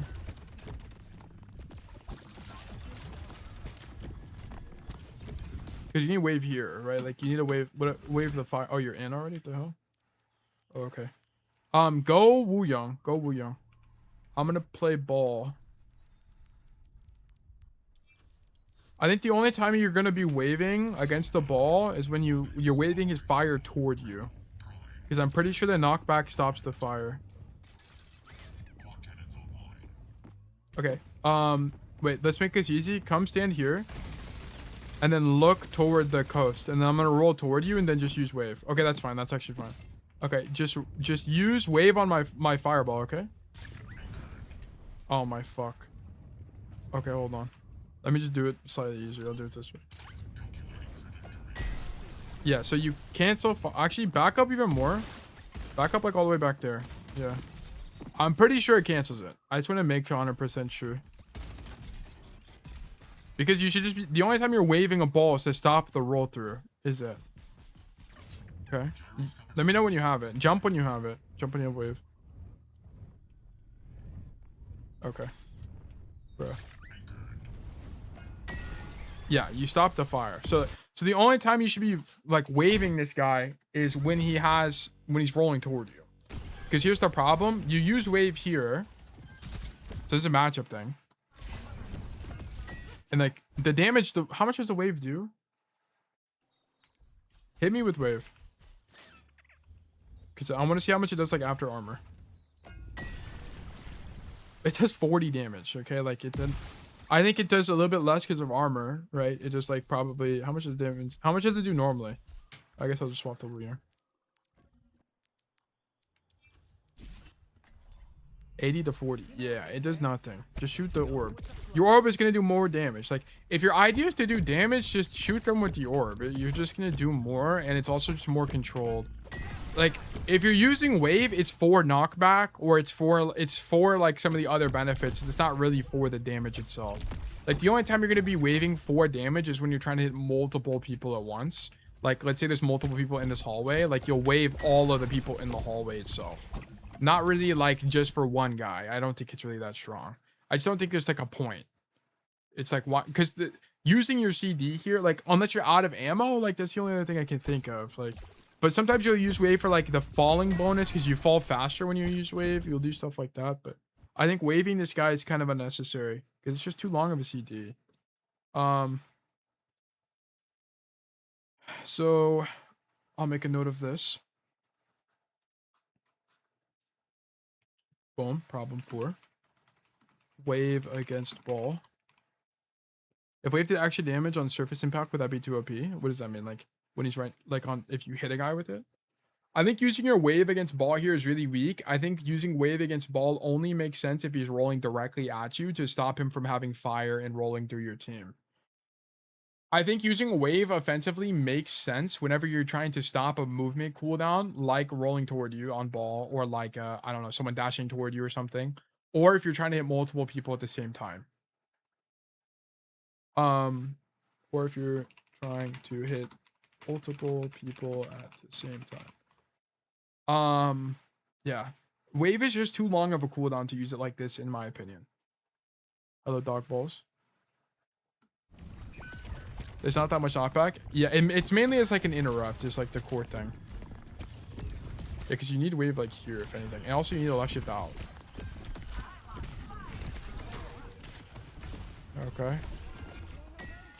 W wave. Oh, okay. Mind tank that. That's so sad. Yeah, I think the only thing is you need to not drop. Like, you need to wave this guy from the high ground. That was it. So just don't drop. And then you were down here now. Now you need to left shift back up top.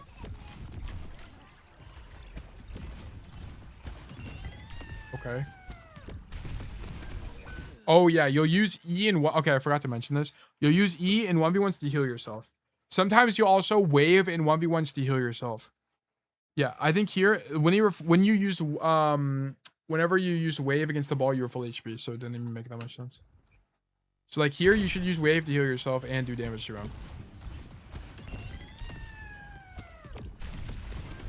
Yeah, you need to wave earlier. I don't think he would have had silver bullet yet. The silver bullet didn't matter. Like, you have the wrong idea of this fight. Like, you should wave now. You're at 90 HP. Like, you're just greeting wave for what? Like, this is the time to, like, I beat you 99% of the time if you don't use wave. Here. Like, okay, I'll swap to cast.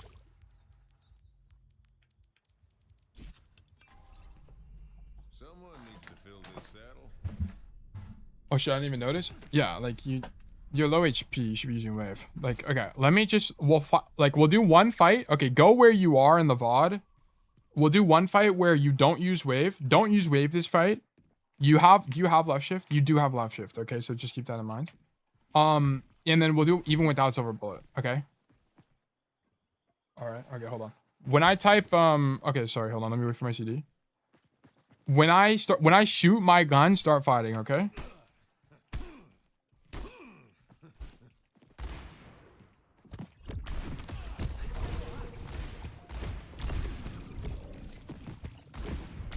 Okay, I got you.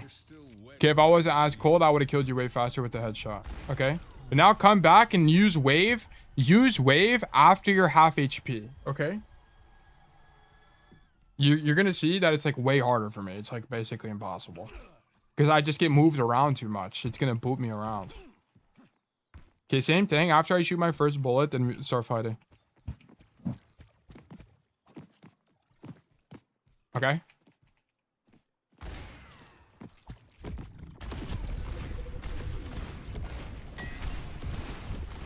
Yeah, like it's way more difficult for me. Way more difficult. That's way harder. I mean, also you're like jumping around and being particularly evasive. Like, I think in this situation, you don't need to use your left shift. But like, I just want to, like, the whole point is to illustrate that the wave has value and the fact that it makes it harder for me to hit you because it boops me as well. Okay, not only does it heal you, but it boops me. So it's way better for 1v1s. Okay? So like, you need to do that. You need to use your wave here. It's like the core thing. You just don't wave. Wait, why am I doing this ring shot? What? Wave against ball. Problem 5, wave in 1v1. Okay, boom. And it does a lot of damage. It does some damage. The damage is like not the biggest thing. Whenever you're in 1v1s against enemies, especially when you've taken damage already, just use wave against them to not only do damage to them, but also boop them to throw off their aim and heal you. It will make you winning 1v1s way more consistent. Okay, boom. Yeah, so you just don't wave in this matchup and you die. That's all this is. The silver bullet thing is whatever. It doesn't really matter. It would deal 40 damage at that range. Would it have killed him? It might have killed him there. He ends up dying anyway. It would not have killed him. He had 50 health. I don't think you would have killed him with the wave. But you would have healed yourself and been able to live one more bullet. It's like the more important thing.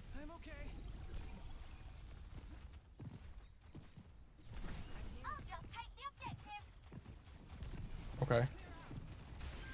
We're so back. We've never been more back. What were your notes this game? Sorry, I'm opening the wrong thing. Tail coaching request. This game felt really hard to position into. Enemy ball made it really. I think your positioning has been like mostly fine this game so far. When did you decide to coach our heroes? I used to watch your coach Cassidy coaching streams every week. Guys, when did I start doing all heroes? Like 3 months ago at this point. It was during the Wormathon, which was in May. So in May. So May, June, July, August. I guess like over 3 months now. But only recently have we gotten more all heroes. Like a lot. After I started doing all heroes, I did Casty still for a long time. Because my audience was just still cast guys. The circles haven't even started yet. Second point, third point, way all more awkward. Okay. I think this is like a good Wu Young map as well. So that kind of makes sense to me. Boom. Okay. I don't really know what the ball's idea was, but okay.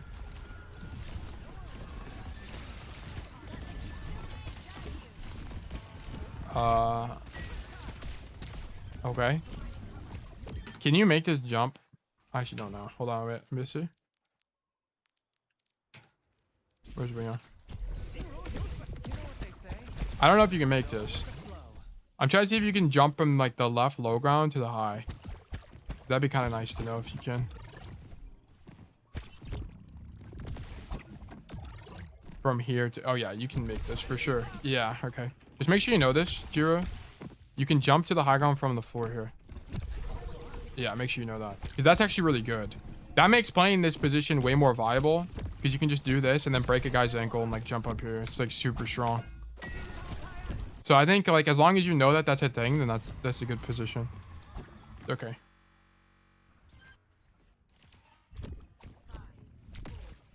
Okay, point one was fine to me. What is this? This is city center. And city center is which one?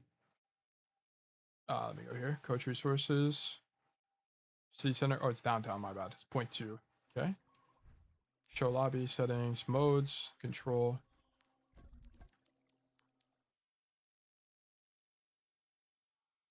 Okay, we're so back. I don't want to be tracer. I'm already tracer. What about Widowmaker? I'm already Widowmaker. Wait, no, I'm already Wu Young.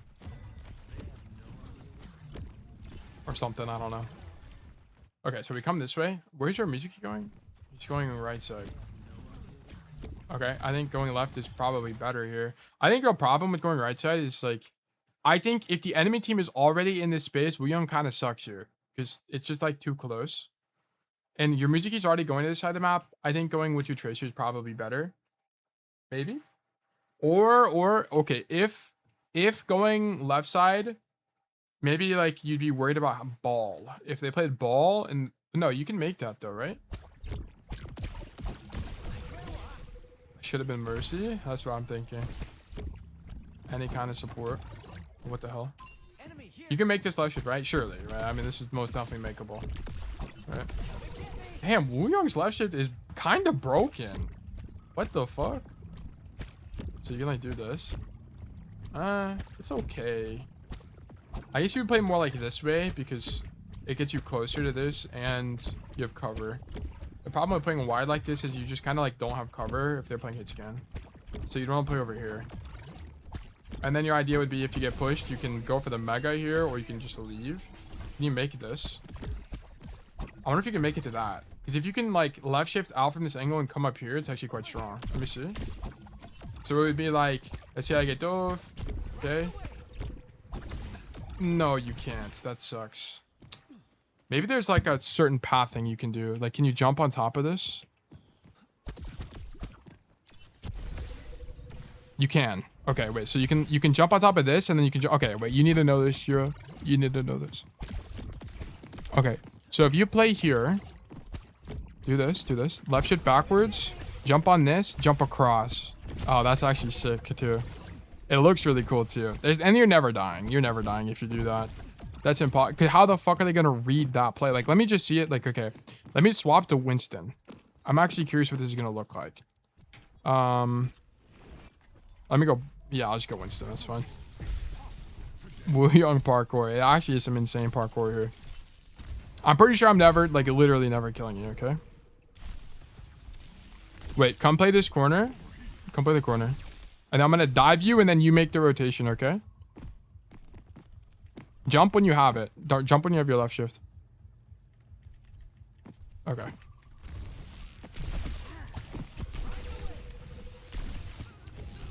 Yeah, I mean, I get my jump back in time, but as long as you kept rotating in main space, like, you would just need to make sure you don't rotate back into the room. If you rotate back into the room, you're kind of doomed because you come back into this space. You need to keep going to your side of the map. So you would keep going, like, rotating this way.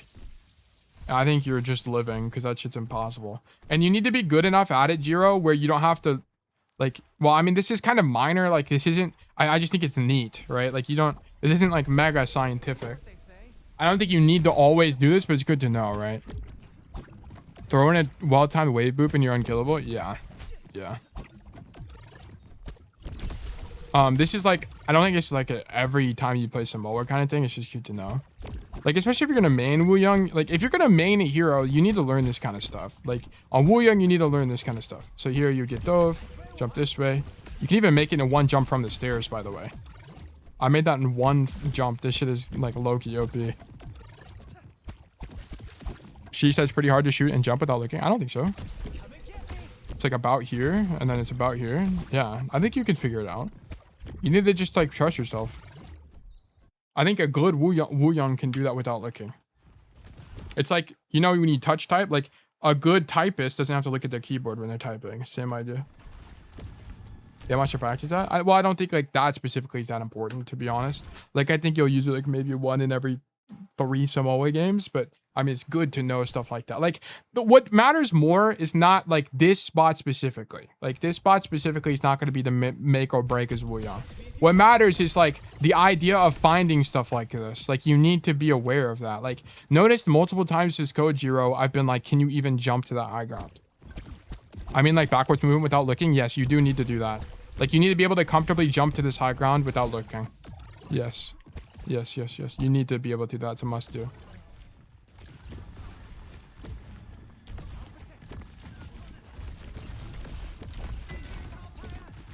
Dude, I'm gonna be so honest. I think you needed to. I think your pathing this fight needed to be this. I think you needed to come main. Okay.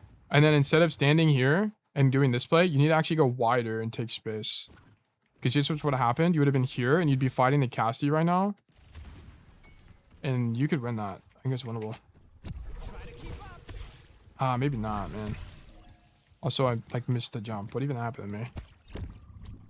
Maybe going wider is worse. I think going wider is actually worse. Because you're not getting a wave value. Yeah.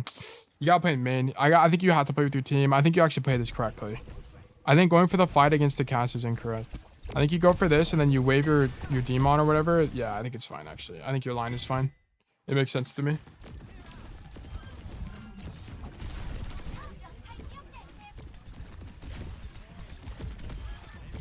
Okay, I do think you're jumping a little bit unnecessarily there, but sure.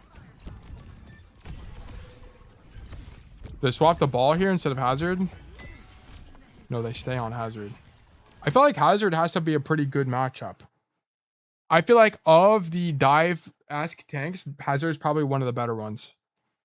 Because Hazard is like very telegraphed. So you can dodge him relatively easily. And he doesn't have good damage mitigation. Like, he has block. He doesn't have like shields. Like, where Wu Yang is super weak is into like shield heroes. Like, Winston has to be a horrible matchup for Wu Yang. I think I struggle the most against Hazard, really? Okay.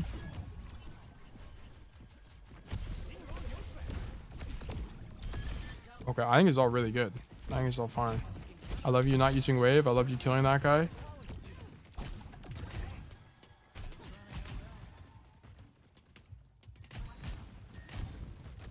Yeah, your demon needs to be farming way more aggressively. How are we 50 to ult? We need to be way more aggressive, William. Or, demon.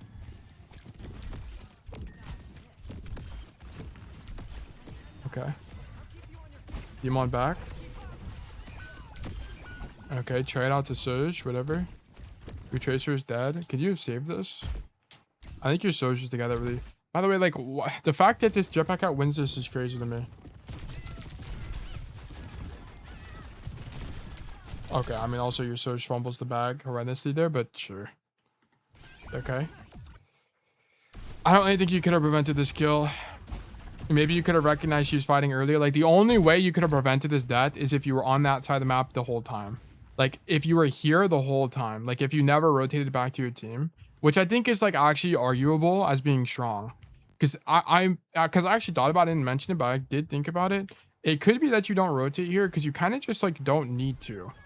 Right? You could just stand here. Because think about it. Your team isn't going to be fighting in this space anyway. Right? Your team is going to back up this way. Why? Because if you fight here, you're really overextended. And more importantly, your guy doesn't even have a mech. Right? So fighting here is just kind of weak for your team. So it's very likely your team is going to back up. And if you notice, if you back up from this position, you end up on the same lane as your team anyway. So it's like actually kind of good for this map. Like, I actually kind of think that this is a weird situation where this is actually good map space for your hero. I think this is like actually quite strong because you open up an off angle for your team. Dude, oh, I have 130 ping. I was like, why does this feel so weird? But yeah, so you have an off angle from your team here. You control this lane and then you end up having a wave here for your team in main space. And you can just like dash wide and then jump up top with your thing. So maybe, like, as an idea, I guess I'll add this as an idea. I think the Sojourn dying is like kind of whatever, but I'll just add this as like an idea, and your rotation out is this. As opposed to, well, I guess I'll do it in red. Boom. Idea 1 on downtown positioning after one fight.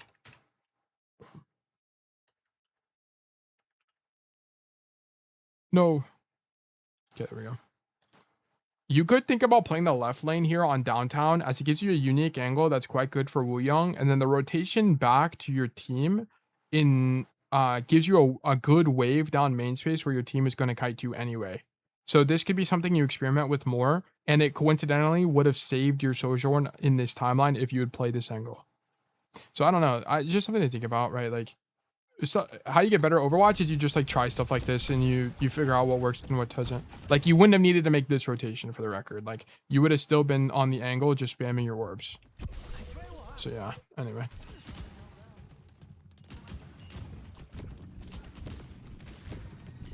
Because they end up going left anyway, and you would have coincidentally been in a good position there.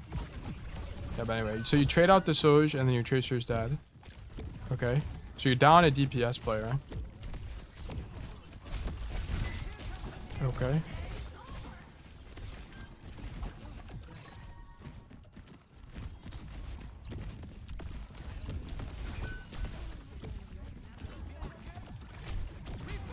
Yeah, so the only thing I want to point out here is because you left shift and you turn around, you actually don't know that the hazard leaves you. Right, look. So look. Here, you don't recognize early enough that the hazard is left. You could have actually just went back to the angle. And notice this.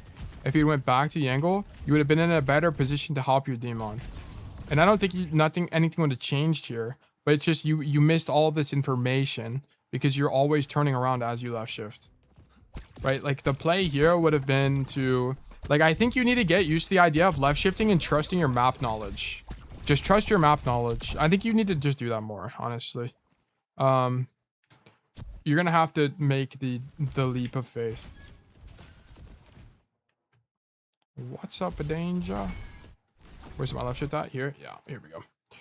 Okay. Boom. Bang. And then go backwards like this. Yeah. Nah.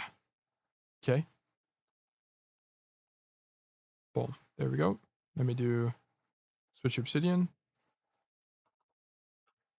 Problem 6. Okay. Problem 6. Don't turn around for dash. Okay. There will be some... Okay, I guess I'm gonna get out of this. Boom. I need you to have the idea that turning around for dash is only something you do whenever the map geometry is really narrow or you're unsure where you're going. I think you need to have more trust in your map knowledge and spend more time left shifting backwards and shooting people. Because not only is it about doing damage as you left shift away, but it's also about having information. Whenever you turn around, you don't know how much the enemy team is committing against you as you're leaving. But if you look at them, you know exactly when they leave you alone. Okay. When I trust my map knowledge, I get stuck or fall. Well, you'll never improve if you don't, like, there will be situations where turning around makes sense, right? But it's like, you need to be able to, like, for example, if you're playing Wuyong, like, you need to be able to comfortably be able to left shift up top here without looking. If you have to turn up for everything you do, you're just going to bleed value across hundreds of games. Right, so whenever you're left shifting out here, you need to be able to like generally know, okay, there's a door. You don't need to know exactly where the door is, but you need to be able to like have an idea. Like, I know there's a door behind me, and then like just hold right and then hope you walk into the door. There will be times where you die because you get stuck on stuff, right? You'll get stuck on this door frame occasionally, and that's when you make a Reddit post complaining about the game devs having random ass map geometry that makes no sense in a competitive shooter, right? But I'd rather you die to that, because at least you'll have more information and you'll be able to squeeze more value out of your left shift. And you'll also be surprised how infrequent that is. It's relatively infrequent.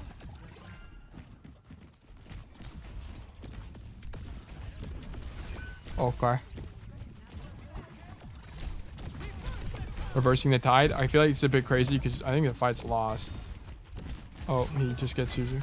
Yeah, I don't think you should do this because your guy's not even back yet. Your tank is dead, and it's whatever. This is just like you ulti a lost fight, in my opinion, which is whatever to me. Too optimistic for sure. Yeah. Also, like, you don't need to do it. Okay, so there's a few reasons you don't. You also don't need to do it because your team has the cap, right? Like, your team is 82%. Like, if they flip the point, who cares, right? That's fine. So this is like an objective thing as well. You guys have the point cap. There's no pressure here. You don't need to win this fight, especially when your tank dead. Just lose the fight. That's okay. Come back and then use your ulti to retake. So I guess I'll make a note out of that. This is objective. This is an objective management idea. Problem 7, objective management. And then let me paste it. I need to make a paste hotkey now I think about it. That'll make my life a little bit easier.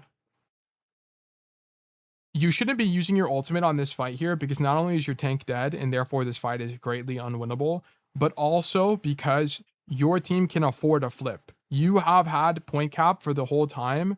If you just let the enemy team flip for 20%, that's fine. You'll be coming into a more winnable fight with Wu Yang ulti instead of using it here. Why did it like do it like that? Okay. Okay. Whoops.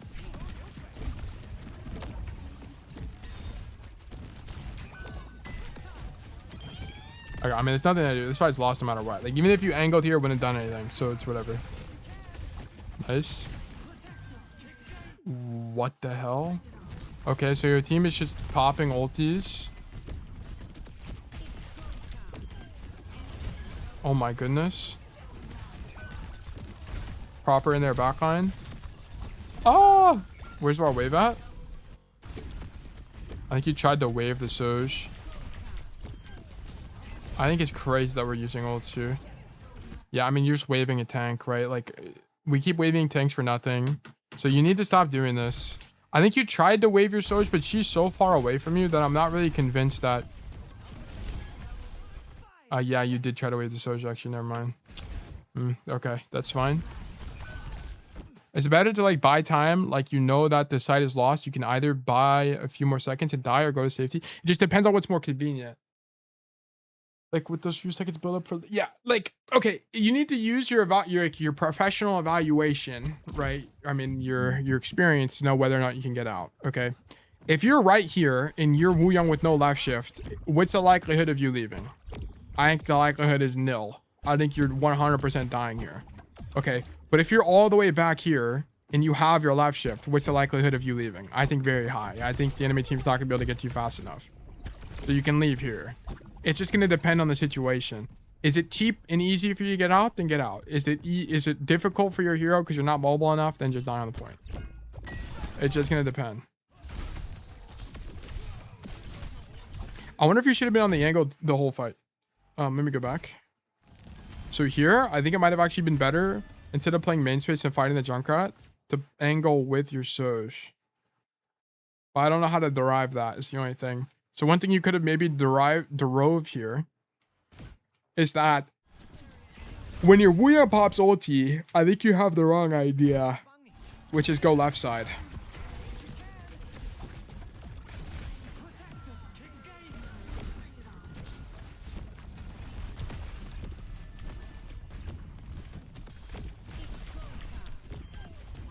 I don't know how you would have known that though. So I don't know.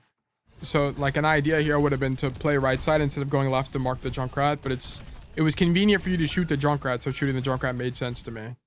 So I don't really know. The bigger problem is you didn't have ulti here. If you could have ultied your Soj there, that would have been super mega winning. Okay.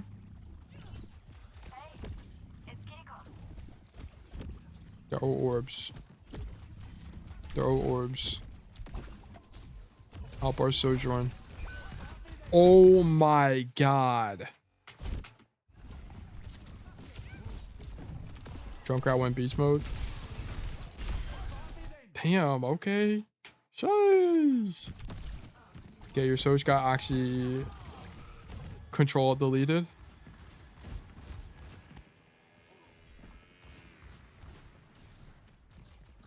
Okay.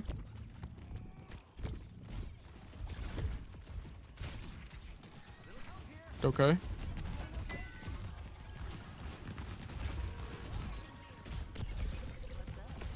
Okay, your carry's on the left side of the map. You kind of don't want to be here though. Like, the problem is you left shift all the way to here, and this space just kind of sucks for Wu Young, especially in a Junkrat.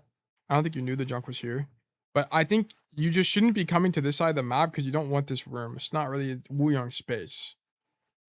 So you should be you should be dashing and then playing the mini probably, and then just spam from here is probably stronger. So it would be like, I just think you go too far because you don't want to be on that side of the map.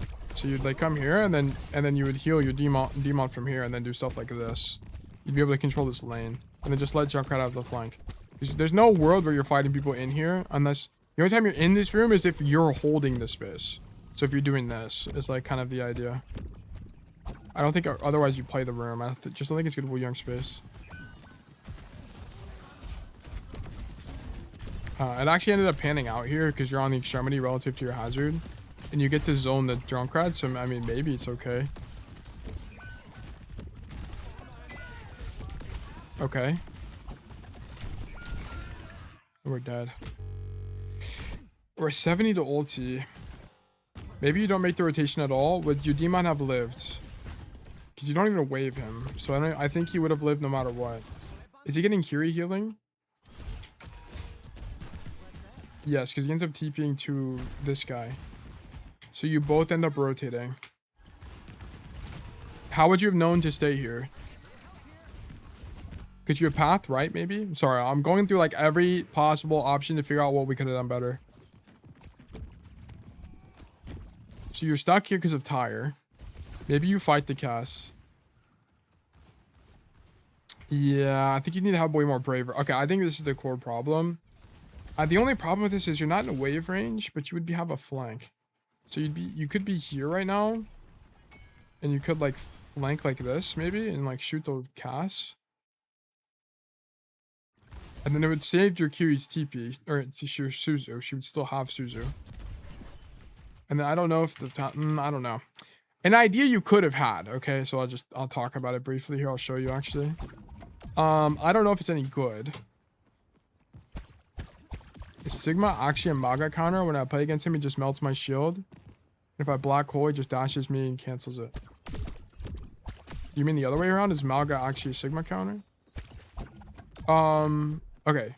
So once you were here, I think you could have had the idea of left shifting up top. You'd have to do it from here because because it's like sloped. So you could have the idea of left shifting up top and opening up a flank. Is the only thing I can think of being any good this fight. And it could be that this play is strong enough because you can pull the cast and then do like the angle I was talking about earlier. Like maybe you wave a guy when you're low.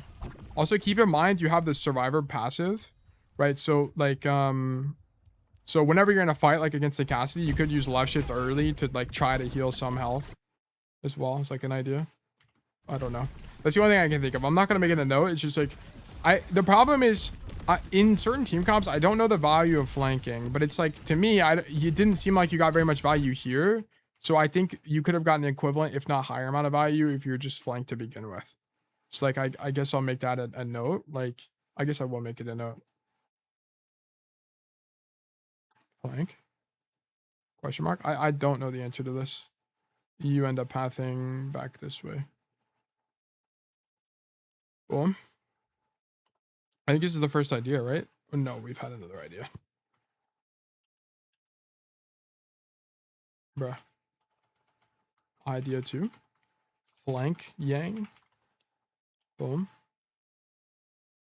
I think it would have won the fight here.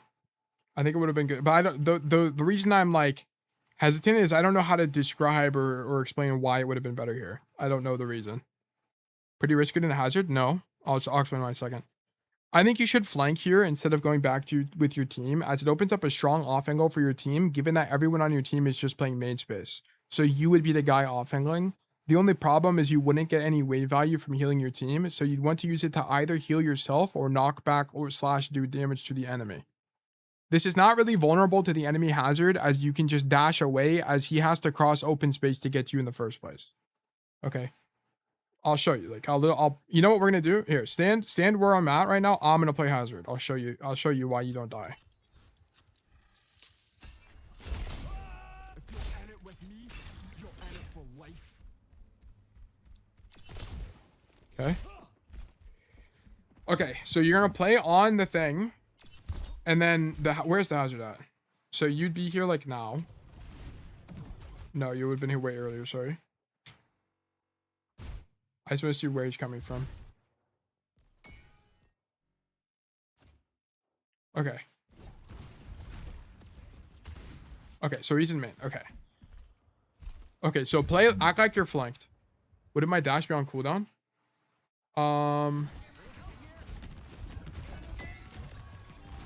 Yes, it'd be on CD. Okay. It'd be on CD. So this is gonna be a perfect situation. Play here. Play like here. This is where you would be by the time the hazard turns and fights you. Okay? So act like you're poking, and then I'm gonna react to your sound cue, okay?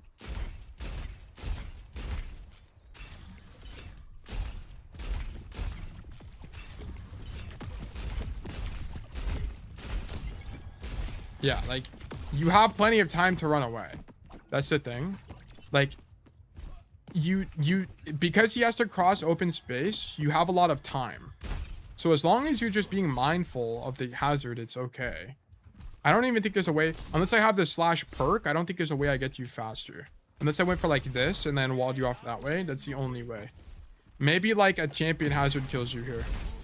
But I think the average hazard is never killing you. Like you'd have to play against like a genuine god hazard. Like, because you'd have to do this now and then go for this play. And then there's also a chance he just misses. I don't think you die. I'm going to be honest. Also, if you were that worried about the hazard matchup, you can drop instead. You could drop instead and walk this way, like through the alley angle. So I don't think it's a problem. And this is why like open sight lines are generally good for Wuyong, because you have ample time to react. But yeah, okay, so that would have been like an idea. And I think it would have won this fight. Because you do a lot of damage with triple orb. Okay, let's switch maps. Show lobby, settings, modes, control, third.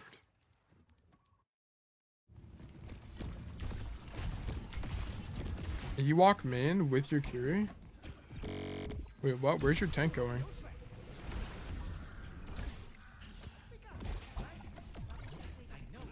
Yeah, I would leave. Once you see your Kiri here, I would play with my Emre on the angle, to be honest. I don't think stacking with your team here is stronger.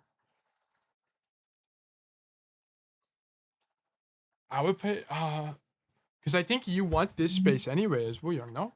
I feel like playing the closed area is not as good. You know what they say? Just go with the flow. Let me see.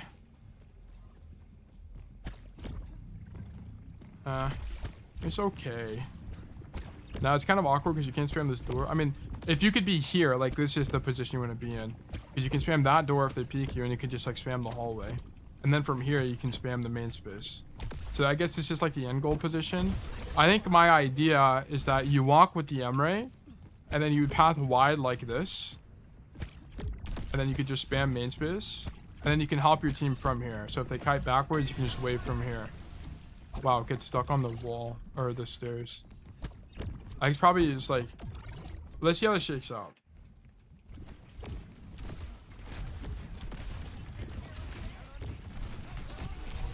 Okay.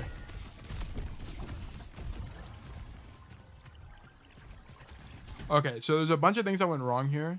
So number one, you need to recognize that you guys show up to the angle. Now. You hear the Junkrat, you hear the hazard in main, and more importantly, you don't see the hazard on the right side of the map, so you kind of have to assume he's in main space. So you kind of just like swing main with no information. I'm gonna be honest, I think you should have just pathed with the. Number one, I think you need to path to the Emre. I think it's the core problem. Okay, so boom. I just don't think his pathing is any good for Wuyong. I just don't think it does anything. I think we need to go this way, Emre. This is double up. Okay, so the problem with going into Reaper here is not only is it like bad space for the Wu Young in my opinion, but also because I think also you're doubling up with your Kiriko when you kind of just like don't need to, right? You have better map space available to you, so just prefer the better map space. Problem 8, doubling up on bad space. Okay. I think you're better off going into the main space angle with your Emre because it's going to put your team into a 3-2 formation. And also, it's just better space for Wu Young for your primary fire and wave. And coincidentally, you would have more complete information about Hazard, which would have made you live in this timeline, or at least not almost die. I also think going into the right room is going to make it way harder to hit your primary fire. And you can kind of just trust your Curie to take care of what needs to happen there. And also, if you walk through main space, you can get an off angle on the fight on the right side if something does happen. The sponsored Razer Naga V2 Pro's low battery. I need to charge both my mice. I forgot to. Right. Okay. Yeah, I'm not a big fan of how you approach this fight. Okay.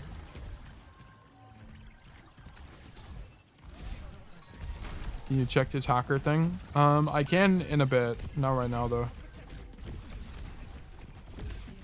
This VOD review is probably like 20 minutes left. How much longer is this? Oh, no. It's probably got like 15 minutes left. Max. I don't think it'd be more than that. Okay, 40 to ult. Pop our Reaper.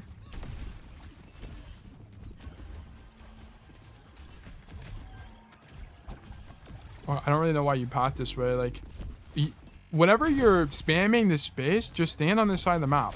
Your Reaper is here, right? Just stand on this side of the map and then spam primary fire on main. Like, this is perfectly fine for Wu Young. Because you'll be close to the Wu Young if you need to help him, or the Reaper. You like path the right side, I guess, to heal the Emre, but he's already full HP. So it's not really necessary. Okay. So slight pathing error. Okay, has wall used early. I'm gonna be honest, Jiro, you're not really struggling in the Hazard. So I don't really know what the problem was. I feel like your position has been relatively good. Like the one time that you almost died to the Hazard, like I think you're more scared of the Hazard than really should be warranted, if anything.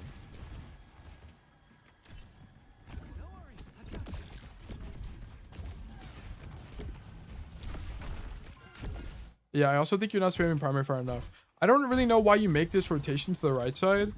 Just keep spamming main.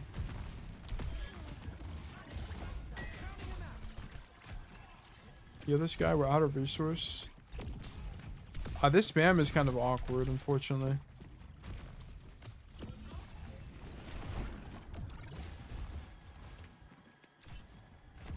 I guess if you were on the angle early, it would have been pretty good. If you were able to find the timing to be there, what does that even look like? Let me see.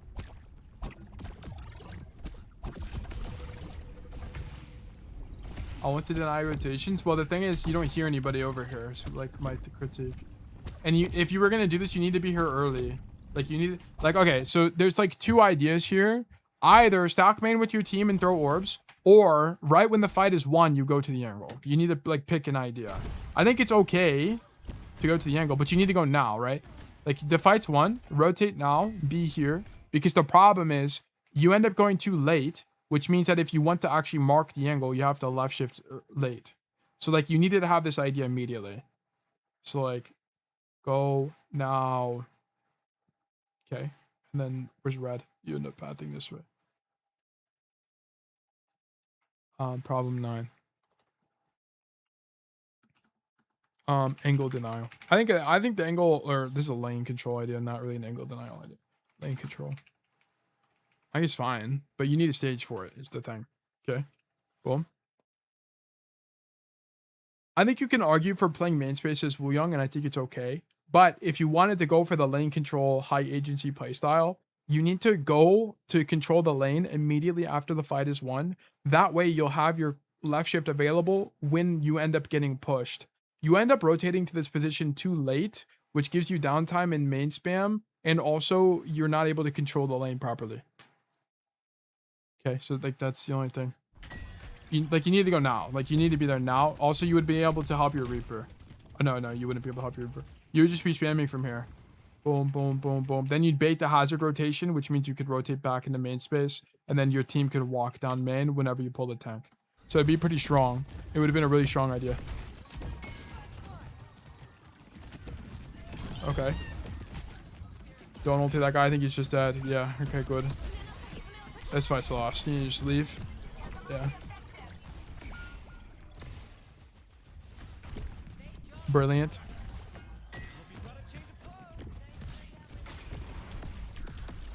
Okay, Reaper has returned. Okay. Stock with our team. I just like... I guess with the ulti, it's a little bit more strong. You can ulti your Reaper. You don't want to stack support ultis yet. You're up a player. You can greed it here. You could have maybe greeded it here. I don't think it's horrible. But also, your Reaper's not really in a position to do anything with this is kind of the core problem. Did you save him with it? Kind of, yeah. He was low. I don't think he would have died, though. I don't know. This ulti's whatever. I'm not really sure how to identify. Like, I think you needed to maybe identify that he can't get to somebody. I don't even know, man. We still need the ulti. I would agree to it personally. Like, the fight looked winning to me. But I don't know how to, like, communicate that. You got to kill early. And then these guys are, like, all relatively healthy. And you and the Kiriko are not dead and they missed the ulti. Like, I think this is pretty winning. But I don't know how to communicate that, to be honest. Oh, well. Okay, go next fight.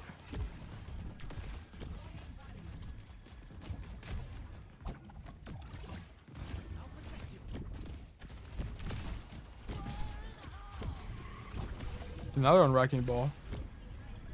Oh, okay. Okay, I mean, there's nothing to do about that.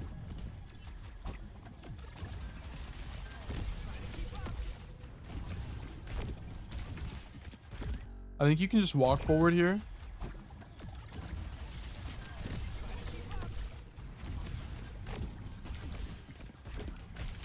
Yeah. Damn, it's actually crazy you don't die. I don't even know, man. This is kind of a hard matchup. What I'm trying to figure out is, do you even left shift forward here? I kind of understand why, but it's like, does a better ball kill you?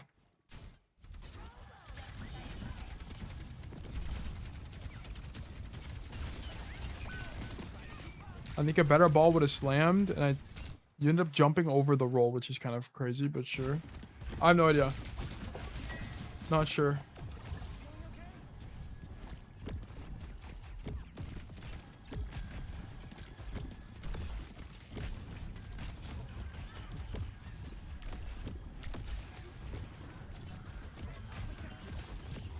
Spam out Junkrat. You're denying the Junkrat rotation. He's in the air now. Yeah, okay, whatever. Why not switch to Ana for Hazard? Jiro mains Wuyong. You guys won the game. I'm gonna be honest, Jiro. I think you played pretty well this game. Like, there were some errors, but I think I think a lot of it was pretty fair. I don't think there was like, this was a particularly like poor game from you or anything. I actually liked a lot of this. I don't have the mechanics for Ana. Oh yeah. Okay. Number one.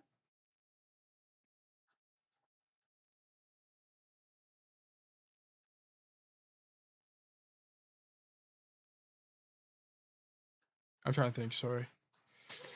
Okay, so the only pattern I saw was this. So number one, poking the walk up and stay lane control. So this was the only thing that like maybe could have used some work.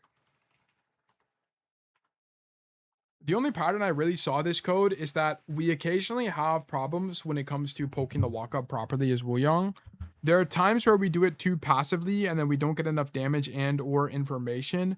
as well as there are times where we don't stage properly to be able to deny a lane effectively, right? Keep in mind that after you capture a point, it's going to be important to immediately walk to the lane that you want to control. That way that you have your cooldowns back when the fight ends up starting again.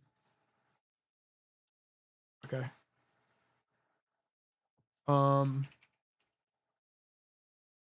Keep in mind, yeah, okay.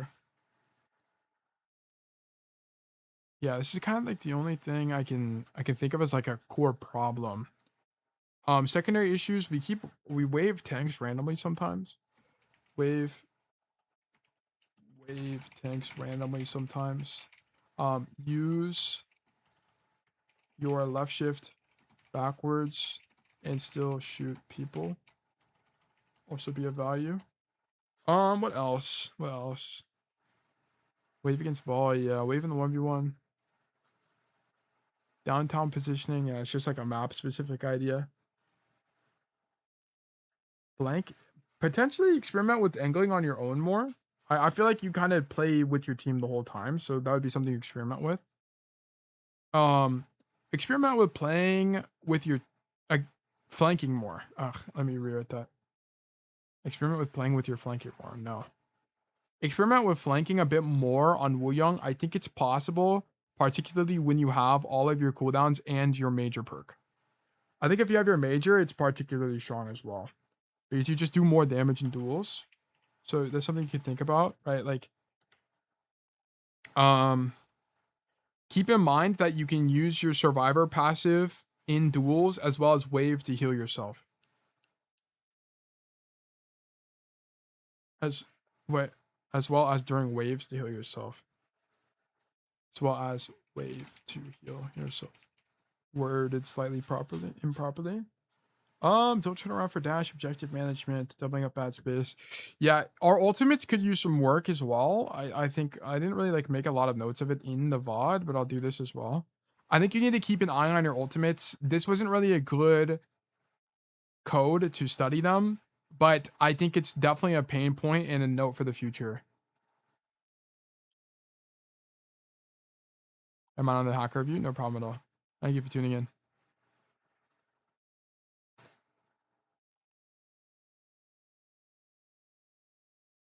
Okay, strengths. I mean, I thought like your general macro was pretty like okay. I mean, but like I think you just like still at the back of the map, like which is kind of what you just do on Wu Young anyway. I'm just gonna do no strength because I wasn't really paying attention to anything in particular. I don't have any close conditions. Yeah, this is gonna be a relatively simple code. I didn't really think anything out of this too much.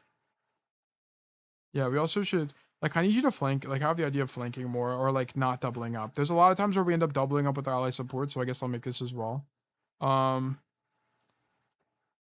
There were a bunch of times where we doubled up with ally support. Try to avoid doubling up if there's space that is good for Wu Young as an alternative. Okay, like if there's no alternative with good space, then that's fine, right? So like for example, right on this map, this lane is not that good. So like doubling up here with your support doesn't do anything. But if you came main space where Wu Young does well anyway, like I think this is fine. Like go off angle on your own here. Especially if you have no one on your team off angle, it could be pretty strong. So yeah. Oh wow, I hit you there, that was crazy. But yeah. Damn, I almost killed you. Damn, Wu Young does a lot of damage, man. Okay, anyway. But yeah, I think that's gonna be it for this code. So just like recap this. I think the primary issue is we're not getting enough information and or just like map control in space from poking the walk up. And I think it's your strategy is a bit incorrect. You're not really valuing the fact that your left shift takes you like an insane distance very quickly. And also you're not staging for the walk up, poking the walk up properly, particularly on Volcano. This was a kind of a core problem. And then just secondary issues are things like you sometimes randomly wave. And then I would like to see you experiment with flanking a bit more because you don't always need to stack with your team. I think it's useful, but you're going to, especially when you have your major perk, just have way more control over the game and just force more resources when you do stuff on your own. And then your ultimates are something we need to watch out for in the future. I'm going to put this as a close condition, but it's not actually going to be a close condition for the record. Note for the future, not really a close condition. Yeah, I wish I got to see more ultimates from you. Okay. But yeah, thank you for the code verdict losing. Let me do the data entry real quick. Diamonds, Samoa, Hero Wu Young. Date's gonna be 8. Whoops, dash 17 dash 226. After watching your cast VODs, I placed gold 4 as a first ever rank. Rocket Seeds, this is brilliant. Congratulations. Now it's time to make it to platinum. Holy moly. We love that for you. Exclamation mark. Oh wait, let me publish this. Wait, did I do notes on the last or table contents? I don't think I did. Yes, I did not. Let me do Control 8. No, Alt 8. There we go. Boom. We publish both of these. This is fantastic.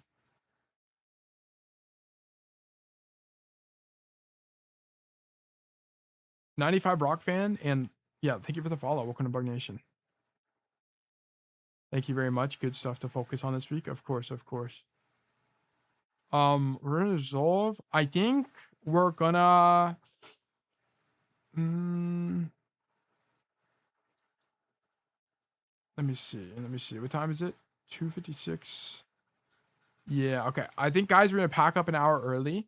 What I'm gonna do is I'm gonna finish up the announcement so I can make the announcement for tomorrow. So I'm gonna take a little bit of extra time to have that done, and then we're gonna be moving into the rest of this week pretty strong.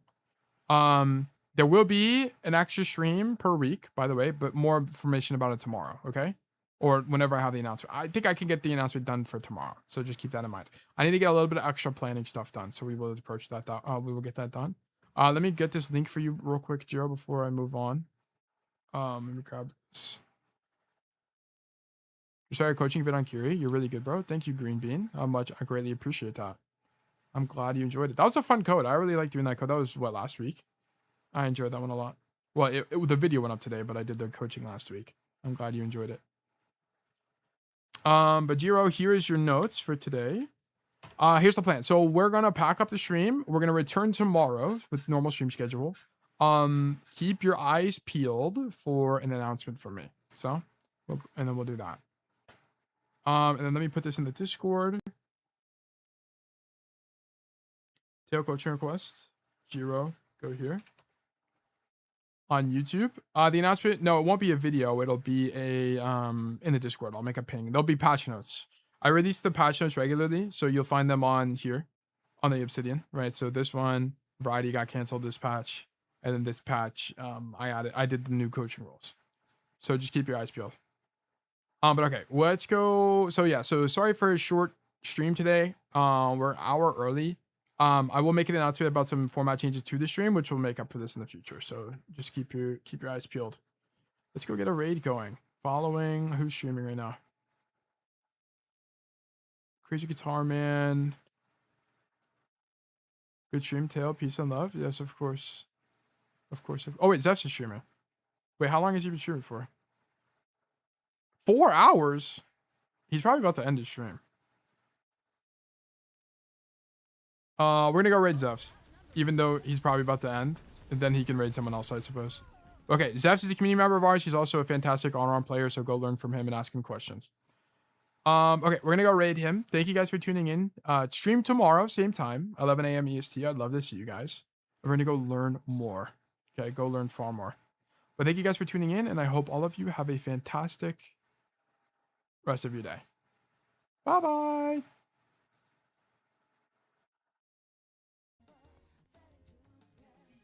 Like, how do we not know how to walk through a choke?